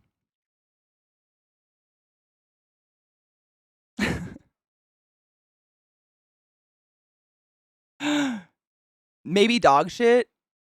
That'd be better than just shitting in a bag. I can't imagine. I've never heard of it happening outside of sitcoms either. I think I've heard of it happening once in my life. And everybody was like, dude, you could have set their house on fire. Like, no one thought it was funny. It was bad. Yeah, I think maybe once, but literally it's sitcoms, yeah. I like to imagine that person who invented the umbrella was going to call it the Brella, but hesitated. Okay, so leave. First off, brava, you bastard. Secondly, did you know that the inventor of fake eyelashes initially called them cumbrellas? And that she was the madam of a whorehouse? And she invented them to protect your eyes from semen? And that's a fact you can take to bed. Cumbrellas. Google it. Because everybody trusts Google more than me. Cumbrellas. Cumbrellas. Shut the fuck up. False eyelashes were invented for women who probably don't suck dick anyways. I'm gonna show you a little, what's the word? Some happy for your brain. I don't know. Trick. Oh, trick. I'll just show you. Did you hear about the guy who invented the knock knock joke? He won the Nobel Prize. Fuck off. That is... Can't deny that was well done, but god damn it, fuck. Fuck that shit. Oh, just mad I didn't think of it first. Literally, that's it. Just mad I'm not that clever. Just pissed about it. That's it. That's literally it right there. Yeah. So y'all know Trick and Lilith have, like, their hunting dogs. Just by species, not by training it at all. But they do have a crazy prey response, which I'm working on with them. But if there's a squirrel in my yard, they will do bar anything to get to it. They can jump really high. We had to get a very tall fence, taller than me. It's like an 8-foot fence or whatever, just to keep the dogs inside. Because if there's a squirrel, they just can't turn it off. If I'm not there. If I'm there, I can get them. But if I'm, like, in the house taking a shower or something and they're in the yard hanging out, I don't want to worry about my dogs, like, killing themselves for a squirrel. So we're working on it. But, oh, man. This is Trick. So we have our big, nice fence we got. And we put up a little chain link fence with, like, a wind guard blanket on it to kind of block their view from what squirrels are all the time. Just trying to cut down on the amount they freak out over squirrels, which it has worked a lot.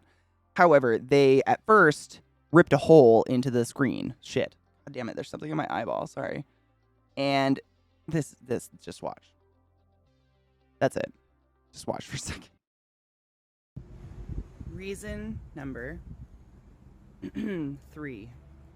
Why sometimes my breaks are longer than normal. Trick, are you stuck, bud?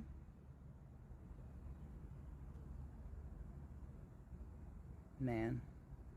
Poodles are so smart. Reason number 3. I just don't know what to do with this one. Sometimes my breaks are longer than normal. He just gets in it and then he'll sit there until he dies. He won't get out of it. Please excuse all the construction. I'm doing yard work. It's just... Poodles are so smart. Reason number 3. Why? Sometimes my breaks are longer than normal. His Trick, you stuck. He could have just stepped out of it. I mean, it's nothing. I literally just went over there and pulled it down, and he like stepped out of it. That's it. Man. Poodles are. It's okay to film your dogs being silly, but not people without their permission. Yes, Lilith did. Did I tweet a picture of her getting stuck in it? Lilith got real stuck in it. She like got her hip stuck in it like that and then twisted. Like just kept going in circles trying to get to a squirrel or something. So it was all twisted and tied. Yeah. Yeah. They are poodles. My reaction every time someone's like, poodles are just too prissy for me. Are they though? Have you not seen? Oh my gosh, she's so cute. Stop. Stop. Oh, I did. I posted the one in Animals Good. I tweeted this one because I wanted to show it to you, but sometimes because I don't pay for Nitro, YouTube will be like, the file's too powerful. Or not YouTube. Discord will say the file's too powerful for video. So I posted it on Twitter instead. Pikachu, come out. Bitch, what? I'm gay. Fohammer_419 tipped $5. CK, I recently learned that it's only bussy if it comes from France, otherwise it's just sparkling femboy. To the Denrod is the best sparkling femboy ever, with a warm moist puss and pudding butt, except for his terrible horror movies. You will. No!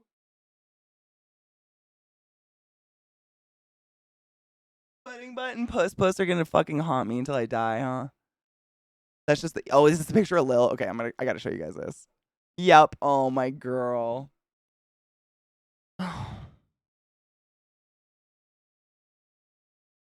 Poodles.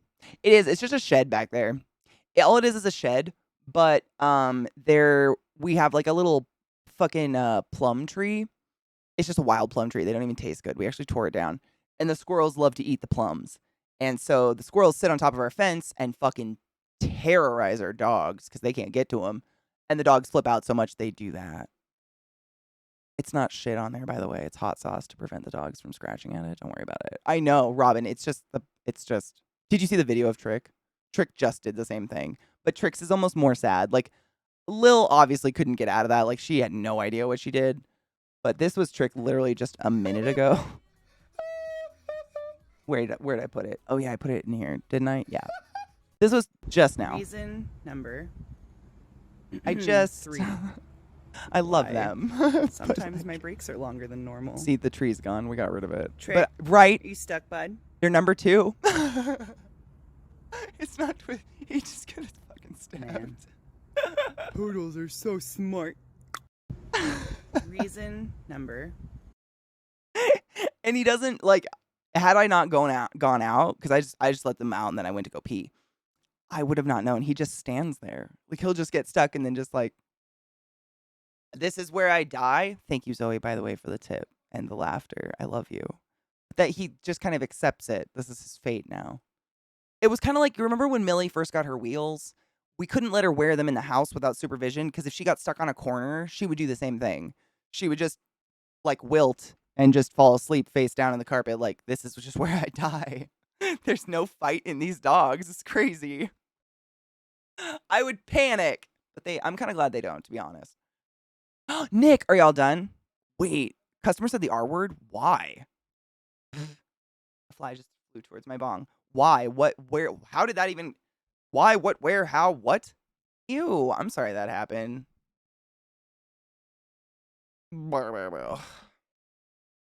Some people live in their own little existence world where they're like, back in my day, it was all right to say these horrible things. And you're like, all right, well, kind of like how when we say the 1990s, we still think that was only 10 years ago.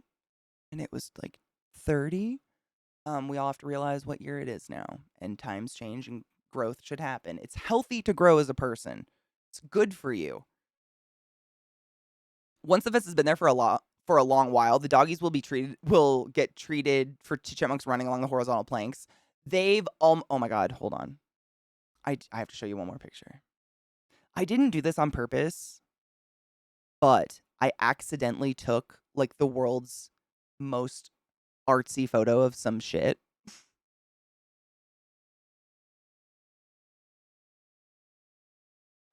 I'm just gonna put it in Discord. Hold on.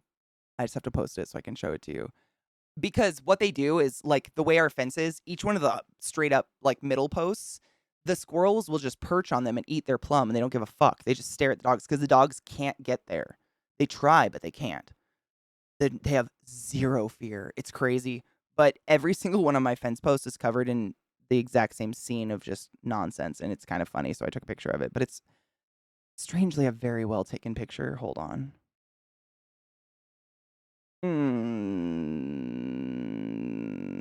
Boom. I found it. I take a lot of pictures, but I forget to show anyone or tell anyone or post them because they're funny, and I know you would laugh. Most people would be like, Katie, that's fucking weird. But I laugh. I know you would laugh. You're going to laugh. The files are too powerful. Are you kidding? Nitro won't let me post a picture because I don't have Nitro? Suck my ass. God, I'm not paying you, Discord. You're not that good. I refuse to grow as a person. I'm on a diet. On a diet of like a diet from kindness? That's what I don't understand. I feel like you can starve yourself and still be like, all right. But yeah, anime, it drives the dogs crazy. Trick has the craziest, like, screechy scream bark I've ever heard come out of a big dog before in my life. It's so abrasive and loud, and it only happens and only comes out if there's a squirrel. And it's literally like he's screaming at it. It's so fucking crazy. It drives me nuts. I can't stand it. I literally have to go stop him. I'll be like, no, son, not today. With firmer words. It drives me crazy. It's just too much. It's too much screeching. But it's what I found is since we put up that fence to like block off that corner where the shed is and everything where the squirrels hang out, if the squirrels don't run away, if they just sit there, the dogs don't screech bark. They just won't leave. They'll just sit there and stare at it for 6 hours until they died. You know what I mean? Like they would like wither away staring at this squirrel, like becoming fat and royal on plums. They wouldn't give a fuck as long as it doesn't run away. They only screech if it runs away. So I don't know if they want to kill it or why. That was my computer, not yours. My computer shouldn't make sounds. That update must have done that. Don't worry, that was me, not you. Lurking and cooking dinner, nice. Remember to relax. I was making a self-deprecation joke about my weight, but I'm not. But I am in a diet which is growing by shrinking. I'm confused and a little stoned, but like, yay. Is that good?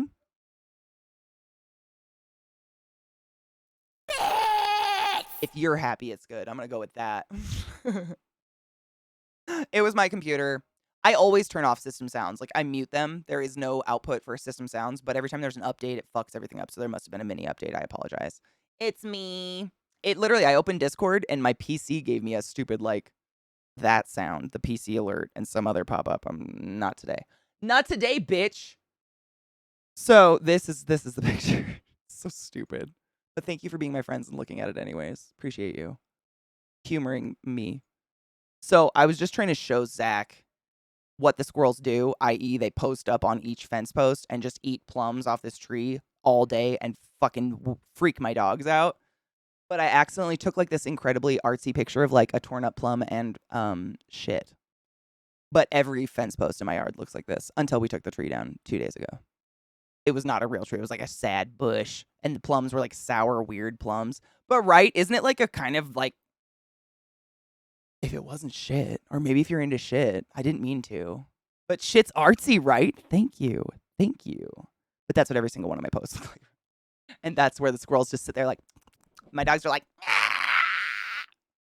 But I still don't know. Is it murder? Nobody knows. Not today, bitch. I don't like things making sound without my permission. Like, I have my phone on Do Not Disturb pretty much 24/7, unless I know someone's trying to get a hold of me, or I know someone's might need to get a hold of me. I don't like things. I just can't. I hate it. It's too much. Everything has an alarm these days. Everything talks to you sentiently. I'm over it. I'm over it. It is kind of a statement about life, isn't it? It's like the inevitable breakdown of youth and fertility. And yet we are reborn from that is our shriveled corpse and shit. It's kind of beautiful. A tableau of the life cycle. It kind of is. I didn't really realize it. Maybe I did it on purpose. You're welcome. Alexa, turn off life support. I'm sorry, Jim. I didn't get that. Turn off lights. Blink, blink, blink, blink, blink, blink, blink, blink, blink. No, life support. I'm sorry, Jim. Did you say you need arch support? Here are 73 websites that feature the term arch support. Memento mori for real, though. We are all shit and decay at the end of the day. You are the same decaying matter, decaying organic matter as everybody else. Me too, Boltvie. Literally, like, unless it's someone calling me, which, unless you know me, like, yeah, probably, it's only strangers that call me. People that know me don't call me. Same. I feel like we've made ourselves way too available for just the constant poking and prodding of maybe something important, but also maybe someone that's just neurotic and wants attention. And, like, we put that on ourselves when it shouldn't be on us to be the entertainment or the attention giver to just, like, whatever random vibration happens in our pocket. It's important to have silence and reclaim your own time, I think. But also don't be a dick and, like, respond if you can. I enjoy the going to live alarm from Twitch when you push the button. Thank you. I like those too. I have some of those on. I have some on for YouTube too, for very few YouTubers. Good Mythical Morning and Philly D might be it. I think, because I don't like them, but if they're on my browser, it's okay, and I do like watching their shows. I don't like talking on the phone either, unless it's like a quick, like, just getting a point across or like telling someone something really quick, like get this from the store. Conversations do not feel good on a phone to me because I can't see a face. I need facial expression. I can't. There's something wrong. There's something broken in my head. It's on me, but like I crave that. And if I have the option, I'm going to choose having a face in front of me that's speaking so I can see the whole picture, have an actual conversation. But that's for like, not just a quick, don't forget milk or whatever. Why does your watch vibrate? Oh, is it one of those ones that like connects to your messages? I wouldn't want that. I wouldn't want that. I even hate talking on the phone. Even with family, like I would rather see their face. I don't mind it. At least like with my mom and my sister, like I know what they look like enough that I know what their facial expressions are probably doing. But with most people, like I've done phone interviews and stuff, and I just feel very I feel very off base on it. I'm like, it just doesn't feel very connected. I don't know. It's weird.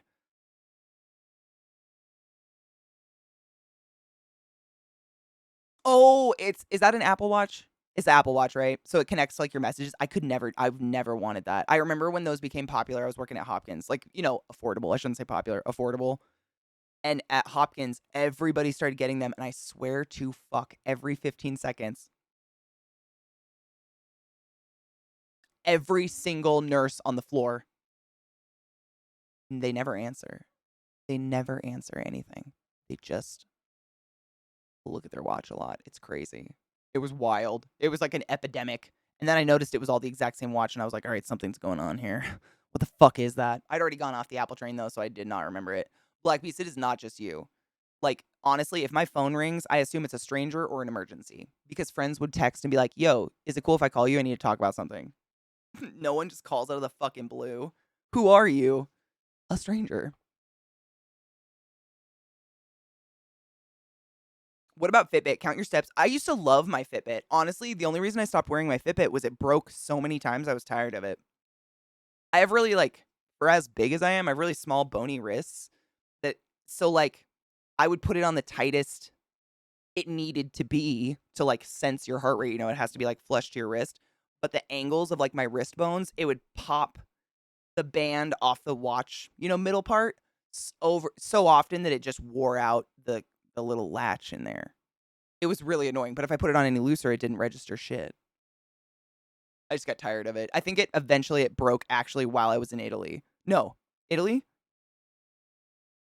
No, Germany. We were in the Alps. We were hiking the Alps in Germany.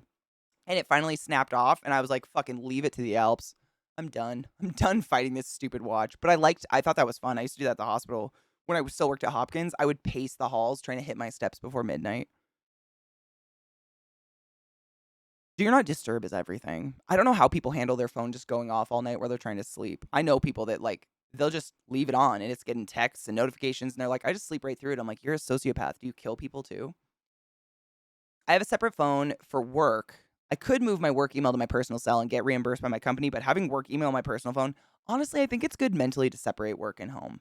I know Knives was saying that the other day. He has 2 phones, one for work, one for personal. I think that's kind of important, especially when you do a job that doesn't necessarily require you to, be at a work, you know what I mean? Sometimes you can, end up working too much, like nonstop. You never give yourself a break, or the opposite can happen where, you're not working because it just the line doesn't become clear. I leave my phone face down, it doesn't make a sound. That's the cool thing about these foldy phones. You don't have to leave it face down. It's always face down. Blood orgy! Yay! Blood orgy! Blood orgy! Yay! It's the best. Travie, bitch, what you up to, Trav? How you doing? What up? Hello, Raiders. What up? My name's Katie. It's nice to see you. How are you all doing? Welcome to my channel. I have a glow bug in my right eye. How are you? Super friendly Trav Raid. What else is there in the world? Everybody follow my friend Trav. Makes amazing music. Is amazing human. How are you doing? Thank you for the biddies. How are you, Anubis? How are you doing? Happy, I don't know what day it is. Tuesday? It's Taco Tuesday. We were just talking about Teresa a whole bunch. Happy Taco Tuesday, motherfucker. How are you? Yes. Excellent. Good. If I had my work email, thank you for the raid and the host, and welcome, Raiders. I hope you treated your streamer with the love and respect they deserve, and if you didn't, I have ways of hunting you down and making everything you love taste like sour old toes.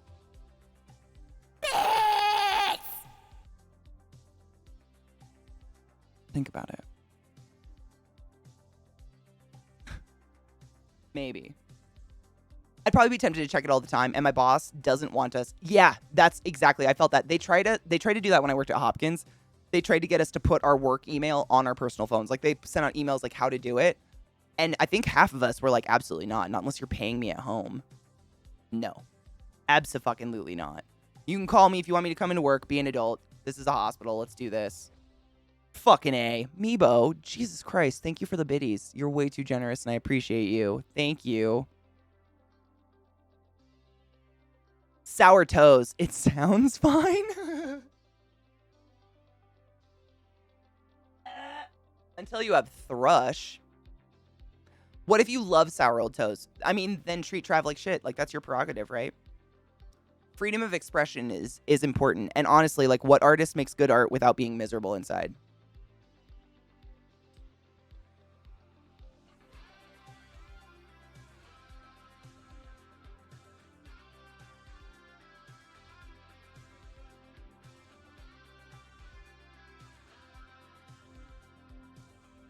Cheers.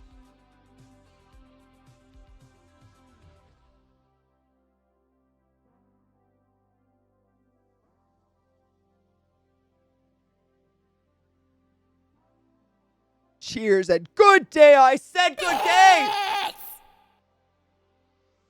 I said good day. My work wanted me to put, wanted me to put Teams on my phone so my coworkers and boss could send messages all the time. No, absolutely not. Not unless you're, like, if you're salary, I don't think you can say no. I probably would say no to salary, but absolutely. Because then where's the line between work and private time? Like, I love what John Sandman does. Like, if you guys aren't familiar with John Sandman, another amazing streamer friend of mine, who he has like a finite cutoff time on certain days of the week where it doesn't matter what's happening, how great stream is going, whatever he's doing, he's done. He goes and hangs out with his kid.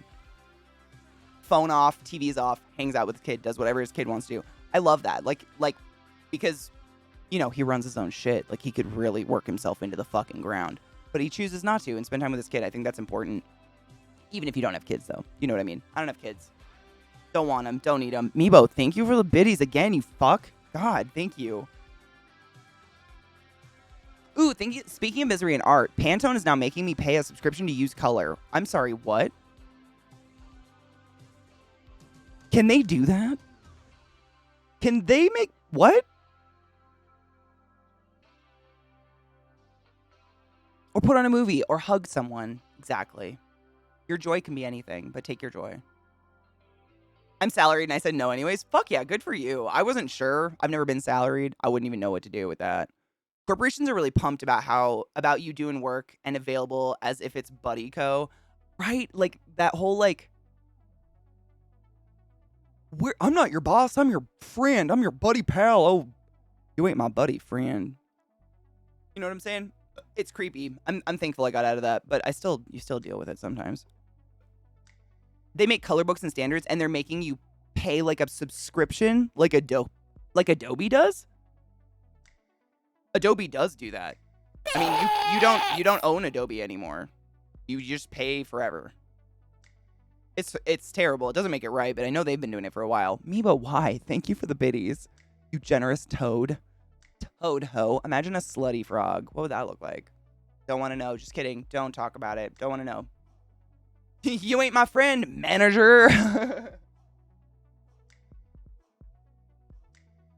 Hello, Trash Panda Phil. How are you, love? Happy Tuesday. Here at work, we're a family. Nope. Yeah, absolutely not. Oh, God. When I worked at Lowe's, we went through a period of time. I think actually they were still doing it when I quit, where they were trying to like do morning chants. I think Walmart has a morning chant they do together in a circle, and they like hold hands and shit. Ugh. And Lowe's tried doing something like that, and I think like a couple of us literally threw our hands up and were like, absolutely not. I'm not part of a cult. Bye. Like, no. No. You're never going to make me feel better about you paying me minimum wage to do so much physical labor. Minimum wage is your employer saying, I'd pay you less if I could. But we're a family. You know what I'm saying? Not my thing. It would be all legs. That's facts. Thank you, Anubis. It's been a fucking long time. It's kind of obscene, to be honest. It's very weird. It's very like, what's the word? Not uncanny. It's just strange. It's a weird feeling. Life never goes where you think it's going to go. Not for the worst at all. I'm very happy. It's just bizarre. Industry standard is just another way to spell monopoly, which should be illegal. And why wouldn't you want it to be? Variety's the spice, my dudes. If you want to see a slutty frog, wait, what? There's some Twitterless accounts I could share. Did the water make them gay? Asking for a friend.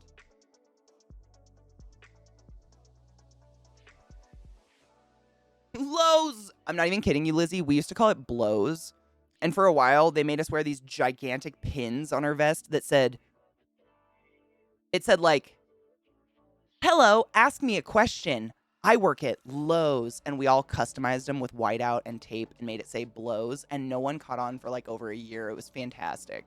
So many people just legit thought those were the pins. Man, I was a shithole, but goddamn was it funny. Don't ask me get out of here. You're going to a hardware store and you're going to ask the kid making minimum wage in lumber a question? Get out. You stop it. Stop it. That's not how we do home improvement. Get out of here.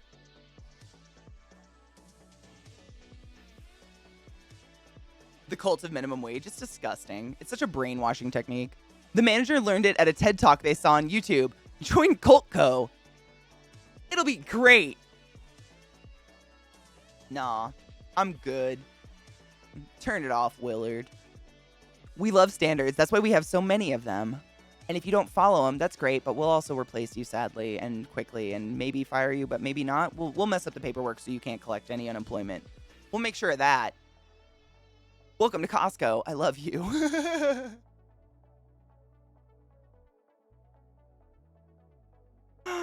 Oh, God. I think my favorite was the one that was scrawled on the men's room door at Lowe's when I worked there. And it was, Lowe's makes $1 million and I make a dime. And that's why I shit on company time. And I know many people have, insert company, insert whatever.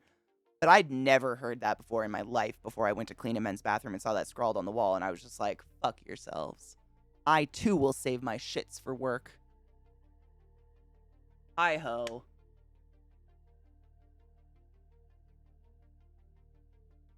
Greg's sweating in a gym right now, or just me? Sometimes I imagine like a sexy hair flip and like a sweat spray across the screen as I'm talking about like frog genitals or something and what that must be like mentally, but most of the time I'm just used to it. I'm a background for lots of activities, and I guarantee there's many weirder than a gym workout. That being said, ClassyKatie Inc. Incorporated is not responsible for ruined mice dice, keyboards, or otherwise. Keep your semen to yourself. I can't shit anywhere but home, but you bet I shower at the gym. Oh, I loved showering at the gym. It was so clean. Wear flip-flops. Aw, Netter. I love you back. Thank you for stopping by to say hello. Life is important. Please get life out of the way before you can enjoy things. But honestly, I'll always be here. Probably. But thank you. I hope your day is wonderful and life's not too terrible. I've superseded that limitation. Have your gallbladder removed and the urgent shit shall do the rest. Oh my God, I can't even imagine. Is it like sometimes when you need to pee and it's just going to happen? Like when you need a shit, is it just like, oh, it's now, papa? Right, Nick, it's like... I'm going to try to turn my monitor a little bit, but you got to see her face. She has like demon eyes because her eyes are rolled back in her weird third eyelid.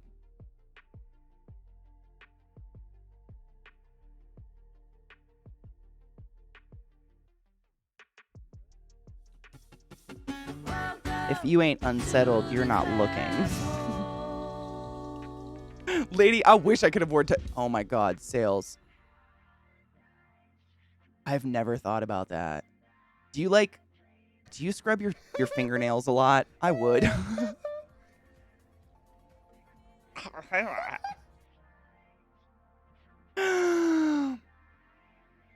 Hail Satan, full of grace, we come in peace. Namaste. Joe by the white hair, Mexican taco normies.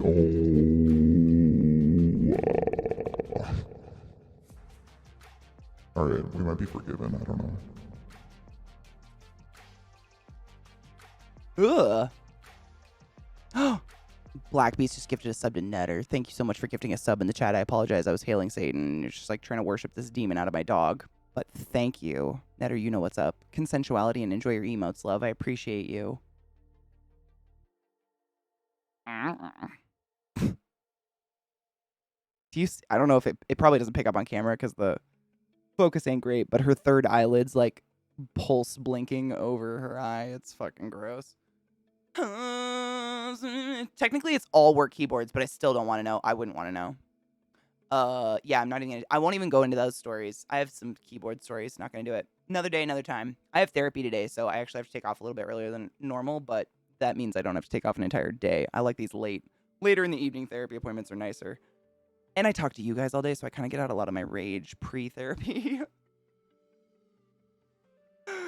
Netter, can you tell it's a little bit off? It's like OBS updated and something happened to it, so I tried to get it back to normal, but there's something about it. It's a little different. Someday I'll get it. I don't know.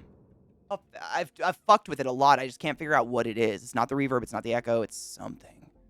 It's a little. It's just like there's something about it that I can hear is a little bit different than normal than what the original Satan. And I'm like, wow. Universe, why? You've been in the background for a few customer package designs, which I'm sure most everyone has in their house. Fuck yes.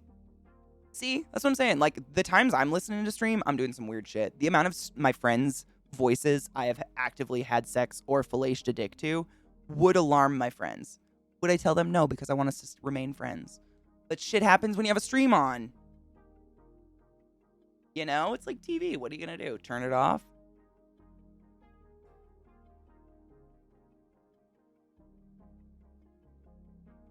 Is that a thing? I'm the worst? Wait, what? You rock. I don't know what a thing is. Things are things. He was my second favorite Russian Soviet leader. Oh, bless. Well, I'm sure you can find another. Many people think they're leaders in that country, I think. His Wikipedia is still in present tense. Really? Oh, Gorbachev died. No shit. Interesting. Like just now? Netter, I like it too. I'm a little upset that I can't get it perfect, but I appreciate the compliment. I like it too. It's fun.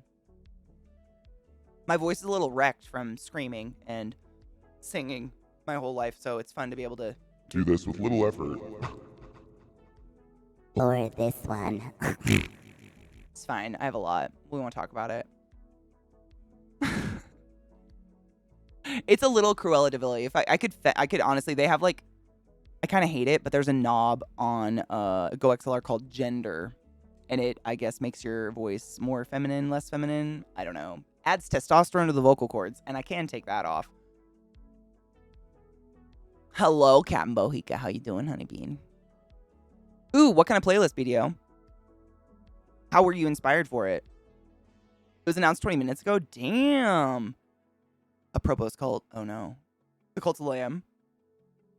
Does this make us the world's biggest cult? From all of us at Massive Monsters, and especially me, the Twitter dude, thank you for being such an awesome community. Oh my god, Cult of the Lamb has more Twitter followers than Scientology.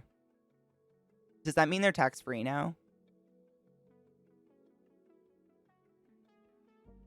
Ah, yes, because that is gender. We have solved it.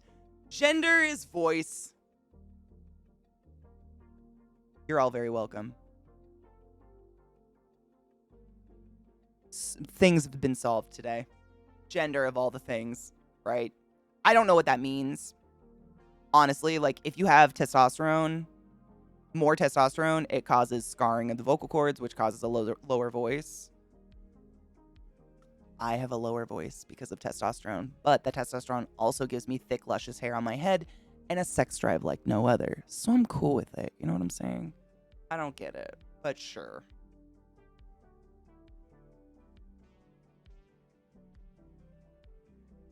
Oh, I got the playlist. Thank you.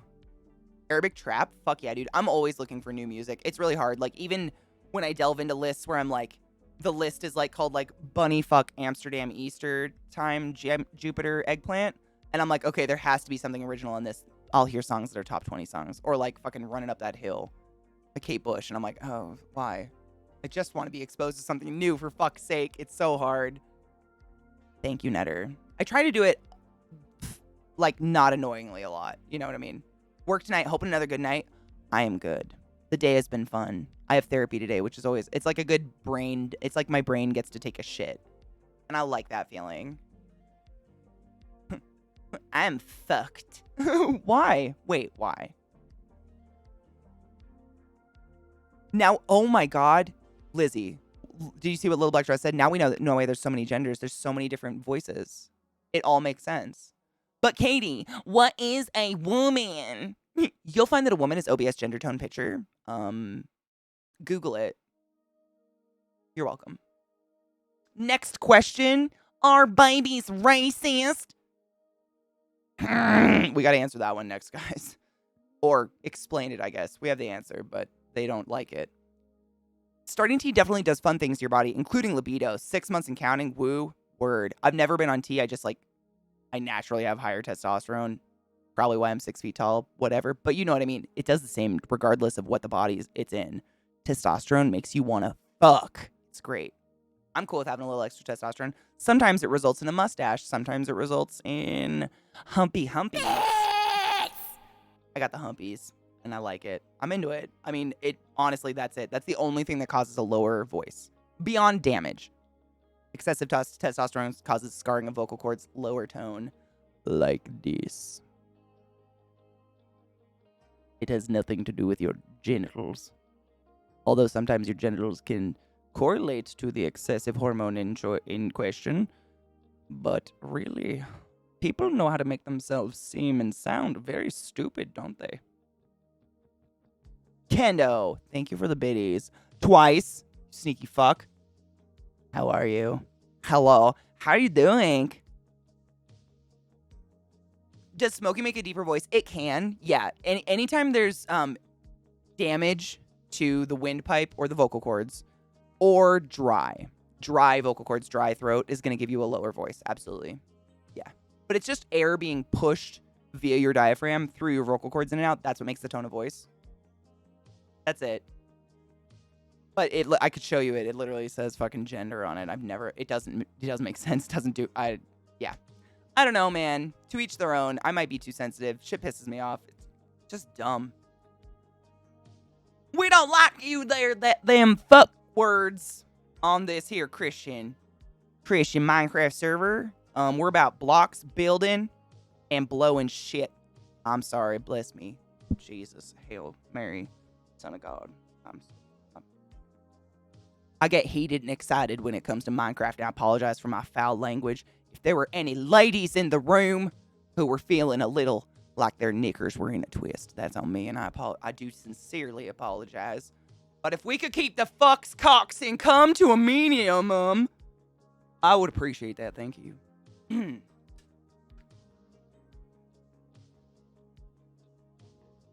A cricket ball to the throat? I don't want to do that. I took nothing to the throat, and I'm already like a deep alto. I'm good. Alto? Alto? I don't know. Knickers and pants. I'm so sorry. I apologize for every part of me. I get anxious and a little weird before therapy, so just ignore me. Pronunciation of knickers. The knickers. Oh, I'm sorry. That did sound a little bad. That was just the accent of choice, and I apologize for that. It was knickers, like underpants. The pants under your trousers. I'm sorry if that sounded horrible. I see where that comes from, and I apologize. Questionable string of curses I intended for another chat came out here. Excellent. Was it beautiful? I'm like a good old contralto, yeah. I don't even have a physical scream. Like, I can't scream. You know how, like, girls in movies are like, blood-curdling scream. Just air comes out. Just, I don't have it. I don't know. Texas next? Which Texas, though, Netter? That's a hard one. I don't know all the Texas accents. I feel like there's a few. And they're really subtle. I only know, like, the only ones I'm really good at doing an accent are the very extreme. You know, the ones you can kind of more extremify and not be offensive. It's the chastity belt. What? Under your trousers. Yeah, you guys don't wear the special Mormon panties in the UK? Not a thing? Cool. Just kidding. Me neither. Are you sure you haven't taken anything to the throat? I mean, I did do a lot of physical sports as a kid. And a horse stepped on my face when I was 12, which could have done numerous things. I don't know. Also, I have chronic nasal infections, which the sublingual drip does cause scarring on your vocal cords and can cause extensive damage over time. So that probably has all added up. Because if you watch clips of me when I very first started streaming, I'm at least an octave higher. I'm like customer service Katie. It's creepy. I don't like it. It makes me feel like I'm listening to somebody else, but it's my face. I don't know. It's just like, oh. Snaggletooth is just fucking great. Yeah, the dentist can tell if you suck a lot of cock because apparently the back of your throat has an imprint. We learned that the other day. That's just science. So, talk to the hand. Dude, what does it feel like to have a boner but not be able to get a boner? Does it hurt?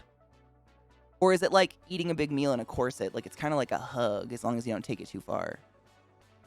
I've always wondered. I don't want to do it, but I'm curious. Yes, postnasal drip can cause vocal cord damage. Absolutely. Yeah. Like chronic postnasal drip. Yes. I.e., every day since I've been alive, I wake up and cough up loogies for the first half of my life because I just have a shitty nose. So I have chronic postnasal drip. Yeah. Apparently you don't have to come out to your dentist. Apparently they can tell how fucking gay you are just by like the shroom cap behind your uvula. According to science. Oh, fuck. I can't show my penis on stream, though. Oh, fuck. No, you're right. I gotta go in 4 minutes. I should find someone cool to host. Thank you for reminding me. I hate leaving. It just doesn't feel right when I have to go early, but this is why I say I like the later appointments, because if they're early, I basically take the whole day off from streaming, because by the time therapy's done and everything, my dogs are like, it's walk time. Like, they know what time of day it is, and it sucks. So when I have these evening streams, I can actually, or evening therapy appointments, I can actually, like, hang out with you guys and not feel, like, lonely. I'm not lonely, you are. I gotta find someone cool to host, though. There's different people this time of day, so it's fun. They can tell how gay you are. If a clit's touch the back of your throat, maybe. Maybe. I've had 4 sinus surgeries and sometimes wondered if my singing voice was changing. You know, melody, like, I'm not even, I was talking about this the other day in stream very, very shortly. I don't know if you heard it, but I took opera lessons when I was a kid for years and years. And I remember when I first started taking opera lessons from the first opera teacher I went to. I went to 2 different ladies.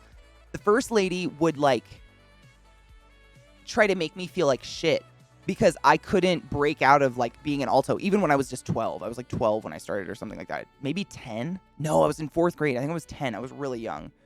Anyways, I've always had vocal fry. That's just the way I talk forever. Even as a kid, like, I have had a low voice my whole life. And she would try to get me to sing above my range, and I would start cracking. My voice would start doing like, because I can't. And she would record me and play it back and say, is this pretty? Do you think this is pretty? Is this beautiful to you? Would you pay to listen to this? She would do that shit to me when I was like 10. It was horrible. She was a cunt. But, singing actually, like when I sing, I don't have vocal fry. I think singing actually is relaxing on my vocal cords as opposed to talking. I think it's better because it actually relieved a lot of, like, I don't know, not pressure, but it's easier to sing than it is to speak. But it's not hard to speak, if that makes sense. Like, once I found a singing teacher that just regarded the fact that I might be 10, but I've got a low voice because I'm already 6 feet tall in 4th grade. This is the way it's staying. Stop trying to break me into fucking whatever range you seem fit for a little girl. Suddenly I could sing. Weird. What happens when you nurture someone's gift that is already there? Not that I have a gift, but you know what I mean. Jesus Christ. Yes, Mayo. Who is? And you verified they're cool peoples. I trust you.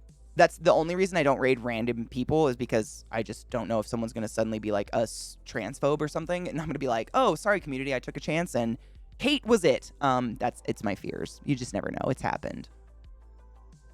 Just because someone's playing a cool game, but no, throw them at me. Let's host let's host someone we don't know. Let's make new friends. It's our 8-year anniversary. Why not? That makes sense to me.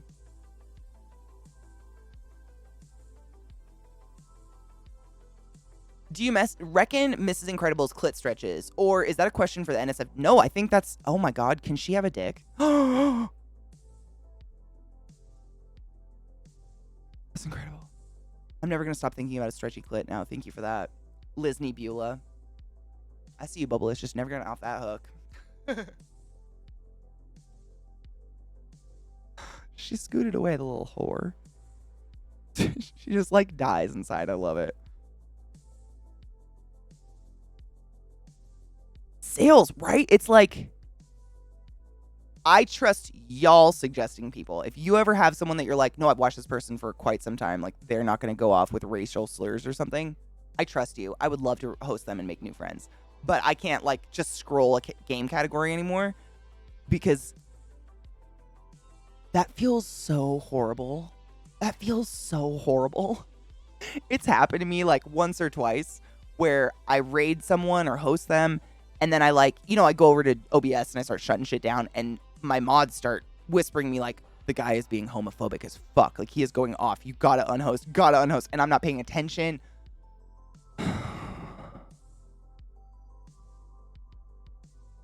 The way to quell hate. Oh, yes, I heard it's Dapper. I know Dapper Dame. Absolutely.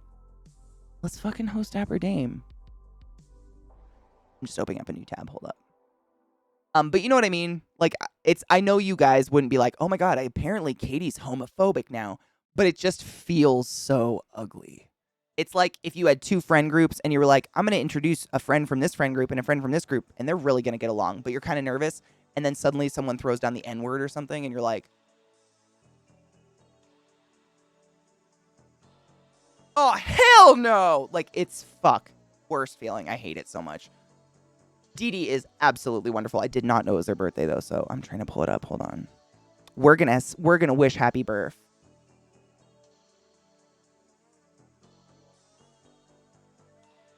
Work, you bastard. No, don't. There we go. Twitch's front page is sometimes extremely twitchy. The way to quell hate is with the CK raid. Absolutely. Spread love. Oh, that's what I was going to say. Sorry. I think interacting with hate, whether it's positive, negative, call out, or otherwise, all it is giving attention to hate. So I think the best way to, as far as the internet goes and rating, is to just not participate. Don't interact with the Nazis. It is, hold on, it's Dapper Dame's birthday today. So we are going to host raid over and sing happy birth. Dapper Dame, DD. Dapper Dame's the shit.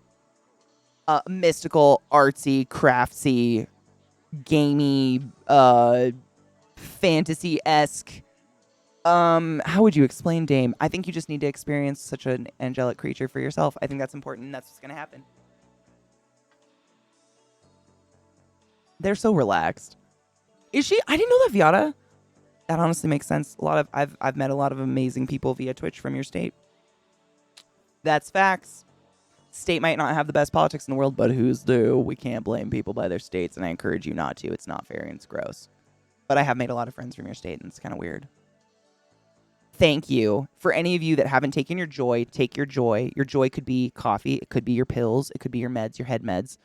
Drugs are cool if they're prescribed. We all need them sometimes, and it's okay to need them. But I believe Dapper Dame's birthday is literally maybe in 2 minutes, like the actual time of birth. I don't know. So we're gonna host raid over right now. I was just trying to come up with a cool. Hold on.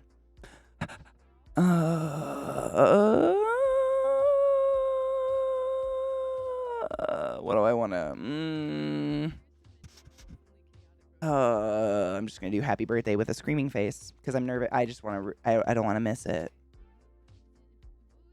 Birthdays are important, especially when you're adults. Like, your parents don't really do much anymore, so it's important for us to make people feel like they're still important, you know? That's what I'm gonna go with. We're wishing Dapper Dame a birthday, and if you don't know Dapper Dame, you will love Dapper Dame. Fucking love. Let's cheers right now to 420 since I'm gonna miss it. I don't want to miss her birthday, but I will hit it right now with you if you're down, and then I'll cheers with you in her chat, in their chat, the chat. Fine, chat. Weed is so crazy strong. I only smoked 2 bowls today. It's wildly strong. Ooh. I just want to burp. There we go. Cheers. Early 420, but you know, birthdays are important. We'll 420 tomorrow.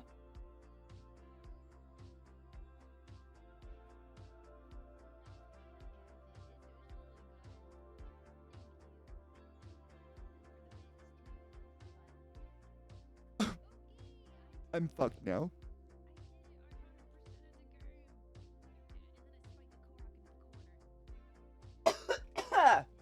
Fuck my dick. All right. I'm starting the raid. Join it. Because we're nice and birthdays are important. It's important to celebrate people. Thank you so much for helping celebrate me today on the day 1 of year 9. Wild. Never thought I'd be here for a year, let alone 8. And it's all because of you. Without you, literally none of us are anything. And I don't want to be sappy, but like, without you, I would literally watch babies and nanas die all day. And that is just not a future I want. No one deserves. And thank you so much eternally. And I'll see you tomorrow. Bye.